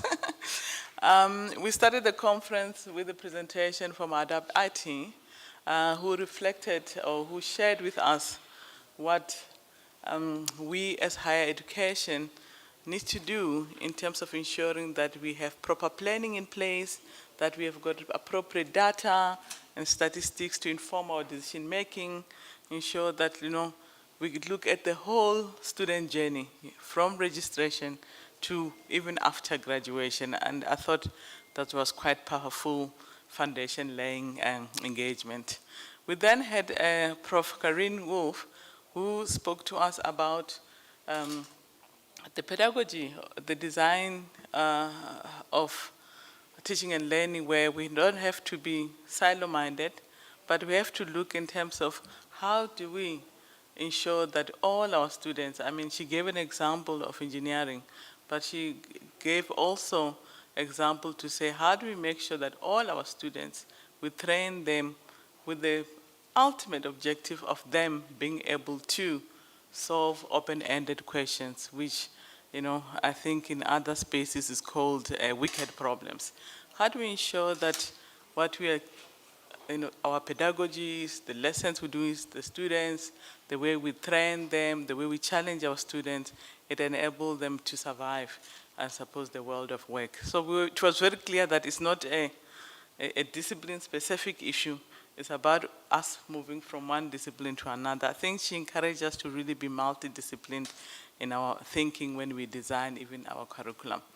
And Dr. Tabi spoke to us about how, at King's College, they have championed project-based learning, and they've actually utilized multidiscipline approach for them to design their curriculum, which is something which is exciting, and I think there isn't many institutions in South Africa which are doing that. So we need to think in terms of how can we progress to that era. And then this morning, I'm just briefly touching with our keynote. We then had a panelist, and I thought that was quite vibrant, having our panelists from industry and from academia sharing with us the research that they've done in terms of the impact of alcohol on student progress. I mean, we know that South Africa in general have got issues with alcohol. But when it comes to our students, I think it's really, getting worse and worse, right? So understanding where our students are at, what are the mechanisms that we can use in order to assist our students. For me, which was quite powerful, is to hear our students saying that, yes, we know you are doing a lot of things, but there's still a lot for you to do. So for us to listen and to say, okay, from where we are, we know where we are, what are the things that we can put in place in order to make sure that we provide solutions for those students. At the end of the day, they are our students. We need to engage and listen to them so that we can make things better for them. So I found that was actually quite exciting. And then we came to parallel sessions, which I'm sure you have attended many. And I attended one, unfortunately, because of my meetings, which it had about toto making and how that is translated into curricula and how is actual indigenous language is actually integrated into a mechanical engineering curriculum for that matter. So I found that was quite exciting. So this morning we started again, very vibrant, very energetic, with the keynote address from, I think, Dr. Masango, who really shared with us in terms of the great work that they've done in their Center for Academic Development in terms of understanding our students and to say, where they are, where they're coming from, and also what are the support mechanisms that the institutions can put in place in order for us to reach our students. And I was quite envious about your work, Dr. Masango. I was saying, well, I don't know, we should steal you. There's so much interesting work that I think you have done, and that we are appreciative of what you have shared with us, because it opens our mind to say, how do we have this integrated process, right? From planning to academic support. And this is something that as an institution of higher learning, we are not doing very strong on. So thank you for sharing with us about that. And Ms. Kanye also spoke to us about the work that they've done in Bloemfontein in terms of student support and how they ensure that, you know, they really innovate in terms of teaching and learning, how they ensure that student support is also part of that engagement, and how transformation in teaching, transformation engaging with the students was quite. So I think this work, the keynotes were quite dynamic. I've learned from each and every one of them. Then we had some partners, which are our sponsors. I must say thank you to all our sponsors for being part of this exciting engagement. As I said earlier on, that without you, we wouldn't make this possible. So colleagues from Adapt IT, colleagues from BMW, colleagues from GLUE, which is also PPS, colleagues from OneConnect, colleagues from Saidira. I mean, I've learned quite a lot from this initiative. I wasn't aware there's some work which is being done in terms of generative AI on the language side, which I think is quite a powerful initiative. So colleagues, please keep it up, and I hope that we as VUT, we are involved in one way or another. And then the colleagues, we have sponsors from Springer, and of course we've got sponsors from the VUT alumni. And then I cannot end this conference without supporting without thanking the organizing team. We were here for the last 2 days because of all the efforts that they put in place. You know, long hours they had to work to put this thing together. I must appreciate my gratitude to Dr. Kili and the Faculty of Human Sciences and everybody that was part of the organizing team or steering committee who made this event possible. All our students, which are ushers, all our media team that has made this possible, I must say thank you, thank you, thank you. And of course, our VUT community. Without you, this hall was going to be empty.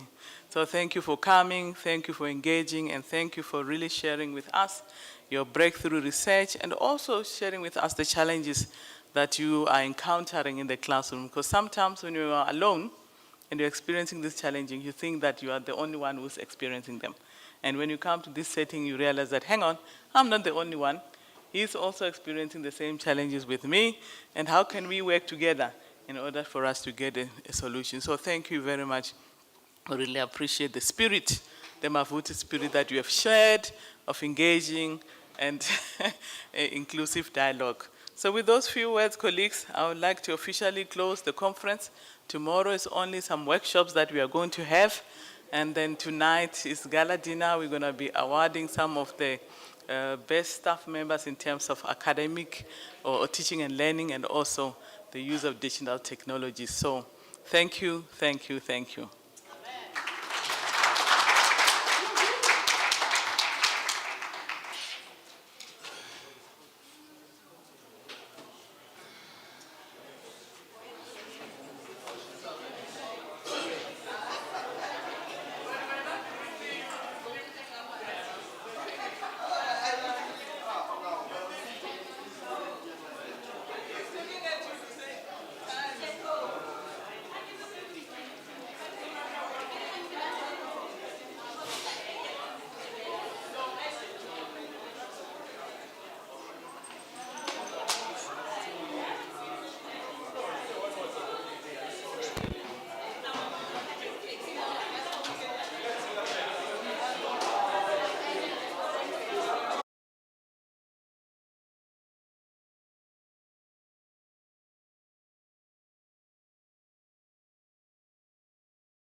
upon their prior knowledge and actively make sense of new information.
That learning is not a passive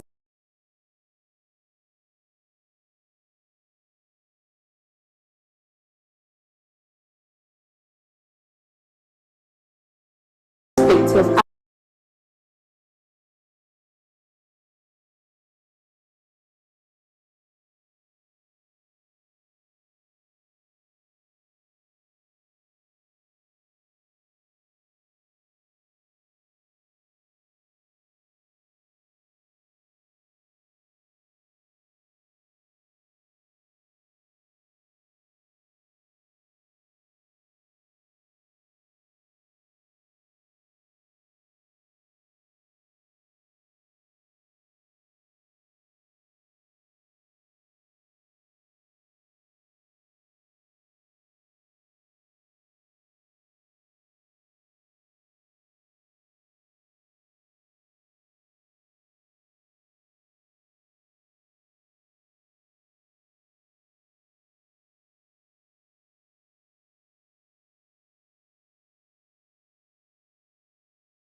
A bit of Anyane fe, anyane. Not a lot, just anyane fe, no touch.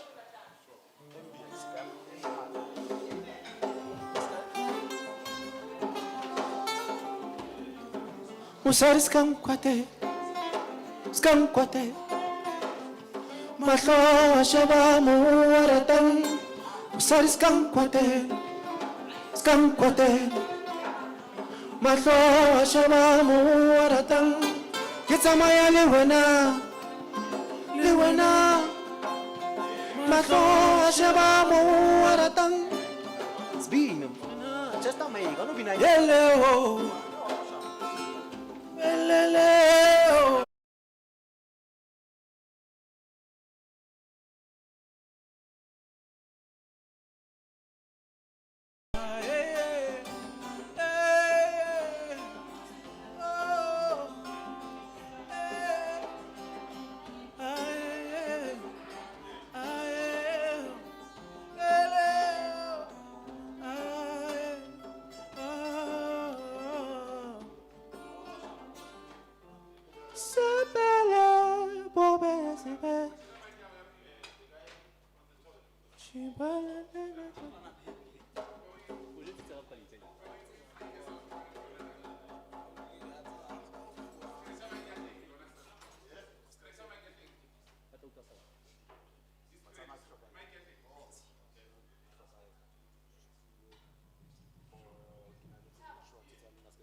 Musari skankwate.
Sikamele no sepe,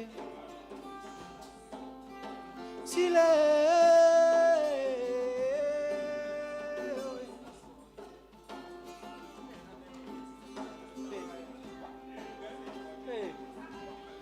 Si bala bala, sela bala. Shibele.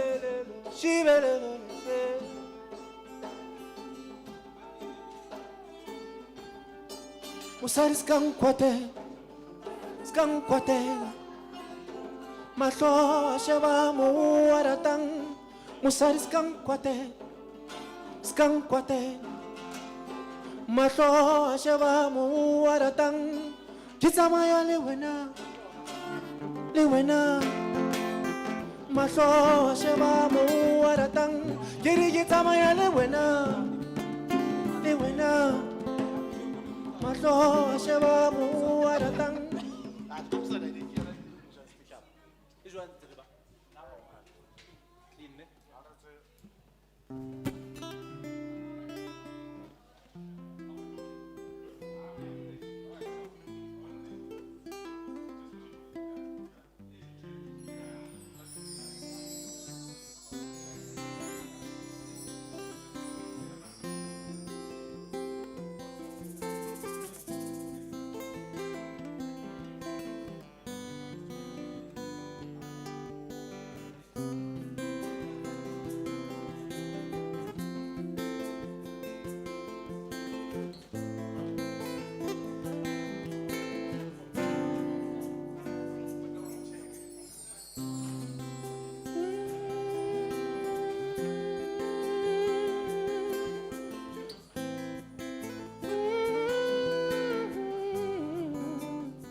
botle ba lefatshe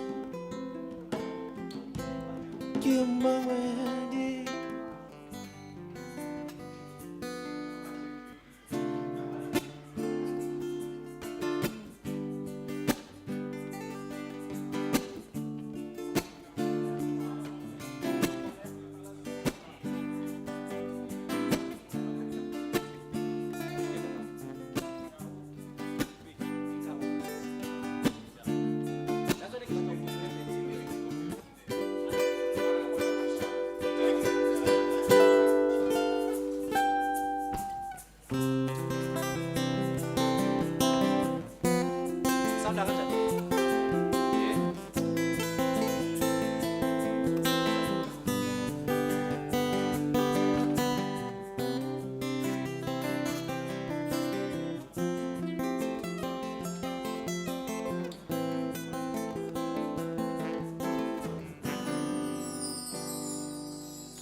Sana ambe yemi sabs clear futu kala anandabu kutupani kutuhamba ngani kutupete mali patanda fana gaya fana mina nyeti sonke siya fana kuya kala anandabu kutupani kutuhamba ngani kutupete mali Usizi noma balekele sontweni kufana kutuba yelesateni ebathana bathubana banyana bayithatha kufana eli bafana baye usizi noma balekele sontweni kufana kutuba yelesateni ebathana bathubana banyana bayithatha kufana eli banyana bayithatha banyana katsamu uweseramu barikingelamu uweseramu Naranda wo apa situ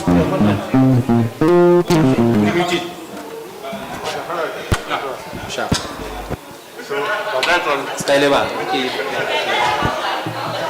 ça wala kala time meko batla go tshela ke rata e busatsi ke tlo fela khatla fa ena mo ana as anyone at the board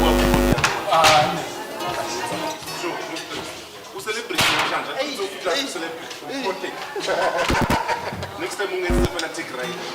That's an easy one. Let's go to the PK.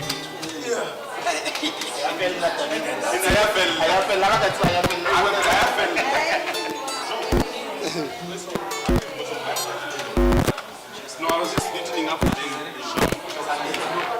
Hey, man. What's up, Charity? I don't got it.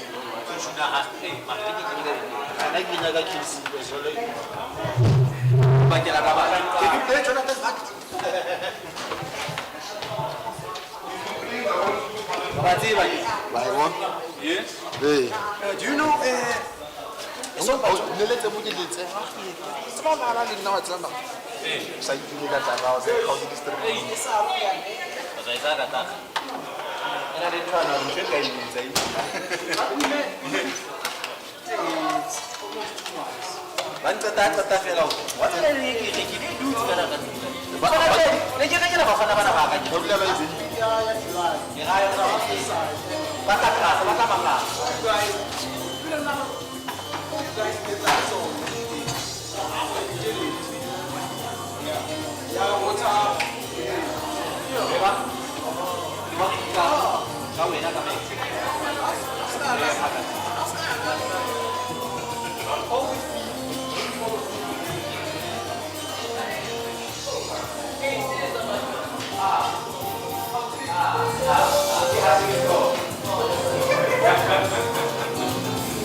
Hello, hello.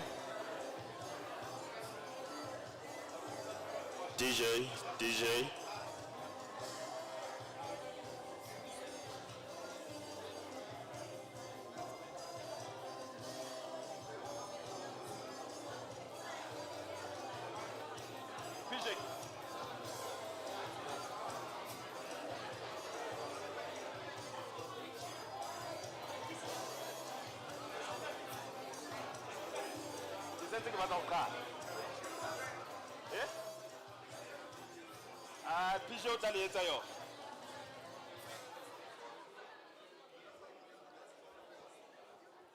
Good evening, ladies and gentlemen. May you please lend me your ears for the few minutes, and I'll give the bag when I'm done. All right, from my left-hand side, can you just please make sure that you're seated and everyone is comfortable? All right. Good evening, ladies and gentlemen. I believe you're not tired, right? Yeah, my name is not on the program, so I want to remain anonymous for now. Welcome to the most anticipated time of the night. My name is Mutusi from the Center for Academic Development. Tonight, we are here to award our lecturers for teaching and learning excellence. And later on, we have the gala dinner. First of all, I would like to welcome one of the few people from VUT who has been standing for 2 days as a director, executive director. I mean, he has been welcoming other people, so I've been given an honor tonight to welcome him, and he will welcome you all.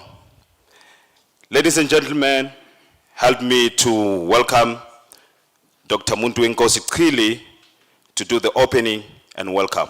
Doc, the stage is yours.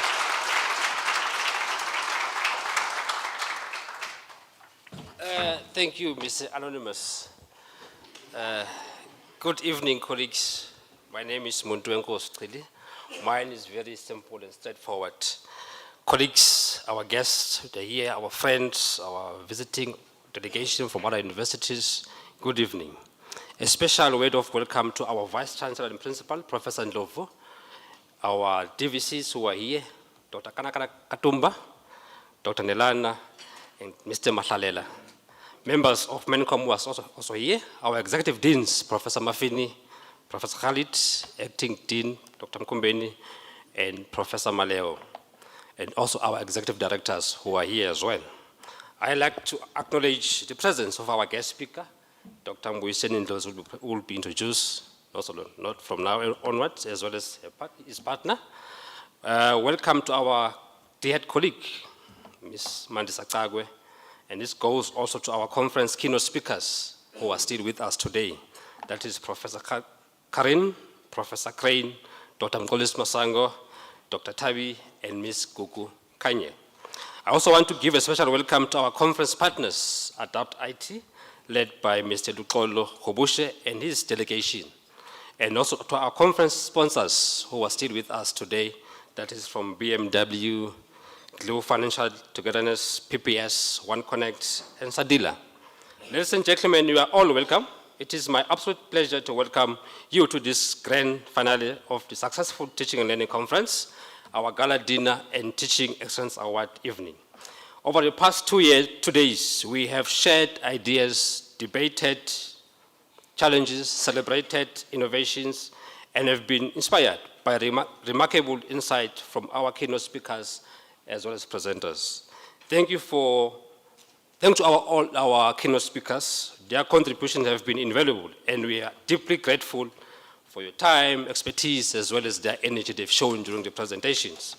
We also extend our special welcome and thanks to our colleagues from our sister universities who join us from other universities. Your presence has enriched our discussions and strengthened the spirit of collaboration across institutions. Tonight is about celebration and honoring the extraordinary educators amongst us tonight. Teaching is a calling, not just a profession. It shapes the mind, inspires curiosity, and transforms lives. Today, we recognize those who have gone above and beyond, our best teachers, who exemplify excellence, creativity, and dedication towards student success. As we celebrate these remarkable achievements, let us also acknowledge the collective contribution of all our educators, conference delegates, and collaborators who made this event a success as it was today. Your commitment to teaching and learning is what drives our universities forward and shapes the future of higher education in our region. So colleagues, let us enjoy this evening, the celebration, the company, and most importantly, the recognition of our outstanding teachers. Thank you.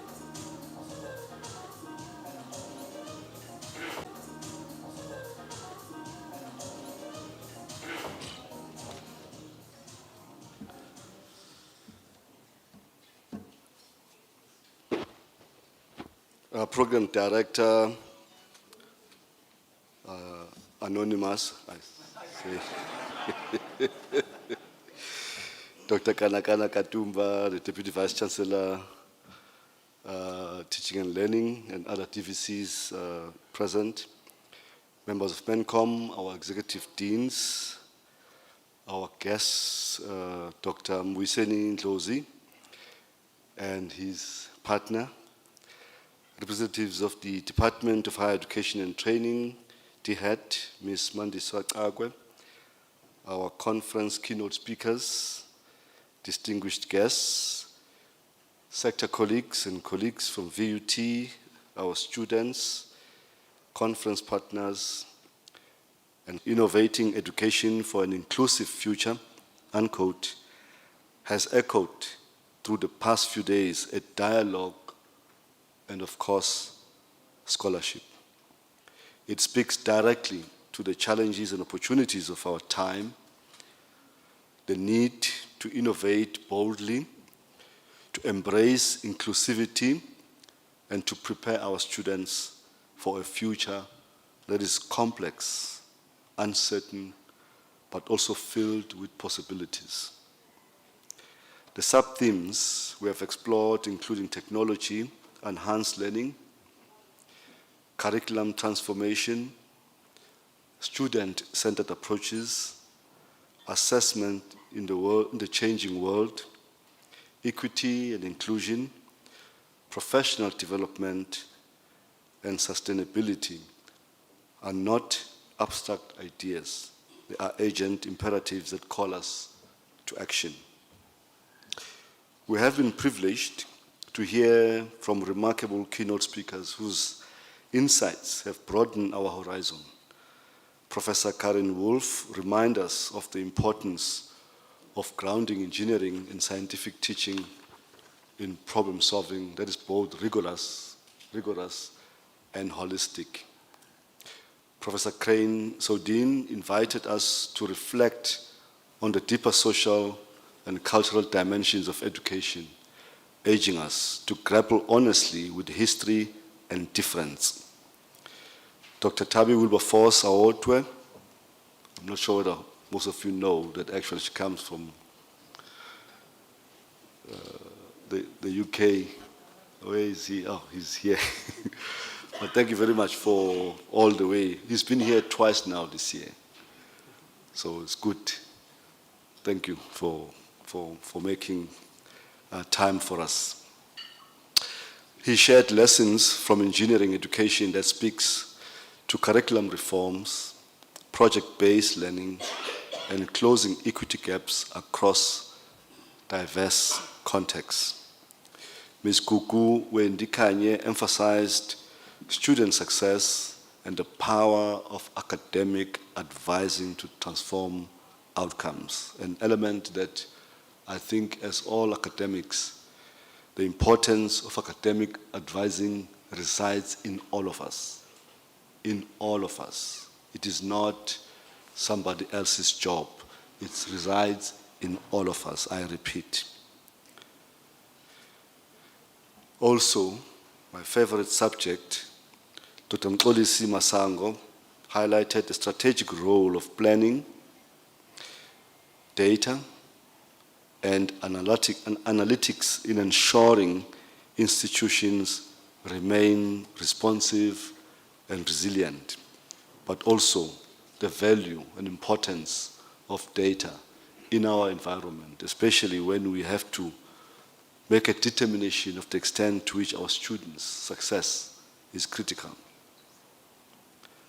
Together, these voices remind us that teaching excellence is not a solitary pursuit. It is global, collaborative, and of course, an ever-evolving. They challenged us to think of our classrooms as gateways to the world, where inclusivity, innovation, and transformation are not optional extras, but the foundation of all we do. And so tonight, as we recognize our Teaching Excellence Award winners, we do so with a sense of deep pride. To our nominees and awardees, you embody the values we aspire to as a university through creativity, dedication, and the resilience. You have made a proud impact on your students. These awards honor not only your achievements, but also the spirit of VUT, the institution committed to learning that is inclusive, forward-thinking, and socially engaged. The Center for Academic Development deserves our special acknowledgement. Through its programs and initiatives, the center ensures that our academic staff are supported, that teaching is continuously professionalized, and that innovation is embedded in the learning experience. In many ways, our CAD is the quiet driver of transformation in our teaching practices, aligning them with broader goals of our Strategy 2023 plus, and of course, with the national and global imperatives that demand our attention. As a University of Technology, we carry a responsibility to be leaders in innovation. That means harnessing the tools of the fourth industrial revolution, such as artificial intelligence, machine learning, use of digital platforms, and ensuring that our students, whether they are in Vanderbilt or in remote rural communities, have opportunities to succeed in an increasingly interconnected world. But more importantly for me, our ability to increase access into higher education depends on our use of these tools. It also means advancing the decolonization of knowledge, making sure that curricula reflect not only global best practices, but also the lived realities, the histories, and the aspirations of African societies. Teaching excellence is therefore not only about student retention or graduate employability. Though these matter greatly, it's about producing graduates who can contribute meaningfully to the economy, who are prepared for the demands of the industry, but who also carry with them the values of service, sustainability, and social responsibility. It is about recognizing that higher education plays a central role in national development, and that our graduates are not merely employees, but entrepreneurs who are citizens, innovators, and leaders of change.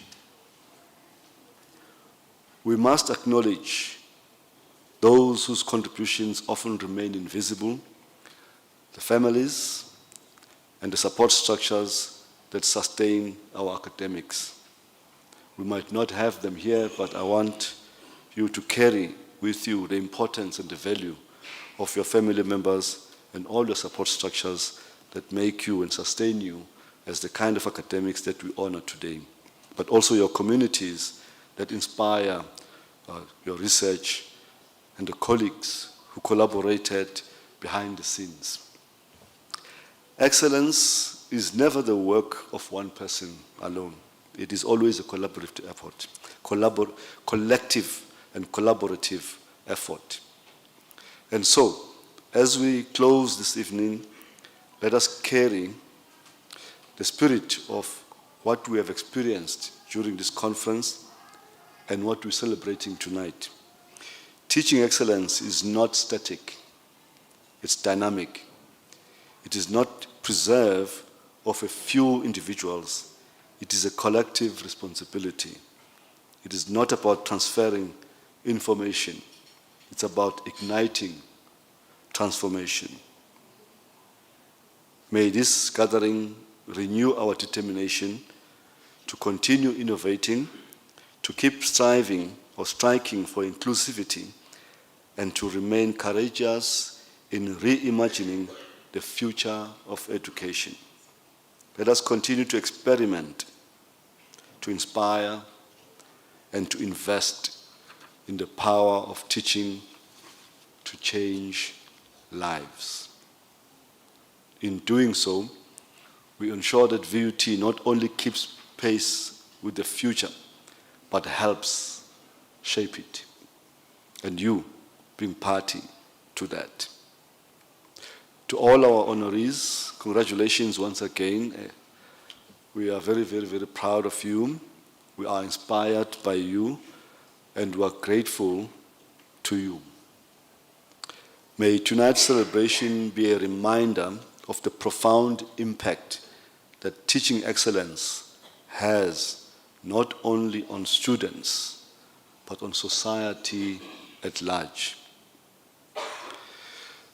As Malala Yousafzai, the globally renowned Pakistani activist for girls' education, and of course the youngest Nobel Peace Prize laureate, always reminds us, I quote, "One book, one pen, one child,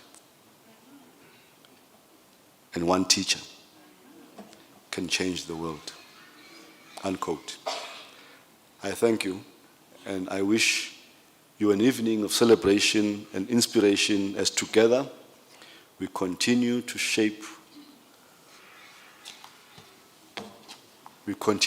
futures and transform society through our teaching excellence.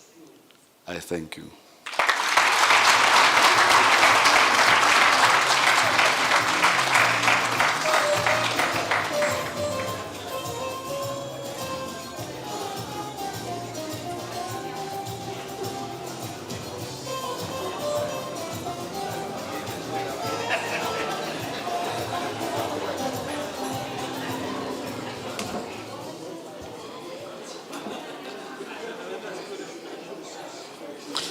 Good evening, ladies and gentlemen. My task is simple, but an important one, because I'm here to introduce to you to our esteemed guest speaker. Ladies and gentlemen, I'm introducing to you a prominent political activist, an academic, and a former member of the South African Parliament with a deep expertise in governance, public policy, and socio-economic transformation. With a PhD in political studies from the University of Witwatersrand, his work explores the intersections of politics, identity, and economic justice in Africa. As a former national spokesperson and founding member of Economic Freedom Fighters, he played a central role in shaping national discourse on economic inclusion, accountability, and transformation. He now advises and speaks on the evolving role of civil society, state policy, and leadership in driving long-term economic resilience.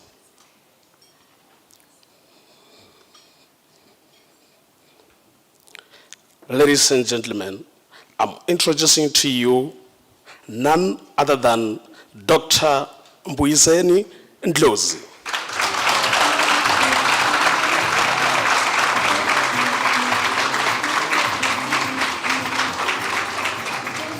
Before I leave the stage, he is introduced by Mr. Jacob Tamaha. Let us give him a huge round of applause. Thank you.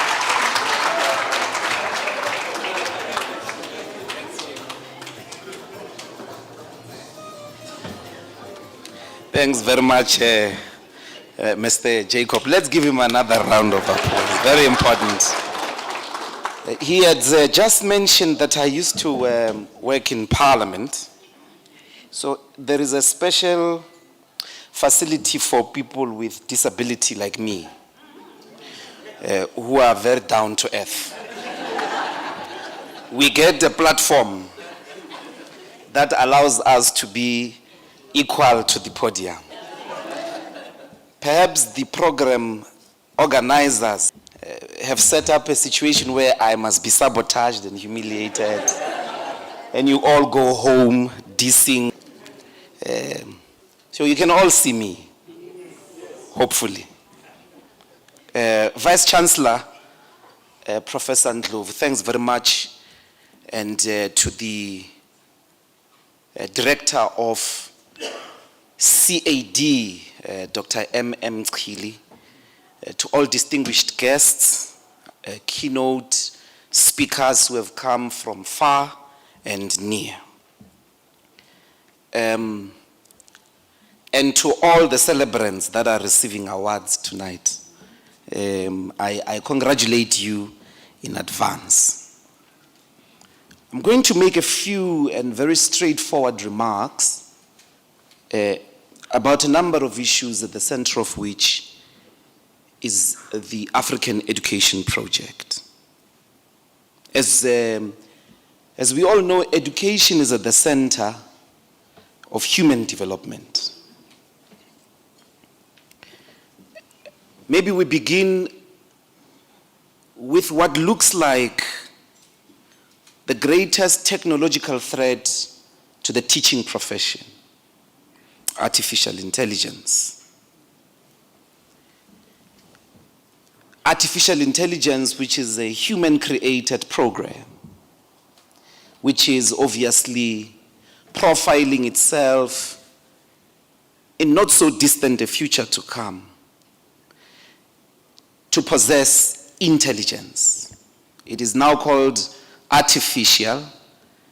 At some point, it's going to be self-generating intelligence, machines that create other machines, where there's no longer human involvement in the conduct of their own affairs. Seemingly machines, according to some research from MIT, that are scoring at this moment higher IQ tests than human beings. They seem to have the necessary emotional vocation to conduct what we may thought are technologically impossible emotional tasks. These machines, because they've got this emotional stability, emotional intelligence, can care for children better than us. If they can care for children, they will possibly teach better than us.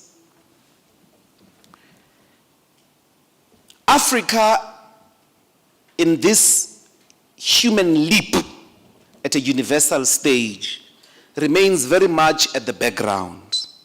The African knowledge problem has always been the fact that it just is always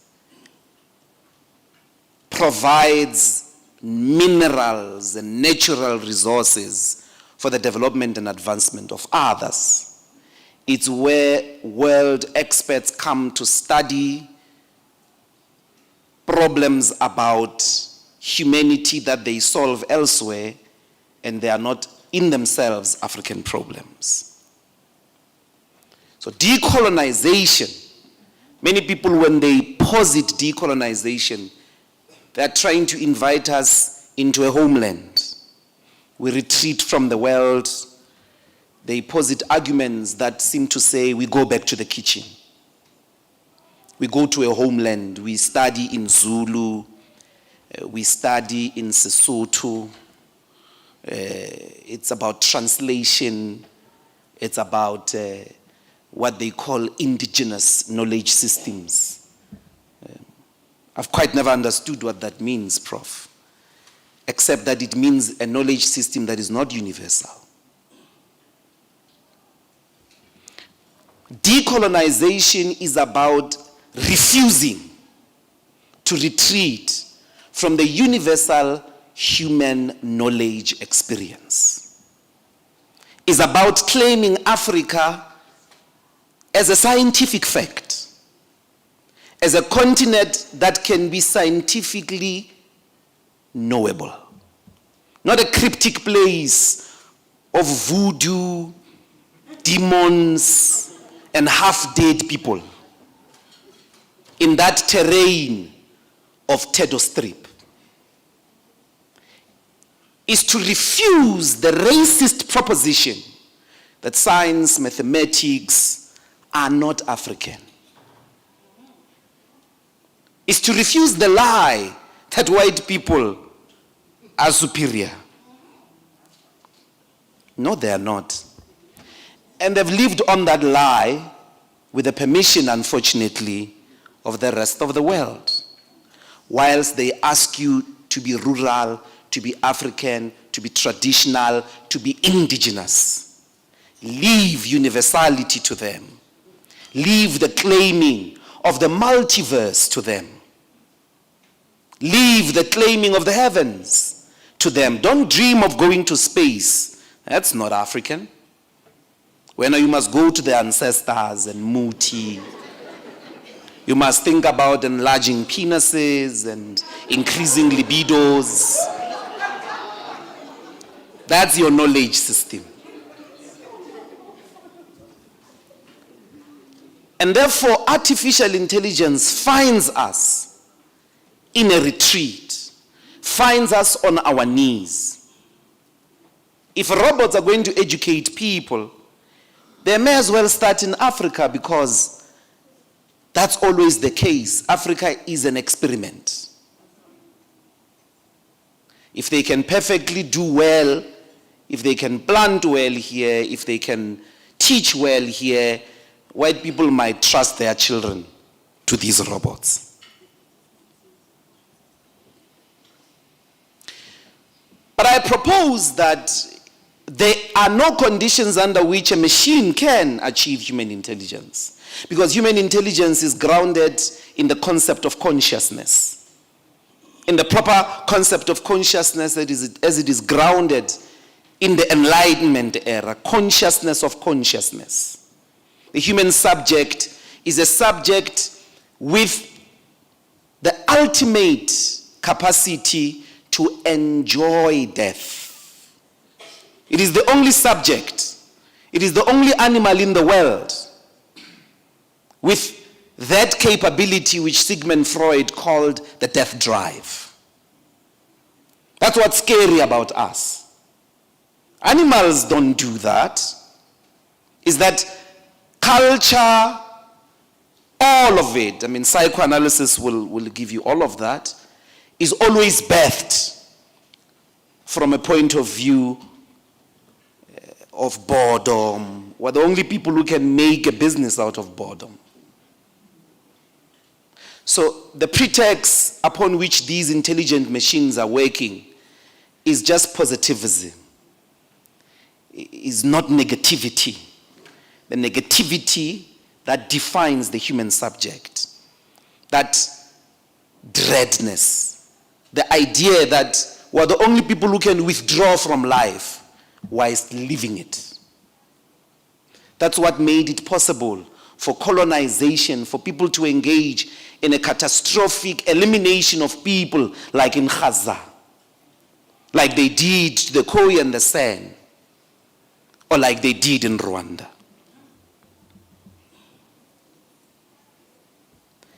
the pedagogies of the future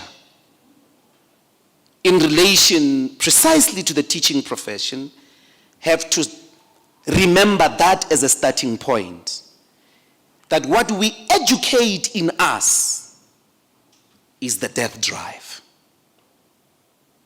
What we educate is the human spirit. What we educate is the human soul.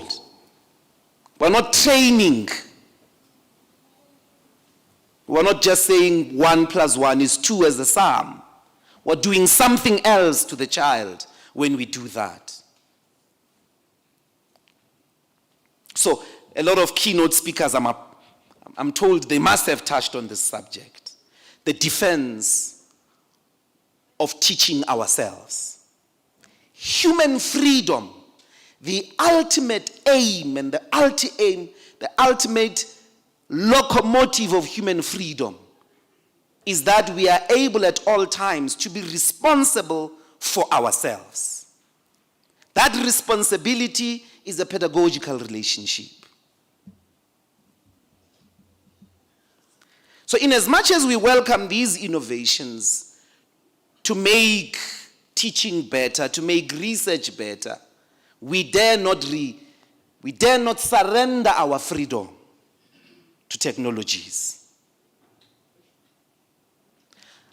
You can then imagine these human beings who are going just to be taught by machines. They may not understand tragedy.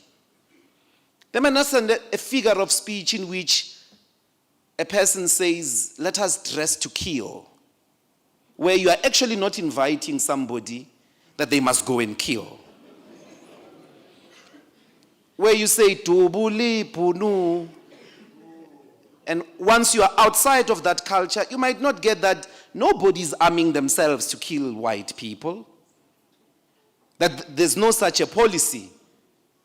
That culture, that cultural element, lies that poetic spirit. You are teachers, you should get that. Now, where is South Africa now? I propose to all of us that there is a big crisis that is going to collapse us as a country. A ticking time bomb.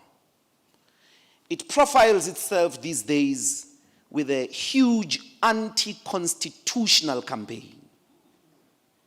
A number of people who are trying to convince us that South Africa's constitution doesn't come from African people, doesn't come from black people, and that it is a hindrance to the developmental success of the country.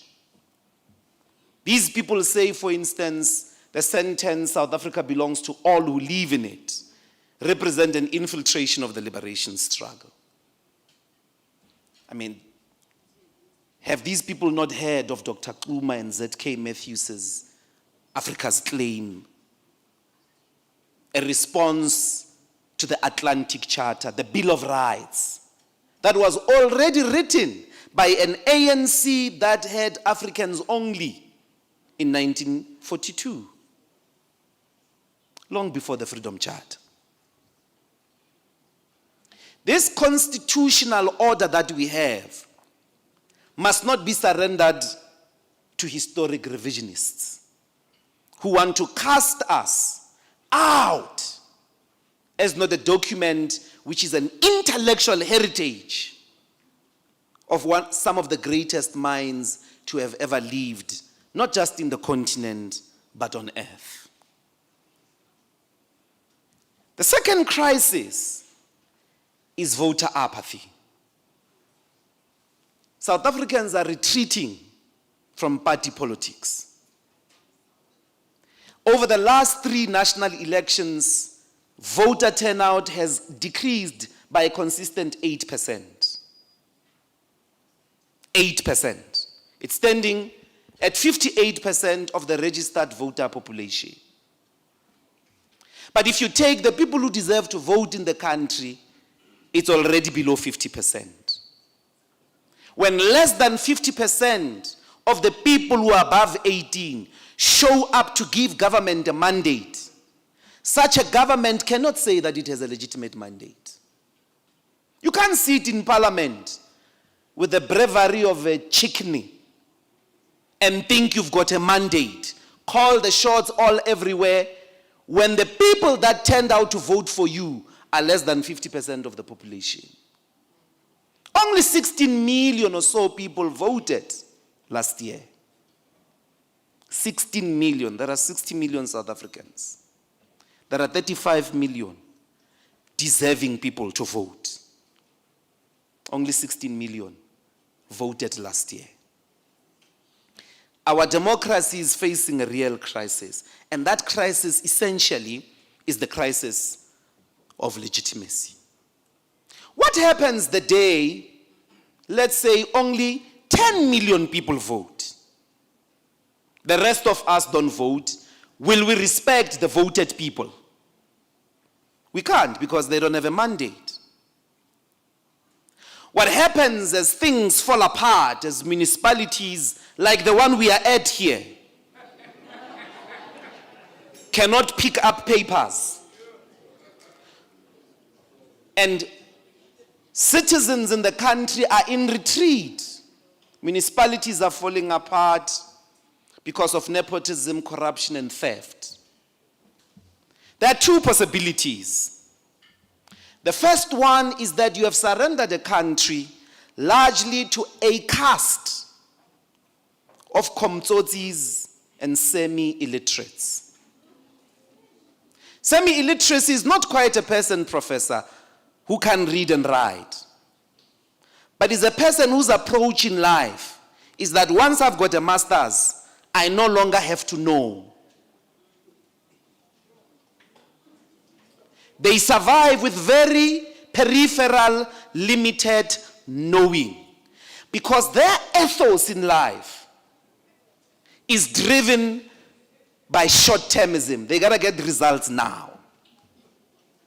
Now your lives, all of you here, I propose to all of you at this moment, are being run by a caste of komtsotsis with a commitment to being semi-illiterate. There are no big questions to these people. They don't read, they don't research, and yet the proposition of education, when I say I've got a PhD, what it really means is that I know that I don't know. Smangala abantu bathi bafundile. They have got all types of accolades, including the ones who are going to be awarded tonight. I hope you know that award means we appreciate that you know that you don't know. That as long as you are alive, you are in search of answers.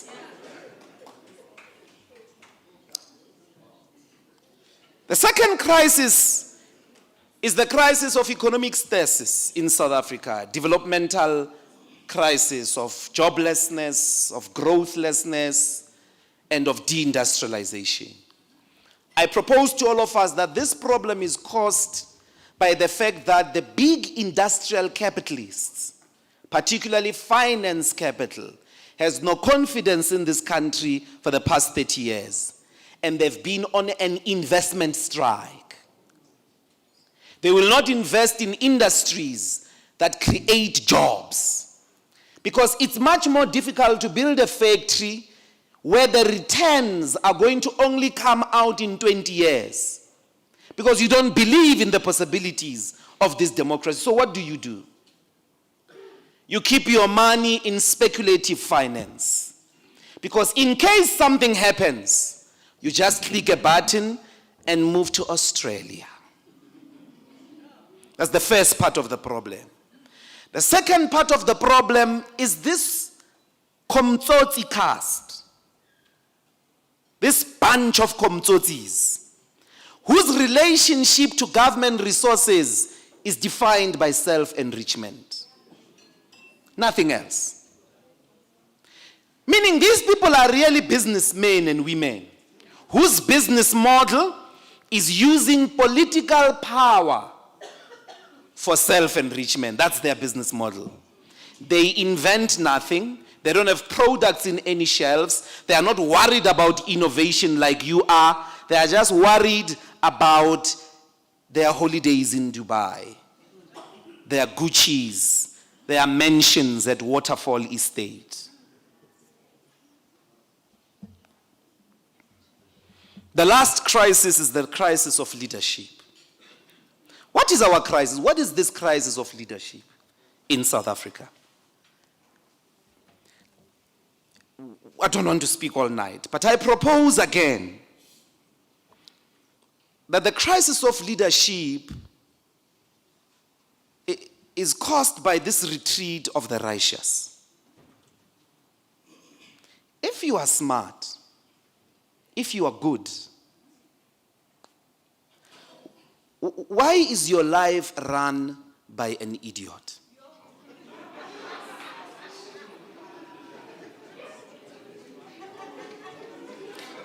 Now, South Africans, let's be honest now. All of us sitting here in the tables. Why are idiots, criminals, playing circles on us? If you say you are the righteous, if you say you are the political or the black intelligentsia, the African intelligentsia, the South Africa's intelligentsia, why are the institutions of the state run us at the back? As that's the beginning of a leadership crisis. It's right here. It's not out there. It's with us tonight. My closing statement then is that education is at the center of disarticulating this problem of the crisis of education. Now, you know, I'll give you an example. In the Eastern Cape, we get these numbers that every year, for the last 3 years, in excess of 200 teenagers, 200, excess, sometimes 250, sometimes 230 something. But amongst them, about 98 are kids who fall pregnant between the ages of 10 and 14. Now, who sleeps with a 10-year-old? Who sits with a pregnant 10-year-old for 9 months? Ke mang a beyang ngwana wa 10 years setswetsi? Well, the numbers go higher. The 17-year-olds, the 20-year-olds, more VUT, professor. Banaba more VUT. Hasika STD. Le pregnancy ki kom cake. So, you're killing our future, Mos. There's no future. The disruption of schooling is not only poverty, it's sexual exploitation. So I get people on the show to answer this question for me. Okay, education department, what are you doing? Like, for instance, a teacher beats up a child. What do you do? No, I call the parent. If I start beating you up, don't you call the police? Because that's a crime. It's called assault. I can't call the police. I must call the parent. Huh? If a child starts stabbing a child in school, or a teacher takes a rod and beats children, what do you do? We pass that. I'm building up an argument. Okay, that's fine. When you hear your 10-year-old primary school child is pregnant, what happens in that situation? Kuyahlawulwa inkomo ezithu or imbuzi. Ngahlawulela abantwana abana 10 years. There's a crisis right there. So apartheid gave us Bantu education. The Bantu Education Act got into play 1953 or so. 1956, Maurice Isaacson. It was an apartheid high school. 1963, Naledi High. It was an apartheid Bantu education school. 1976, these schools, because of teachers, produces tsietsi machining. They produce the people who undermined the logic that Africans must be educated for only unskilled labor. They must be collectively, culturally dummified. Teachers stood right at the belly of a Bantu education technology that was supposed to destroy and dummify the black child. They stood at the center of that beast and produced a new human being. The first people who are going to save us from South Africa's collapse are the teachers. Don't let anybody undermine this profession. Don't let anybody count this profession out. Protect it with everything that you have, from incompetent, from parasites who enter it because they are looking for jobs, they bribe principals, but they do not have the calling of being educators. They get in a classroom and they contribute to the breaking of the African spirit. Protect the excellence of this profession, because it is this profession that collapsed apartheid. This profession must take it upon itself that the new leader, the tsietsi machining of our generation, who must answer the problems of the African continent, the problems that are facing South Africa. Who's going to do decolonization? Meaning you don't answer European problems. You answer the problems of South Africa, of the continent, scientifically. Those people who are going to give us that, I tell you now, are the people with the privilege at the forefront of young minds.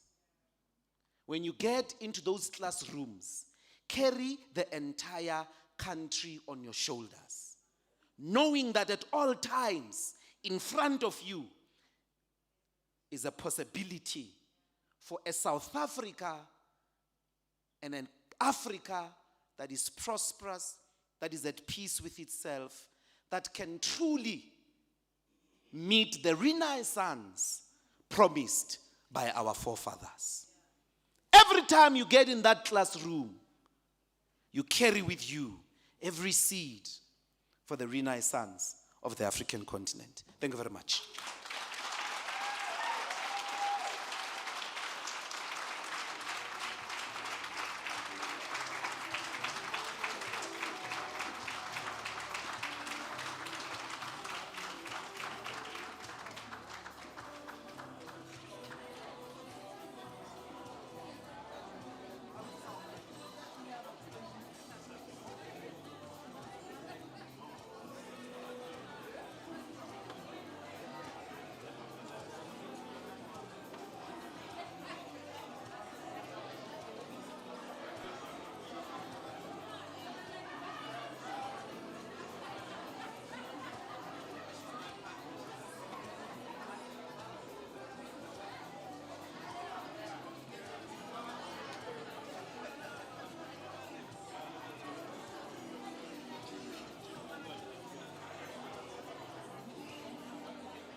Thank you very much,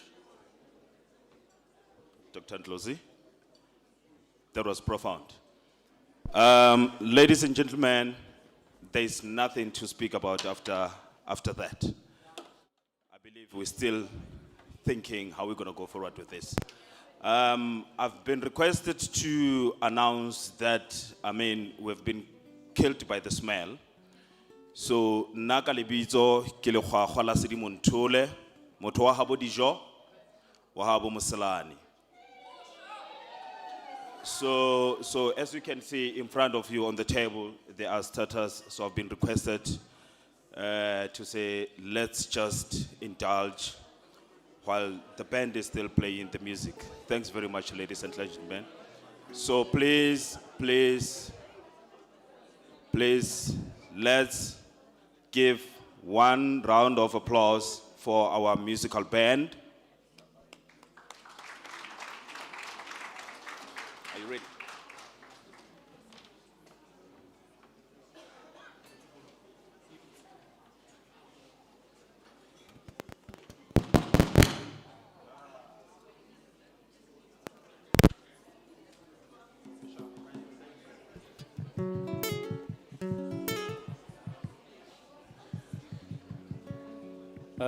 Dumelang, Sanbonani. We go by the name of Katias. We were told the stage is small, so we just brought what we can. So, mic off. Gonna enjoy this. I hope you're gonna enjoy the song.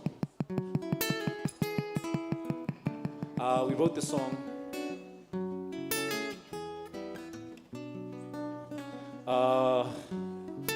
It better explains where we come from. We're from the Val, by the way. Sharpeville.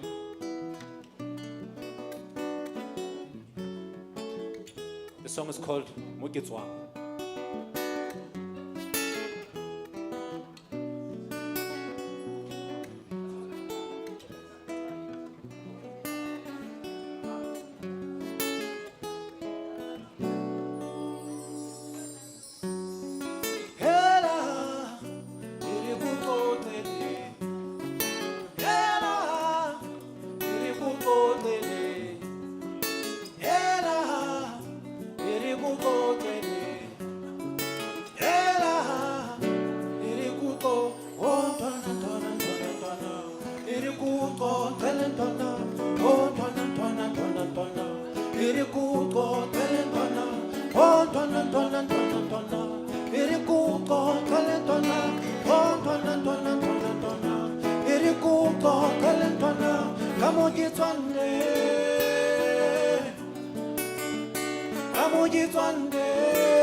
Impaba khama ke jwala e abali bate bali bata kasi aparo o tlatswa machita fela ho tlolla ati wa hlanya banana batika malaka be dintle bana di kharebe ha o sa tshware o go tonge ha o sa tshware o go tonge ha o sa tshware o go tonge Hausa Tara he Umakaskas Oh dona dona dona dona Eribuko talentona Oh dona dona dona dona Eribuko talentona Oh dona dona dona dona Eribuko talentona Oh dona dona dona dona Eribuko talentona Kamo yitande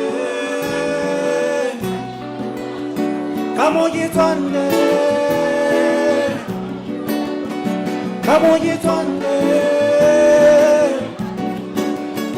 Kamo yitande Oyitsangwana Ule wana Ilo butatile hakakang Hausa pakisi wasalaman Oyitsangwana Ule wana Ilo butata hulujwang Hausa tuwi walapaman Musicala kamunati, benesi fele kamunati, weekende kalanga na une, ibe ifela kamata. Talende ide tu vita di shoka kama Pakistani yeah. vali moya oh ntwana ntwana ntwana ntwana irikuko phela ntwana oh ntwana ntwana ntwana ntwana irikuko phela ntwana oh ntwana ntwana ntwana ntwana irikuko phela ntwana oh ntwana ntwana ntwana ntwana irikuko phela ntwana kamoyitonde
Nyalle musari ya twana Beyonce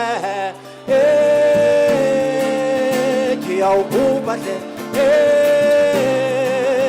kia ukuba peritare aka nyalle musari ya twana Beyonce kia ukubate kia ukuba peritare Bonica, Kimubonia, Fita Katsila, Kamuya Misana, Kanitia Emma, Kamufitela, Karika Yitevana, Kari Yumuta, Kari Kikupa, Inamata Homa, Wanang Hana Anzia, Kamatagam Matisiza, Kamatagam Matisiza, Kamat Facebook, Facebook, Twitter, Instagram, Facebook, Facebook, kieno kimufumani basadi papa ngata kebabo ya tshwana le yo ha ke somubo basadi papa ngata kebabo ya tshwana le yo ha ke somubo basadi papa ngata kebabo ya tshwana le yo ha ke somubo basadi papa ngata kebabo ya tshwana le yo ha ke somubo aka nyalle musari ya tshwana le Beyonce ya ukuba ukuba peritare maka yalle musari ya twana Beyonce ya ukuba ya ukuba peritare ke batla musadi esa tota faula tse ke mo shebile ka mahlo mafana ka musi bona ke wa ka ke vuma makosi tole lenya etsetsa ka ofela ke Beyonce batla ya tshwana le Beyonce Kata muthola kyamjisa jiso samuna kichelete haboso selahlatse zaka skapha mabaka tabele waka ana wantusa ngaka na wantusa ngaka basadi ba bangata ke babo ya tshwana le yo ha ke so bobo basadi ba bangata ke babo ya tshwana le yo ha ke so bobo basadi ba bangata ke babo ya tshwana le yo ha ke so bobo basadi ba bangata ke babo ya tshwana le yo ha ke so bobo aka yalle musadi ya tshwana le Beyonce ya ukuba ya ukuba meditlare aka yalle musadi ya tshwana le Beyonce ya ukuba ya ukuba meditlare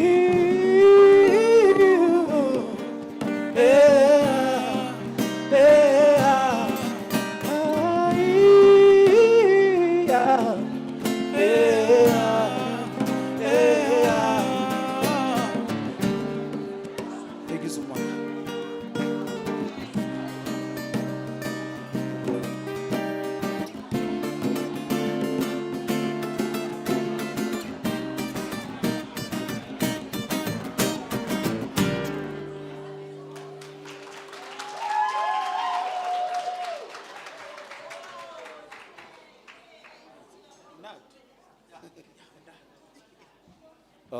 Thank you very much.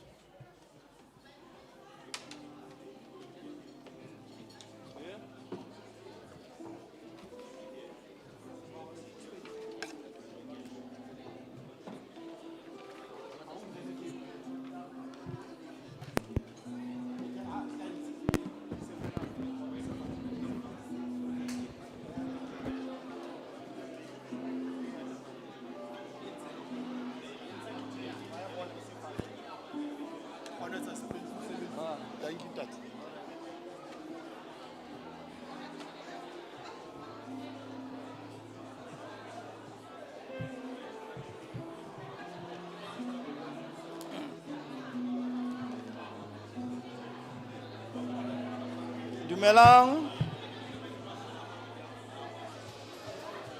Dumelang. Evening. My name is Dr. J.S. Dirane. I'm from CAD, Center for Academic. My responsibility today is to, Center for Academic Development, okay? My responsibility today is to give awards to recognize our lecturers. So now we are going to give 2 awards, which is RATE Award. RATE stands for Recognition Awards for Teaching Excellence, which is funded by UCDP.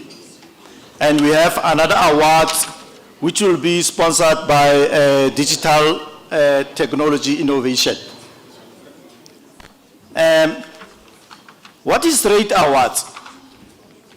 I'm just going to explain because since last year I've found that most of the lecturers, they don't apply for the awards.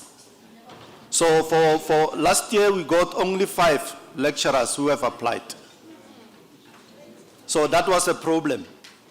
And faculties that were represented, it was management science as well as the applied and computer technology. So at least this year we got more than 12, those who have applied. So what is the aim of RATE Award? Is to recognize our lecturers for their academic excellence, their research impact, and their innovation, teaching innovation. So what we do in CAD, we make sure that we do e-calls. We send e-calls they will revolve around 4 weeks. And also we inform our deans as well as HODs and our administrators so that lecturers can apply.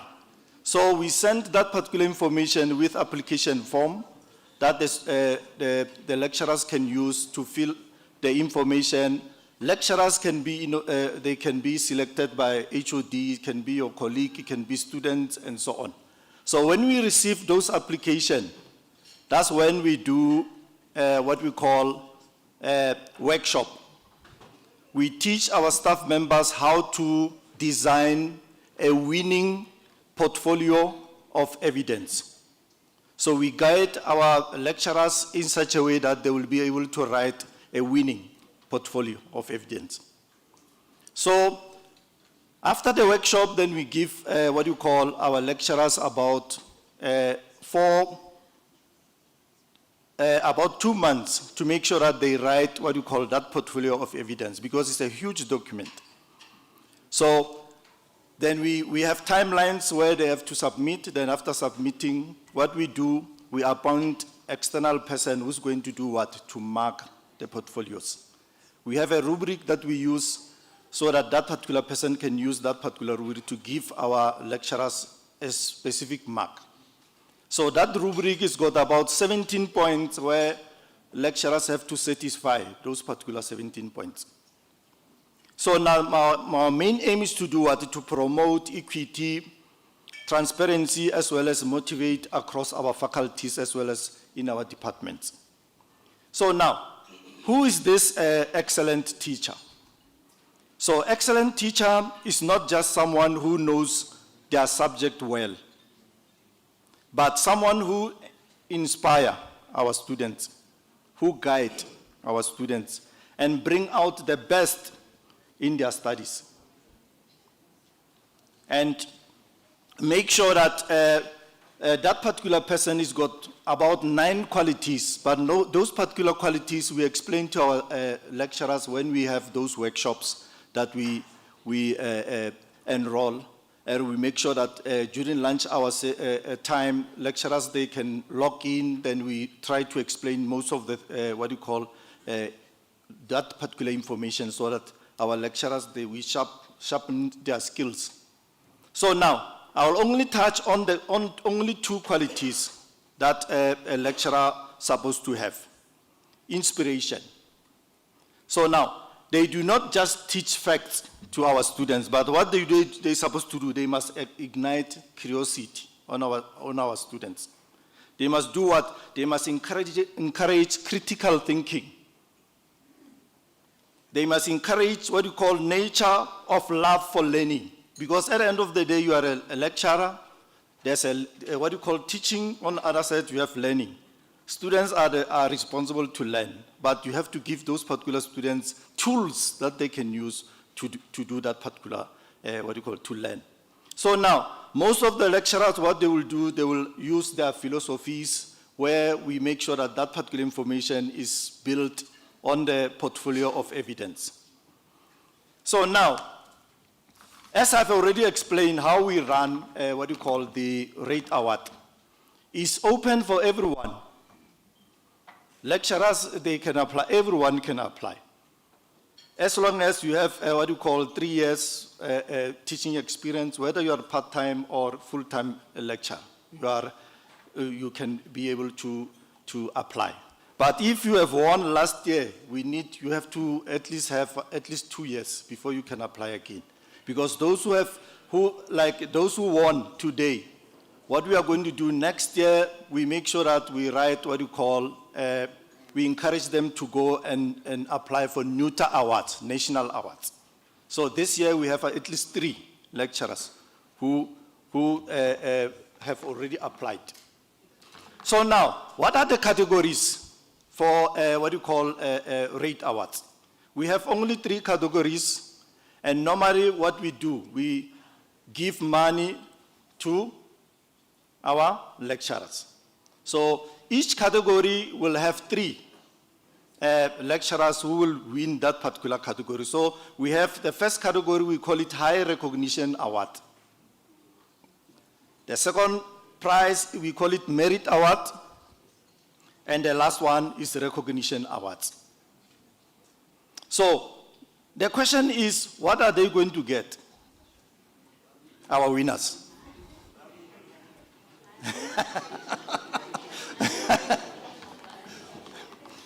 Yes. So now they are going to get certificates of recognition per category. They are going to get what you call our students from Faculty of Human Sciences, from Visual Arts and Design Department. They have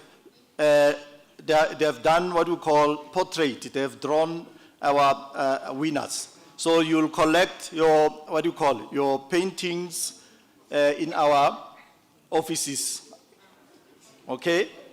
Because those particular students, they're still drawing our winners.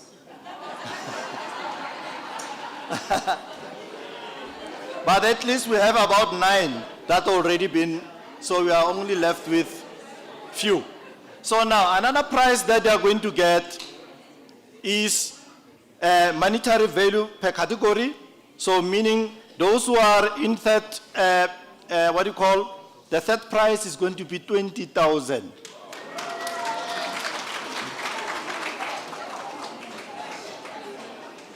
And second prize is going to be 30,000 per candidate. The first prize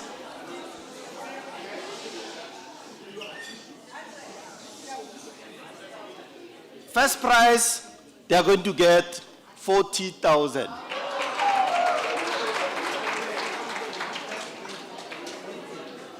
So now, how are we going to roll out this particular prizes?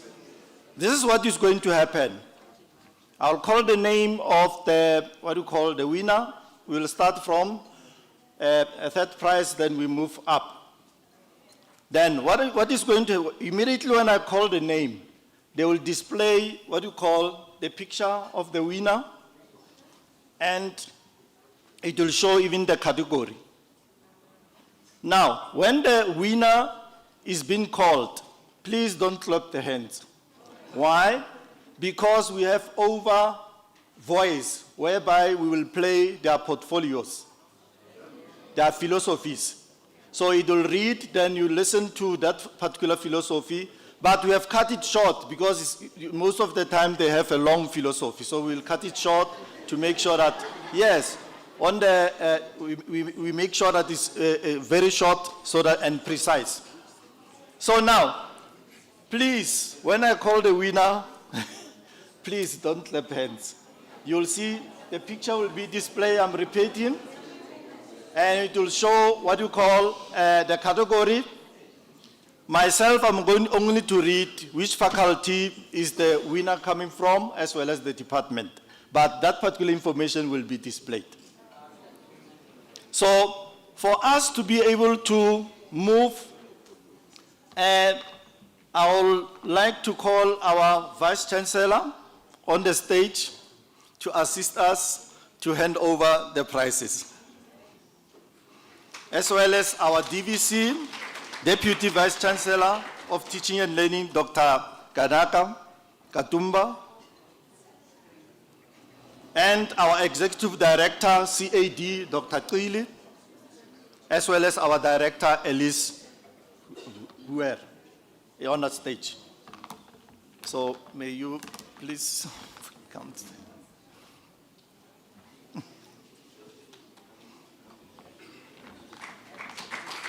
Are you ready?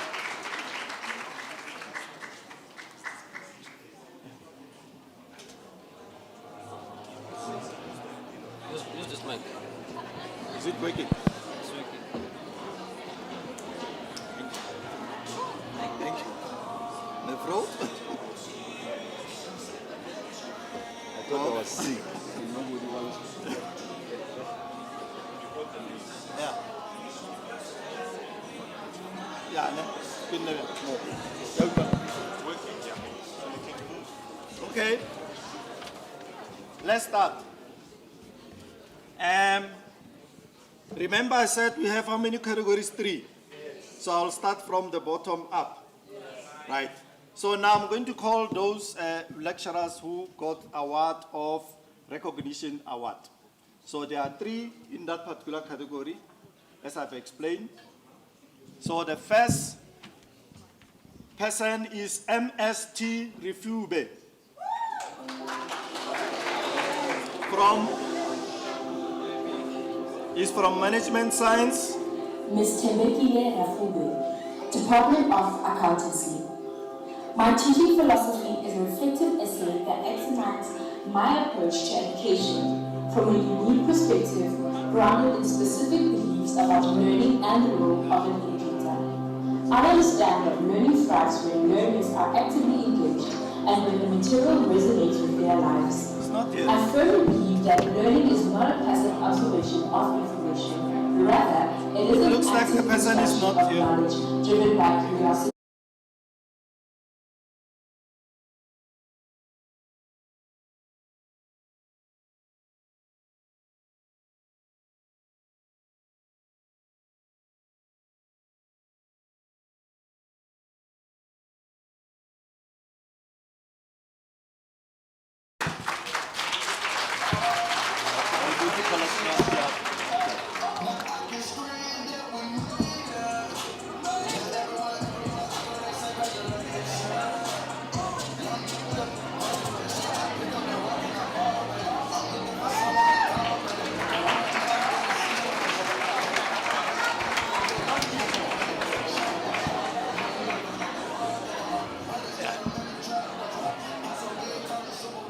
And remember, it's going to get 20,000. No, not. Yes. Okay, the Rafube. The second one is Q Senegal, Quinten, from Women's Sciences. Department of Tourism and Integrated Communication. As an educator, I believe that learning is most meaningful when it is active, collaborative, and committed to a real-world context.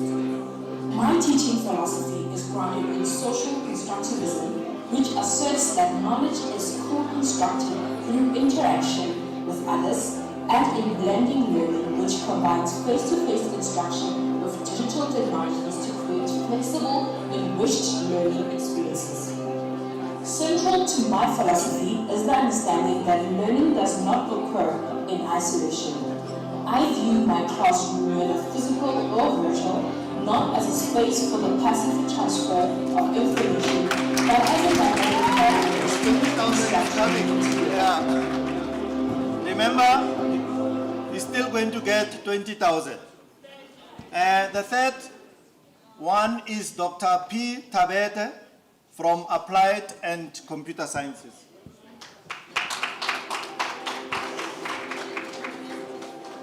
Dr. Patience Mapule Tabete, Department of Natural Sciences. Being a teacher is not just a profession for me. It has been a lifelong aspiration since I was a young girl. My journey of learning has shaped me into the teacher I am today. The path to becoming an educator is a lifelong endeavor, and this has allowed my teaching philosophy to evolve over the years. In this portfolio, I reflect on my experiences in the past 3 years during which I became a full-time teacher and actively engaged in the teaching process. My teaching philosophy has shifted from focusing primarily on behavioral learning tactics to adopting a student-centered approach.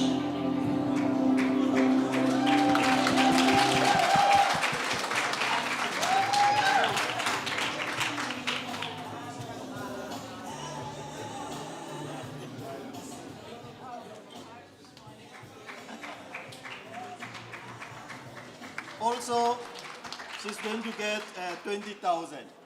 Now, second prizes. For this particular category, we realized that our lecturers, as they have applied, we have about 5 who won what you call this particular category. 5 of them. They are coming from different faculties. So the first one is Ms. J. Mofokeng from Women's Sciences.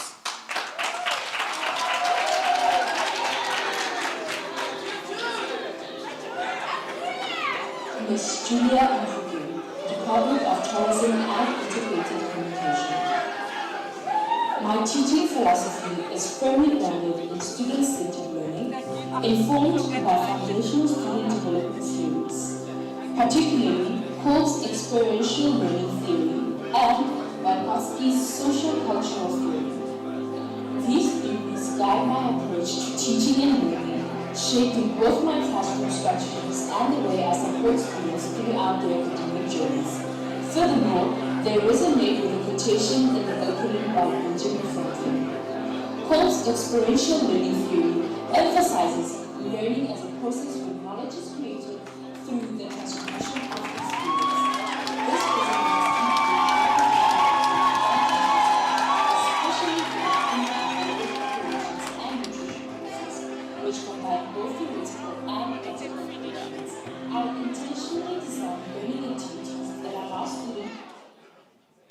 Okay, remember she's going to get 30,000.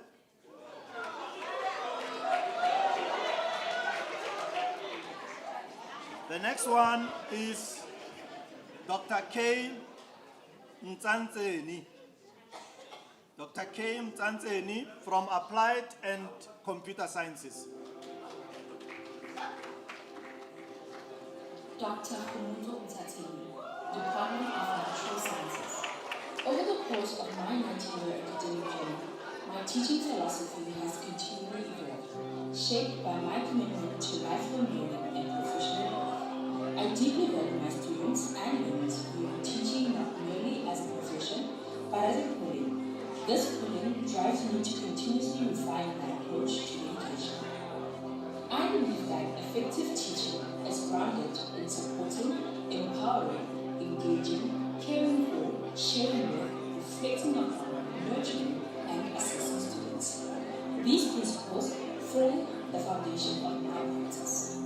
As a lecturer, I consider myself a custodian of knowledge, responsible for not only transferring information, but for also producing, reproducing, and disseminating it.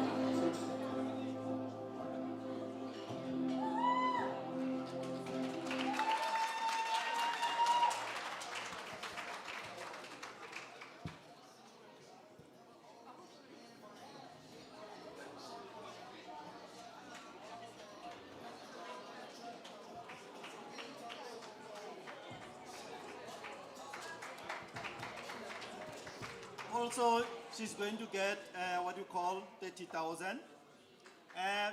The next one is Mrs. B. Simelani from Management of Sciences.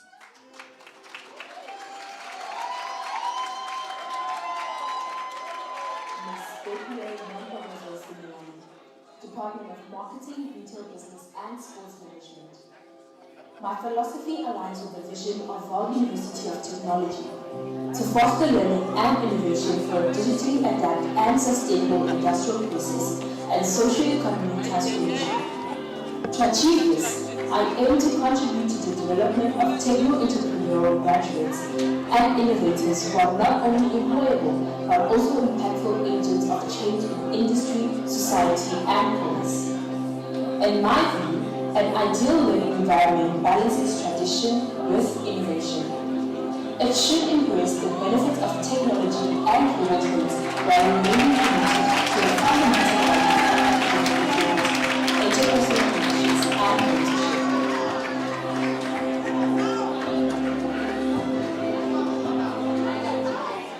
Also, Ms. Simalal is going to get 30,000.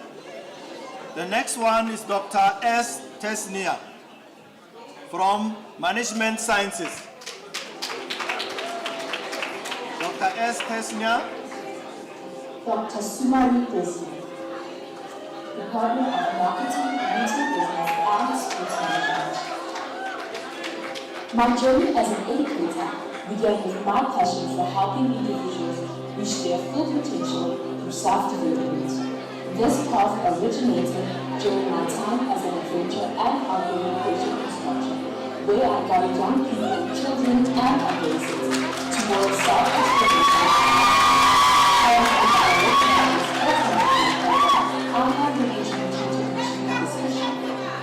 Reflecting on my beginnings, I recognize that my drive to facilitate self-exploration and learning was inspired by the experiential learning model of David Cole.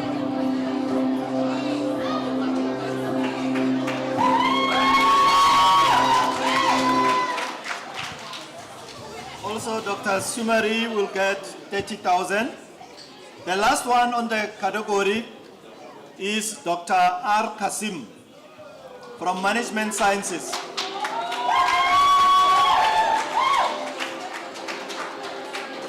Dr. Renal Kasim, Department of Accountancy. I agree with Kundana that my teaching philosophy is grounded in the belief that every student brings unique experiences, strengths, and challenges to the classroom. Reflecting on my own struggles as a student, I often felt that lecturers assumed we all learn in the same way. However, each student is different with diverse learning styles, leaving many of us, including myself, feeling lost. My goal is to foster curiosity, resilience, and confidence in my students, equipping them with skills that extend beyond the classroom. Congratulations. Also, Dr. Kasim will get 30,000. Now, the last category. Those who are going to get 40,000.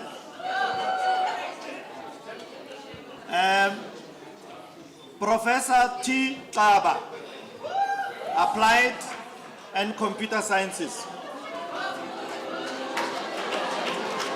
Professor Tanzani Kaba, Department of Natural Sciences. My philosophy of teaching has been shaped by my extensive and positive experiences as a learner, laboratory technician, and lecturer, as well as my passion for teaching and learning. My transition from being a part-time lecturer and laboratory technician to a full-time lecturer was driven by my desire to educate others. I attribute my success to the unwavering support of my family, friends, teachers, and colleagues, as well as the individuals who have recognized my talents and skills and encouraged me to explore them. I believe that a facilitator should create an environment that fosters the learning process.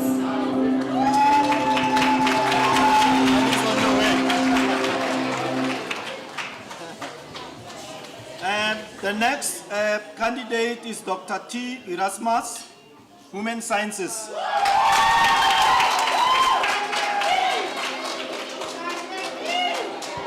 Dr. Tanya Erasmus, Department of Tourism and Integrated Communication. I believe my students are the future guardians of our planet, equipped with the potential to drive meaningful change in the fields of biology, ecotourism, and nature conservation. They come to the classroom with diverse backgrounds, experiences, and perspectives, which enrich our learning environment and foster a culture of collaboration and innovation. Students learn best when they are actively engaged in their education and can connect their studies to real-world challenges. Through a self-determination theory, I strive to create a learning environment that fosters autonomy, competence, and relatedness. Three psychological needs identified by both Durkheim and Ryan as essential for intrinsic motivation.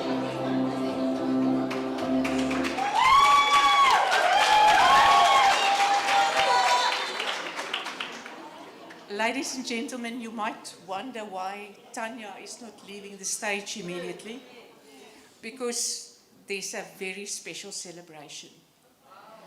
For the first time ever in the Rate Awards, judged by somebody outside of the university, we've got somebody with 100%. Congratulations.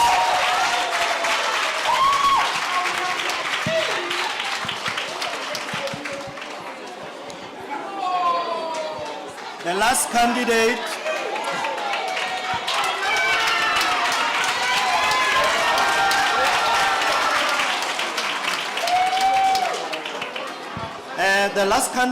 is Mr. N. Nyembe from Engineering and Technology.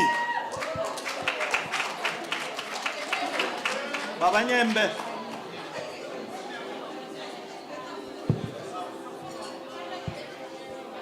Mr. Ntlantla Nyembe, Department of Chemical and Material Engineering.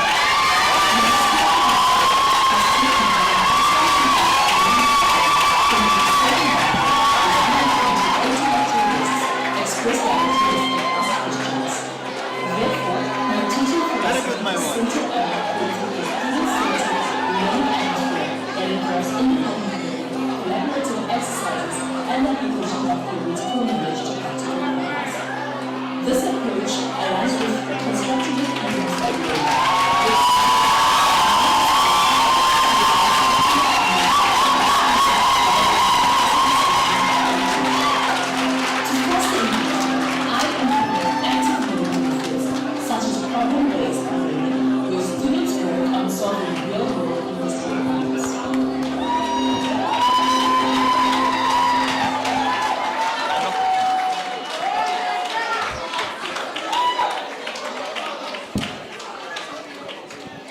Round of applause for our winners.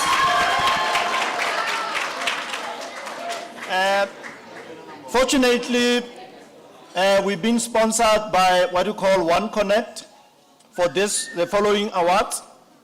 And normally, how do they have categorized this particular award is we have checked how, our lecturers. Remember, we have what you call our blackboard, which is Vutela.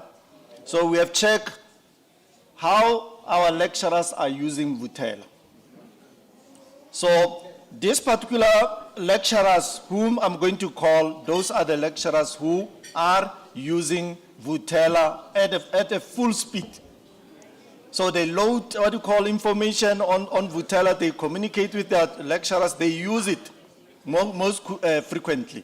So for what you call exceptional integration of Blackboard learning tools and feature the creative or create engaging student. Remember, most of our time we look for student-centered approach. Learning experience and advanced digital teaching practice. So they've sponsored our, what you call, 4 lecturers who are going to get 5,000 each.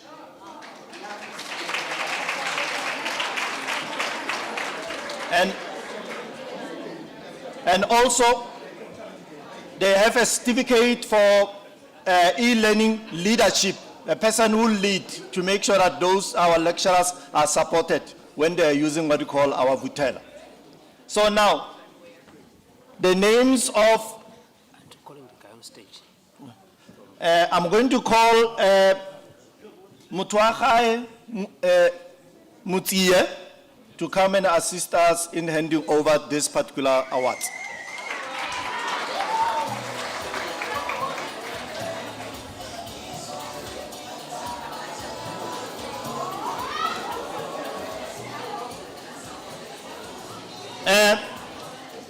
These awards, we call them Digital Teaching Innovation Award. The first winner is Mr. Fatumani Patrick Nemalili.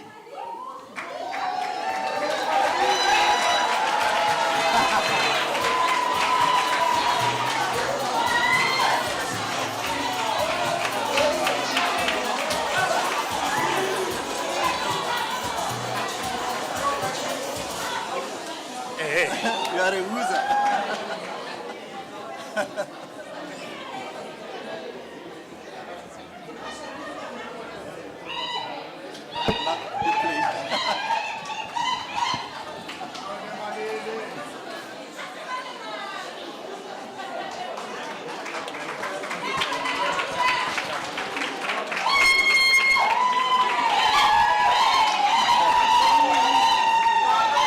Okay. The second person goes, it goes to Mishak Mazibuko. Mishak Mazibuko.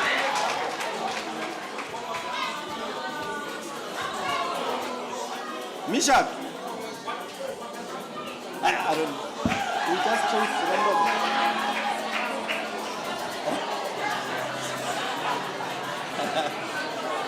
Mr. Mazibuko.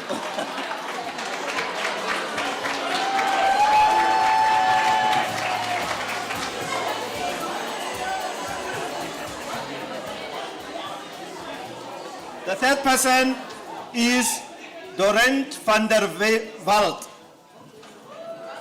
Dorent van der Walt. How much is this one getting? Yes, this one. 10,000. I'll call that one. I'll bid.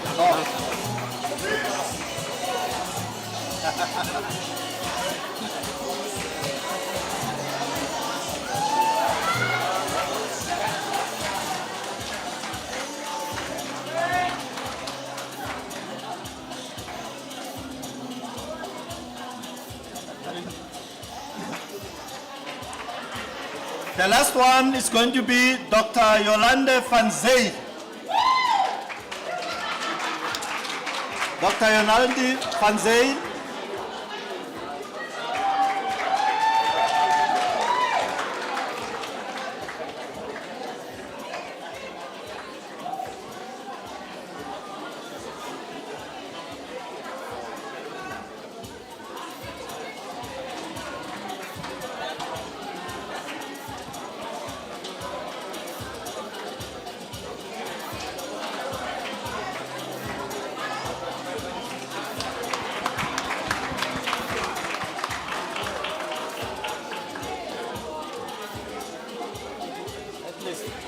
Okay. We have what we call Certificate of Excellence in E-Learning Leadership. It will be announced by our Executive Director, Dr. Qili. Am I the winner? All right, no, thank you, colleagues. Thank you to our sponsor to this category of our awards. This one, colleagues, we have to identify a learning team that is working on this aspect. And I think you'll all agree with me that technology is very important to our teaching and learning aspect. And again, in the past, a couple of years ago, I think since COVID, we have been manhandled by one person when it comes to e-learning. So I thought I should then, colleagues, recognize the leadership and passion and commitment of our colleagues who is working on this aspect. And the awards, she has been awarded, or he has been awarded an amount of 10,000 rand. That goes to, just one more time.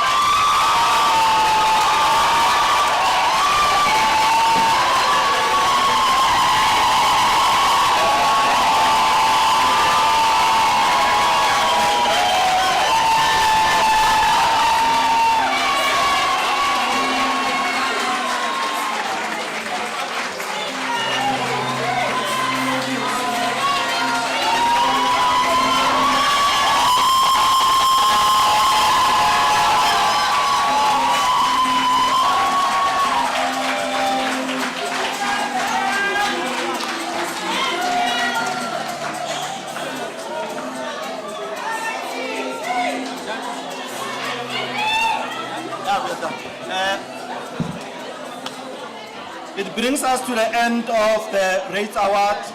Thank you very much. For now, I'm going to call those guys who are musical item. Okay, those guys. We are going to give us only one song, ne? One.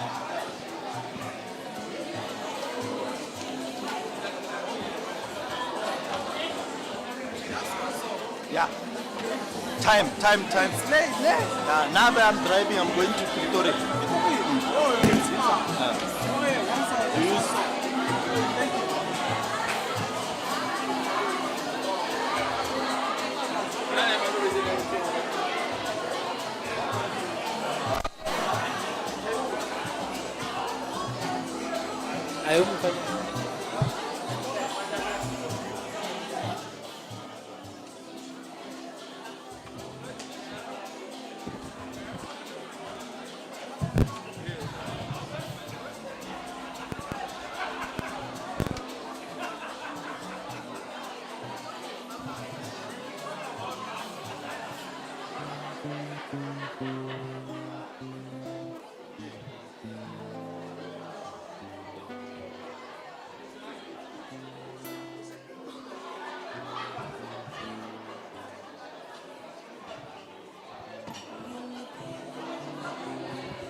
One.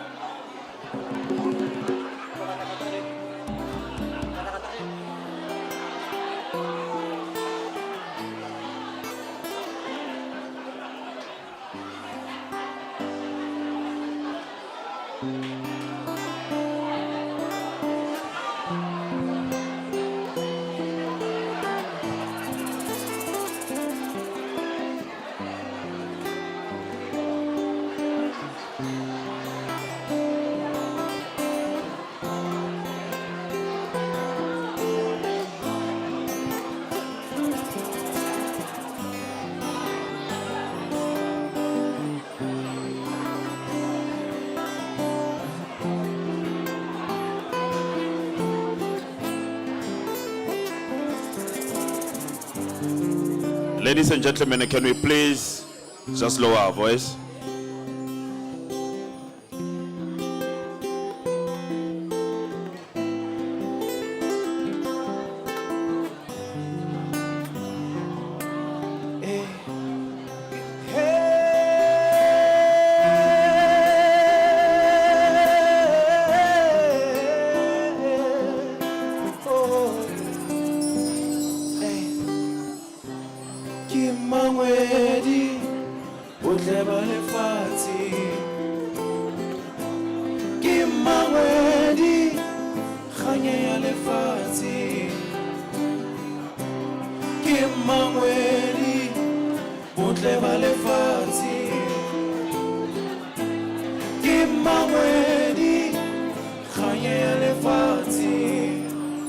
Hey, wane o motle hakaka, wane o ke se matsatsa, wane o mosisanyana, nkana kari ke motlelara, o sokodisa ke bashanyana, o sokodisa le bashanyana, ke nnete wa bahana, nkana kari ke sona sinanga, bashanyana halibila bamulara, ufetula bashanyana masokolara, bashanyana halibila bamulara, ufetula bashanyana masokolara, bashanyana halibila bamulara, ufetula bashanyana masokolara, bashanyana halibila bamulara, ufetula bashanyana masokolara.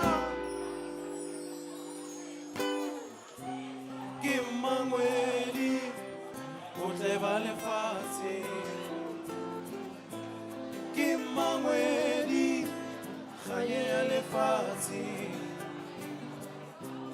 Kimangwedi, utleba lefatshe. Kimangwedi, khaye ya lefatshe. Emutle ngwana ngena. Yadi koti marambe, Bashankana bai pala pala, pala pala.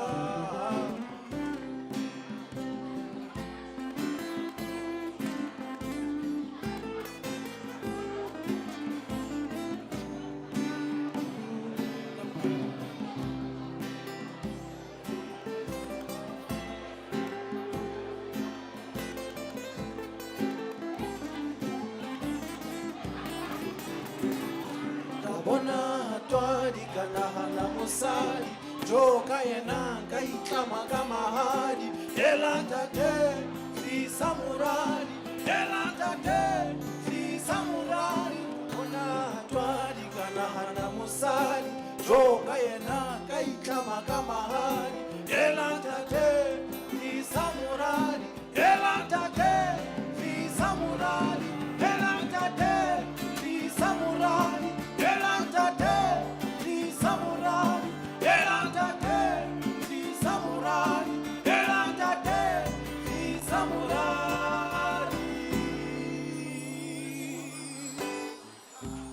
Kimangwedi, utleba lefatshe.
Thank you very much.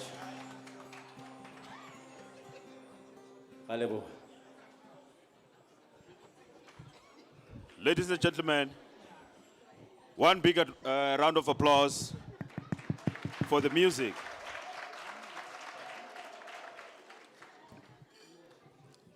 Just one concern, if you can keep our voices lower while music is playing, that will be much appreciated. I believe few of you have listened to the song. There's a quite a beautiful message that was given in here.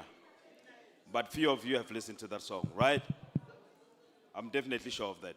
All right, colleagues, moving forward, because the night is still young, but we need to start finishing up with the project, the program. We're going to call upon Ms. Mandisa Kakwe, the Director of the University Capacity Development Directorate within the Department of Higher Education. Please help me welcome Ms. Kakwe. She is our funder.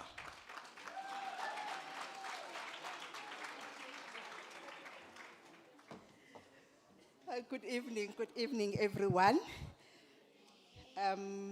So, you're saying I carry the purse.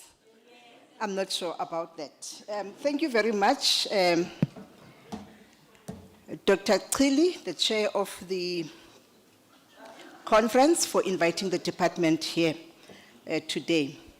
But first, I would like to greet the Vice Chancellor of the university, the executive in the university, and our guest speaker for the day, Dr. Ndlozi, and his better half, who joined us today.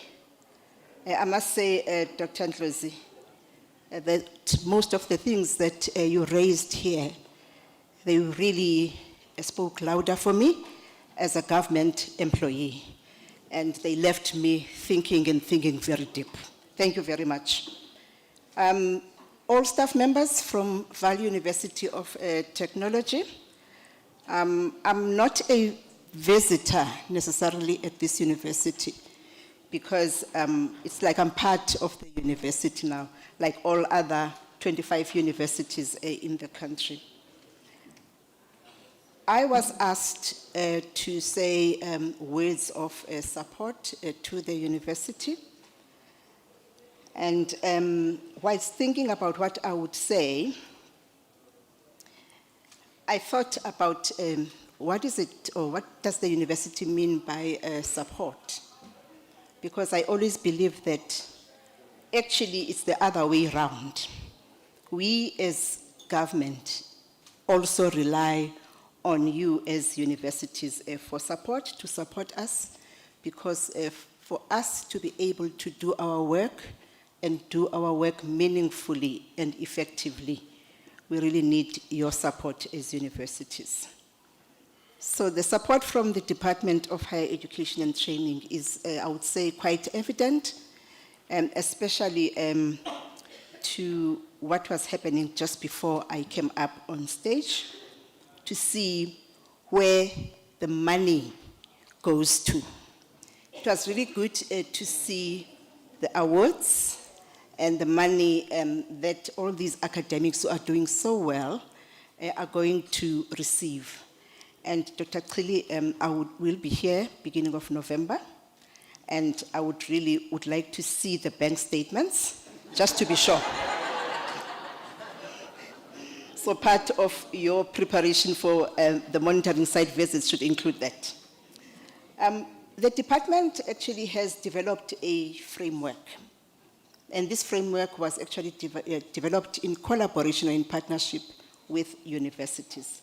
And it was mainly to make sure that we keep the flag flying in terms of teaching in universities. I do understand that the most important component, or the component of a university that is given quite a very high status, would be research.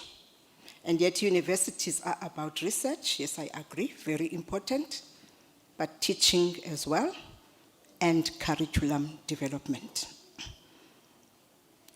Over the past few years, we have been talking about the transformation of higher education. We haven't been talking about the decolonization of the curriculum or the transformation of the curriculum.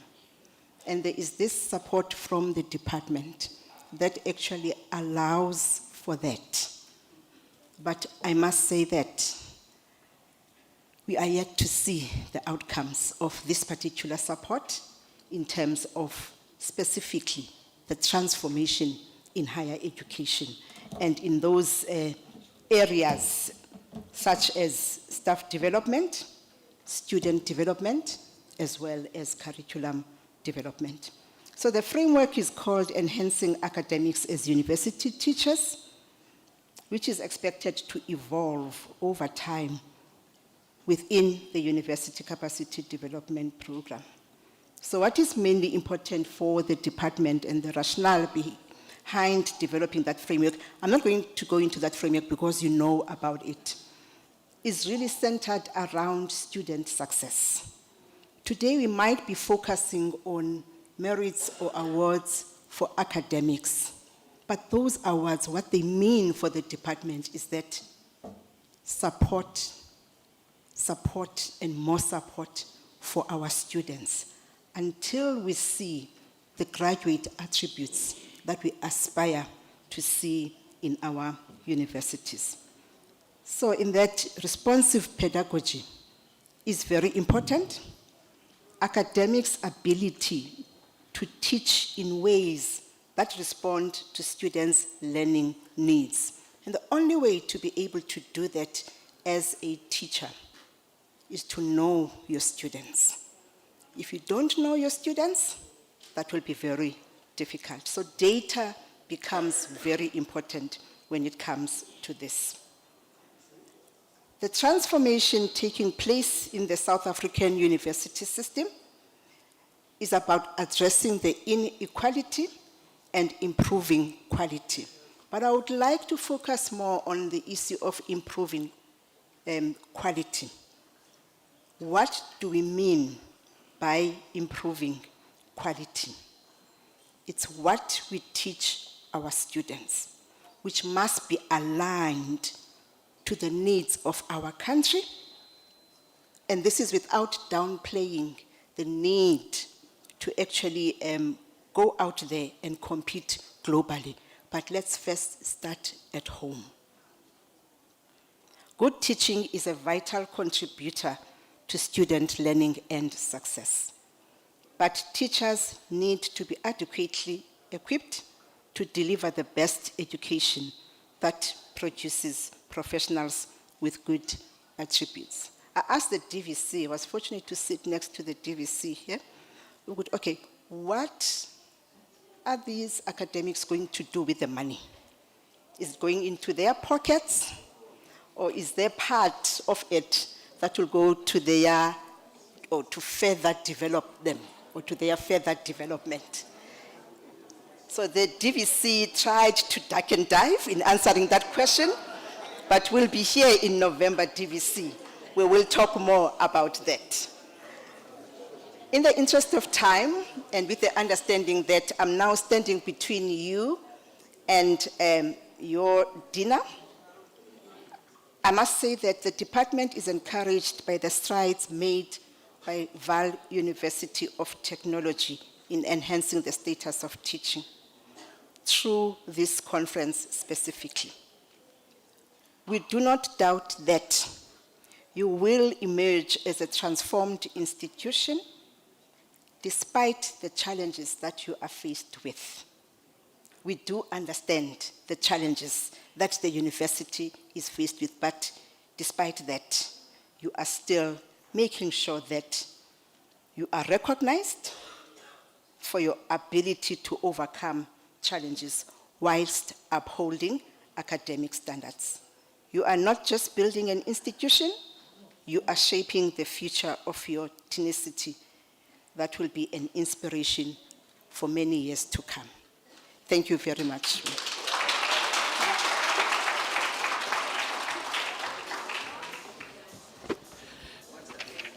Thank you very much, Ms. Kakwe. Moving right along to provide a message of support, help me call upon Dr. Kanakana Katumba, DVC Teaching and Learning.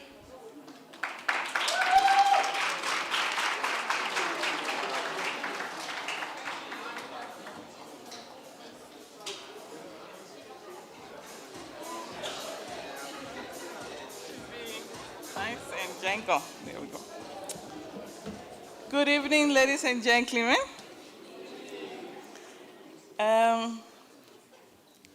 Today I'm just supposed to give some congratulation remarks. So allow me to begin by acknowledging our Vice Chancellor and Principal, Professor Ndlovu, our esteemed guest speaker, Dr. Ndlozi, and the partner. The representative from the Department of Higher Education and Training, Ms. Kawe, our ED, CAD, Dr. Kwili, and then all the executive deans which are here.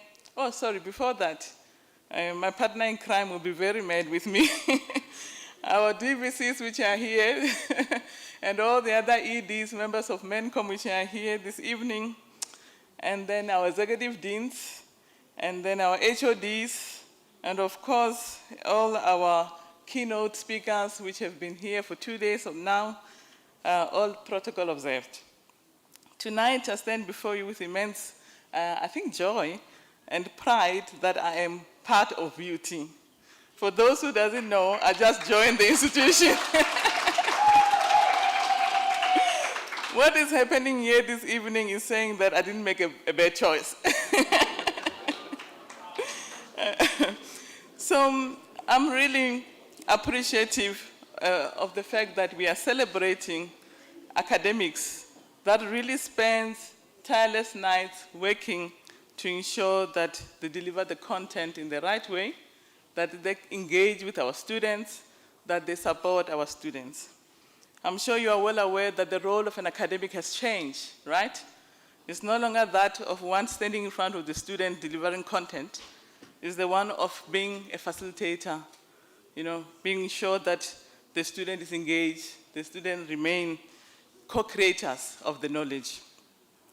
So I'm happy that at the heart of our institution, that we know that teaching and learning is one of those core pillars that needs to be acknowledged. We know that if teaching and learning is not being done well, obviously the quality of the students we graduate, crumbles. So this evening, I'm grateful that I stand before the academics that are doing the best that they can, that show fire in their faces, that show passion towards teaching our students. So for that, I say, hala hala. So here at VUT, we are intentional about nurturing a culture where excellence is celebrated and where creativity in teaching and innovation in academic delivery is recognized and rewarded. Think back of a moment, perhaps in your own academic journey, where you are struggling to grasp with a concept. Then somebody with care and clarity broke it down to you, to the details. Think about that moment when it clicked. That unforgettable aha moment. Can you remember that? Do you remember that moment of clarity, of confidence on the work, on the knowledge that you have acquired? This is what these academics that we are awarding today has managed to do. Can we give them a round of applause? So tonight we honor those educators, those who went beyond the tick boxes, those who spark a moment of insight, who challenge the thinking, who transform learning into experiences.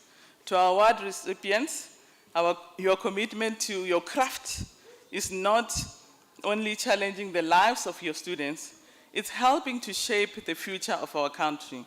While the immediate reward may not be seen right now, or may not be visible, but be sure that the ripple effects of your excellence will reach far beyond people's homes, and people's industries, and also into communities. We celebrate you. We raise our glasses to your innovation, your perseverance, your passion, and you have made VUT proud. Let me close by saying a poem by Rosa de Souza, a beautiful reflection on the spirit of excellence in which is VUT values. Excellence is nature because it has day and night. Excellence is accepting something wrong and something right. Excellence is your own. It's your mind. It's within you where excellence you will find. Excellent is a mother that nurtures you. Excellent is a whole, never few. It's a collective, never an individual. For some, excellence is old, for some is new. But the one word definition of excellence is you. So congratulations once again. Let us continue to strive for excellence and lead with creativity. Before I go to sit, I would like to also acknowledge some of the people that were very instrumental that we had this beautiful night that we have here this evening. I would like to call upon the organizing team of this event that have been organizing the conference for the last 2 days. I think it's only proper that we acknowledge them after such a beautiful evening. So can I call Dr. Muntu? Really?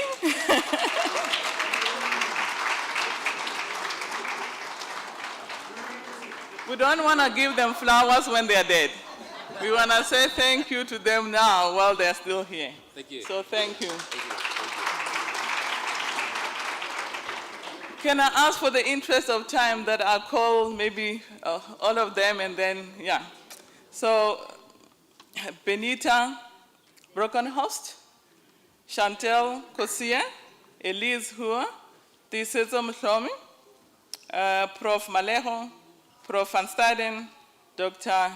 Chabane, Dr. Dinare, Mr. Manoto, Ms. Seripe, Mr.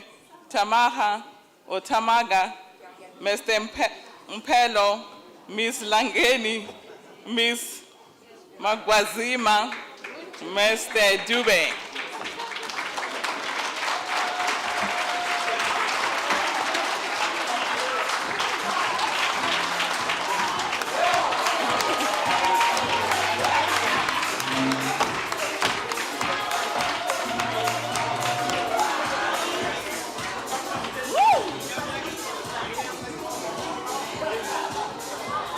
Can I pass? Yes?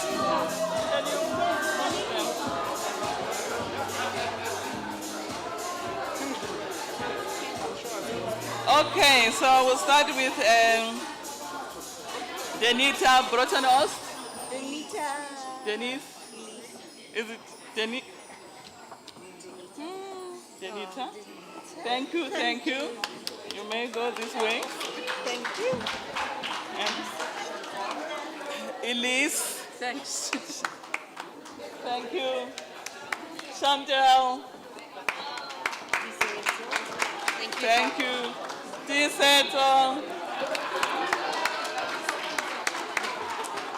Thank you.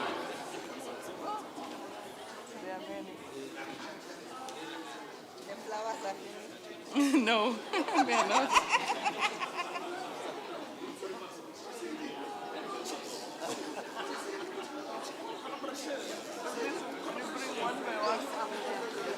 Okay, Prof. Maleo, start with you. Thank you. And then Prof. Van Staden, she's not here. Dr. Chabane, thank you. Is it Dr. Dirane? Thank you. Mr. Manoto. Thank you, thank you. Miss Ribe? Felipe, she's not here. Okay. It's okay. Mr. Tamanga? Thank you. Mr. Impelo? Oh, sorry. He's not, Emmanuel's not here. Miss Langeni? There you go. Thank you, girl. Look smart. Miss Ngwana Mangwazima? Thank you. Mr. Dube? Can we give them a round of applause, please? Thank you, thank you, thank you. Without you, we wouldn't be here. So thank you, colleagues. Can we keep down the volume, please? Thank you.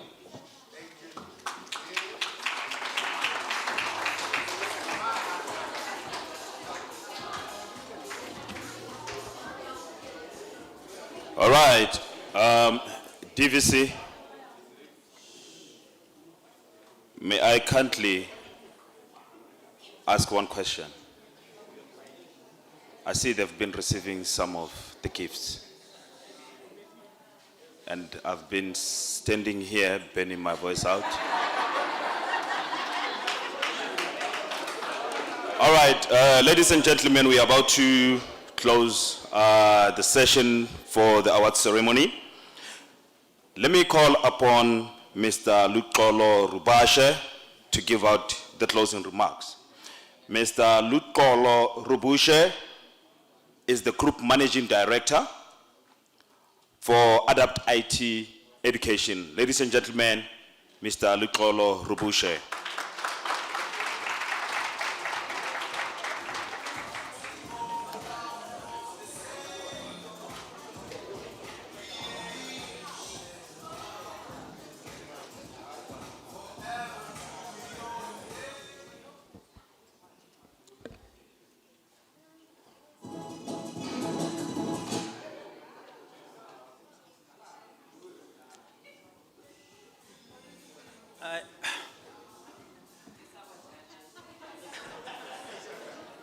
The Madegwan. And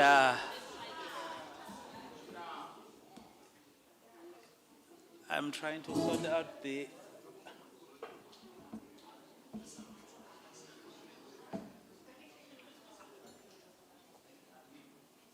with all the learning that we do have some limitations. So it's got nothing to do with ITS now. I'm in your hands, colleagues, if I should continue.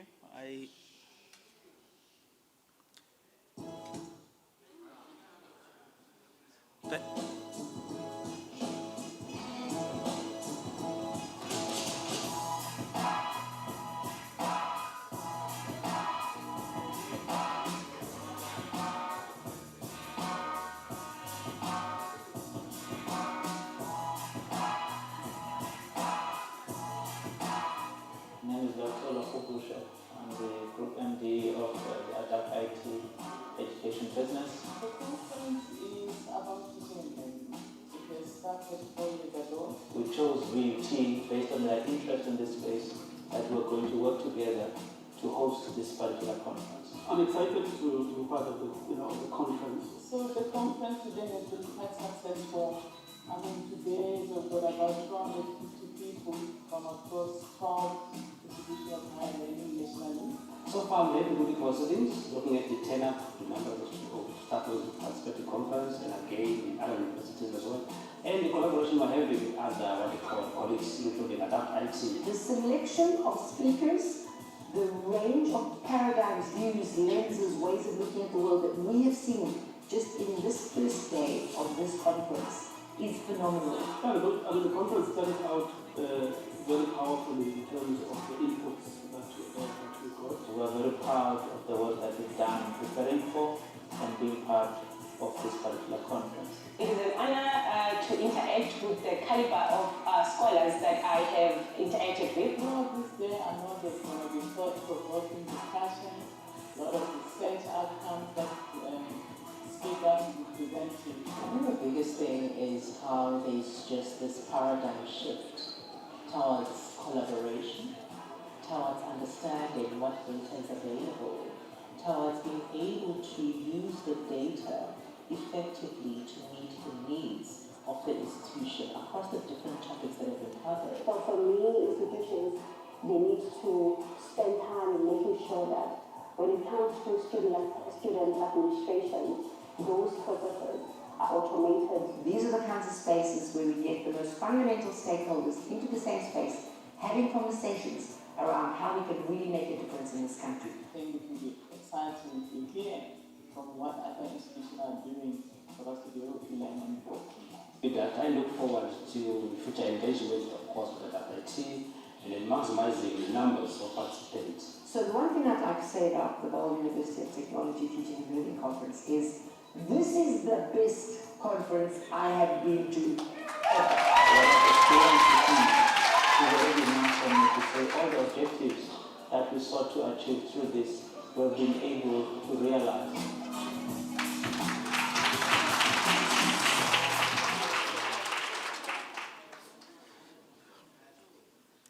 Good evening. Acknowledgements to the VC, DVC, and the entire leadership of VUT. A small token from us as a tech company, we had to up the game and do that in a very short period of time. And for that, I do want to acknowledge the effort of my entire team. If I could just ask everyone that's associated with ADAPT IT to just stand for a moment so that they can be seen and acknowledged for the wonderful effort that has gone into our participation in this event.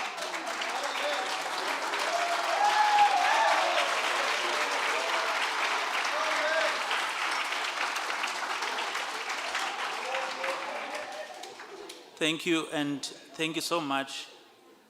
I think it's worth noting to the leadership of VUT,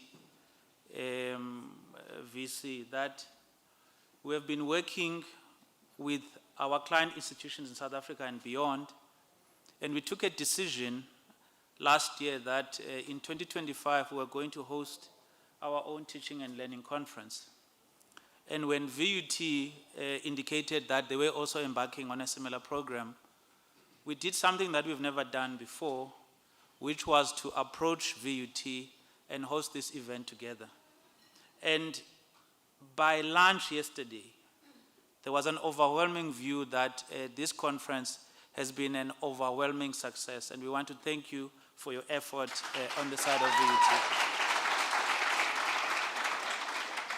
I do want to acknowledge your efforts, DVC, Katumba. I want to acknowledge the efforts of Dr. Chili as well with regards to the work that the team has done. The collaboration was really outstanding, and I think the results speak for themselves. So we thank you once again for that. Dr. Ndlozi spoke of the death drive. We speak of the death of purpose. We have the debt of purpose. And perhaps one of the most important things for many of us to do, he spoke of consciousness. And we have ongoing conversations about the importance of consciousness and how that consciousness informs and shapes our own thinking and the things that we do. It is no coincidence that we are sitting here today. It is no coincidence that we are collaborating with VUT, because that consciousness allows us to be very clear that we have a responsibility that is bigger than ourselves. That we can't be these islands of poverty, success really in a sea of poverty. That whatever it is that we do, it is something that we need to share, and central to that, it is collaboration. And if you allow us, Dr. Chili, we would like to come back again next year.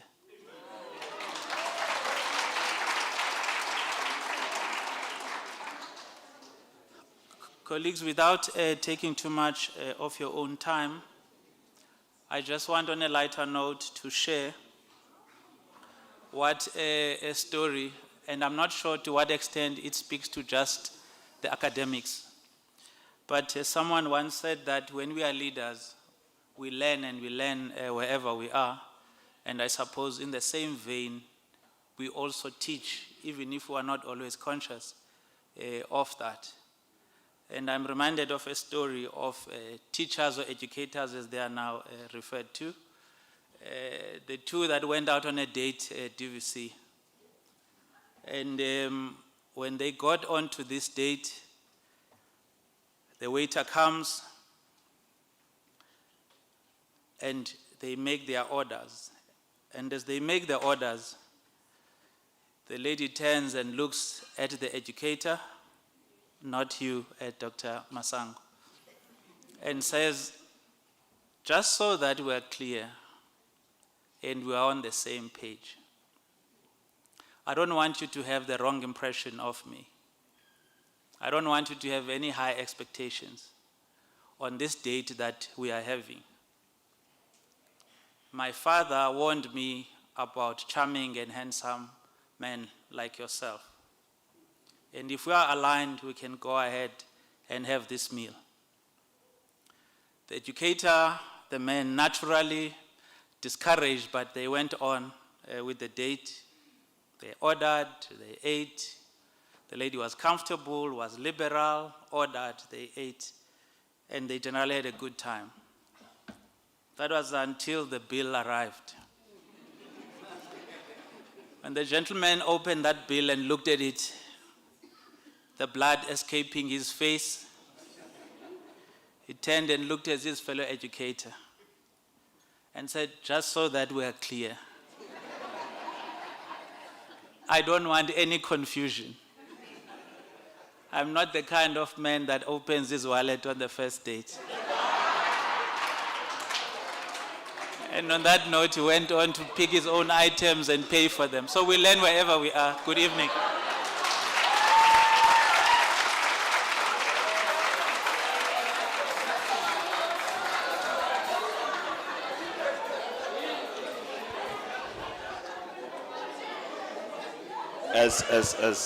As we continue with that, Mr. Rubushe, that was powerful as well. Ladies and gentlemen, we are into the final hour of closing our award ceremony. So please help me call upon Prof. Maleho, the Executive Dean of the Faculty of Human Sciences, to the stage to give out the final closing remarks.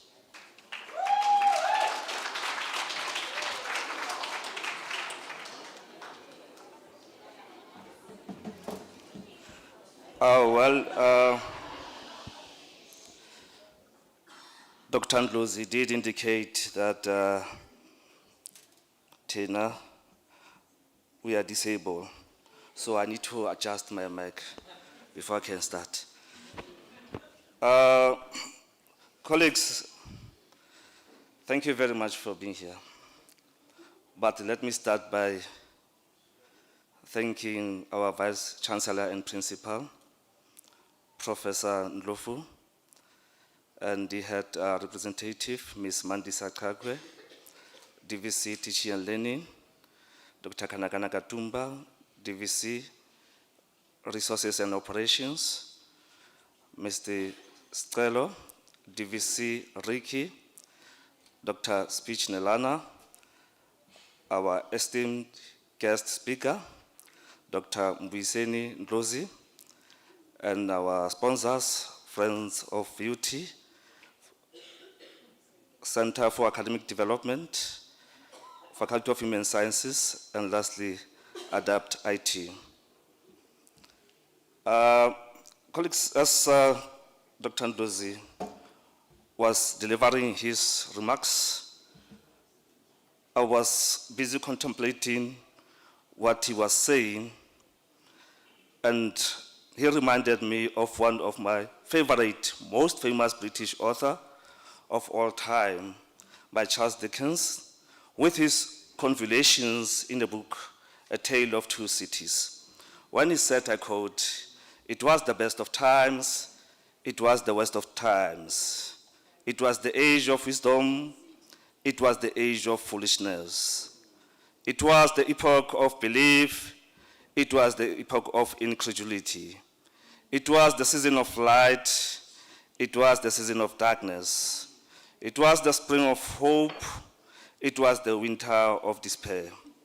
Ladies and gentlemen, as we transition into the gala dinner, I encourage you to continue to network and collaborate with peers, support and uplift each other in our shared mission of providing quality education. Moreover, enjoy the opportunity to unwind and celebrate our shared accomplishment. The pain of parting is nothing to the joy of meeting again. Thank you once again for being part of this event. Have a fantastic evening.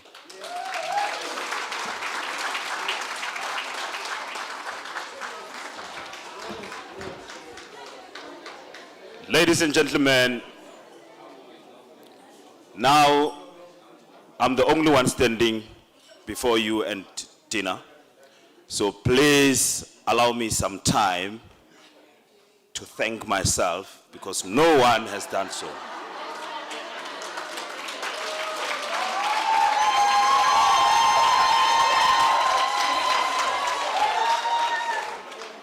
And one lastly, as now we're going to continue with the gala dinner, I'm as well going to thank myself because no one gave me the gift. Ladies and gentlemen, thanks very much. A big round of applause for us being here.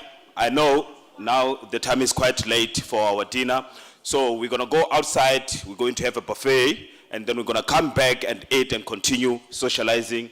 Now, I don't want to talk too much because no one is going to give me a gift, so my time is done here. I'm signing out. Thank you very much, ladies and gentlemen.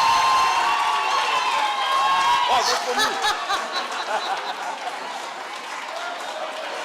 She felt sorry. Ladies and gentlemen, the dinner is ready. May I proceed with the order, ladies and gentlemen? May I please proceed with the order? Kimberly, thank you very much. I love you. We're going to start with the first two tables. The first table from our VC and the second table from our DVC.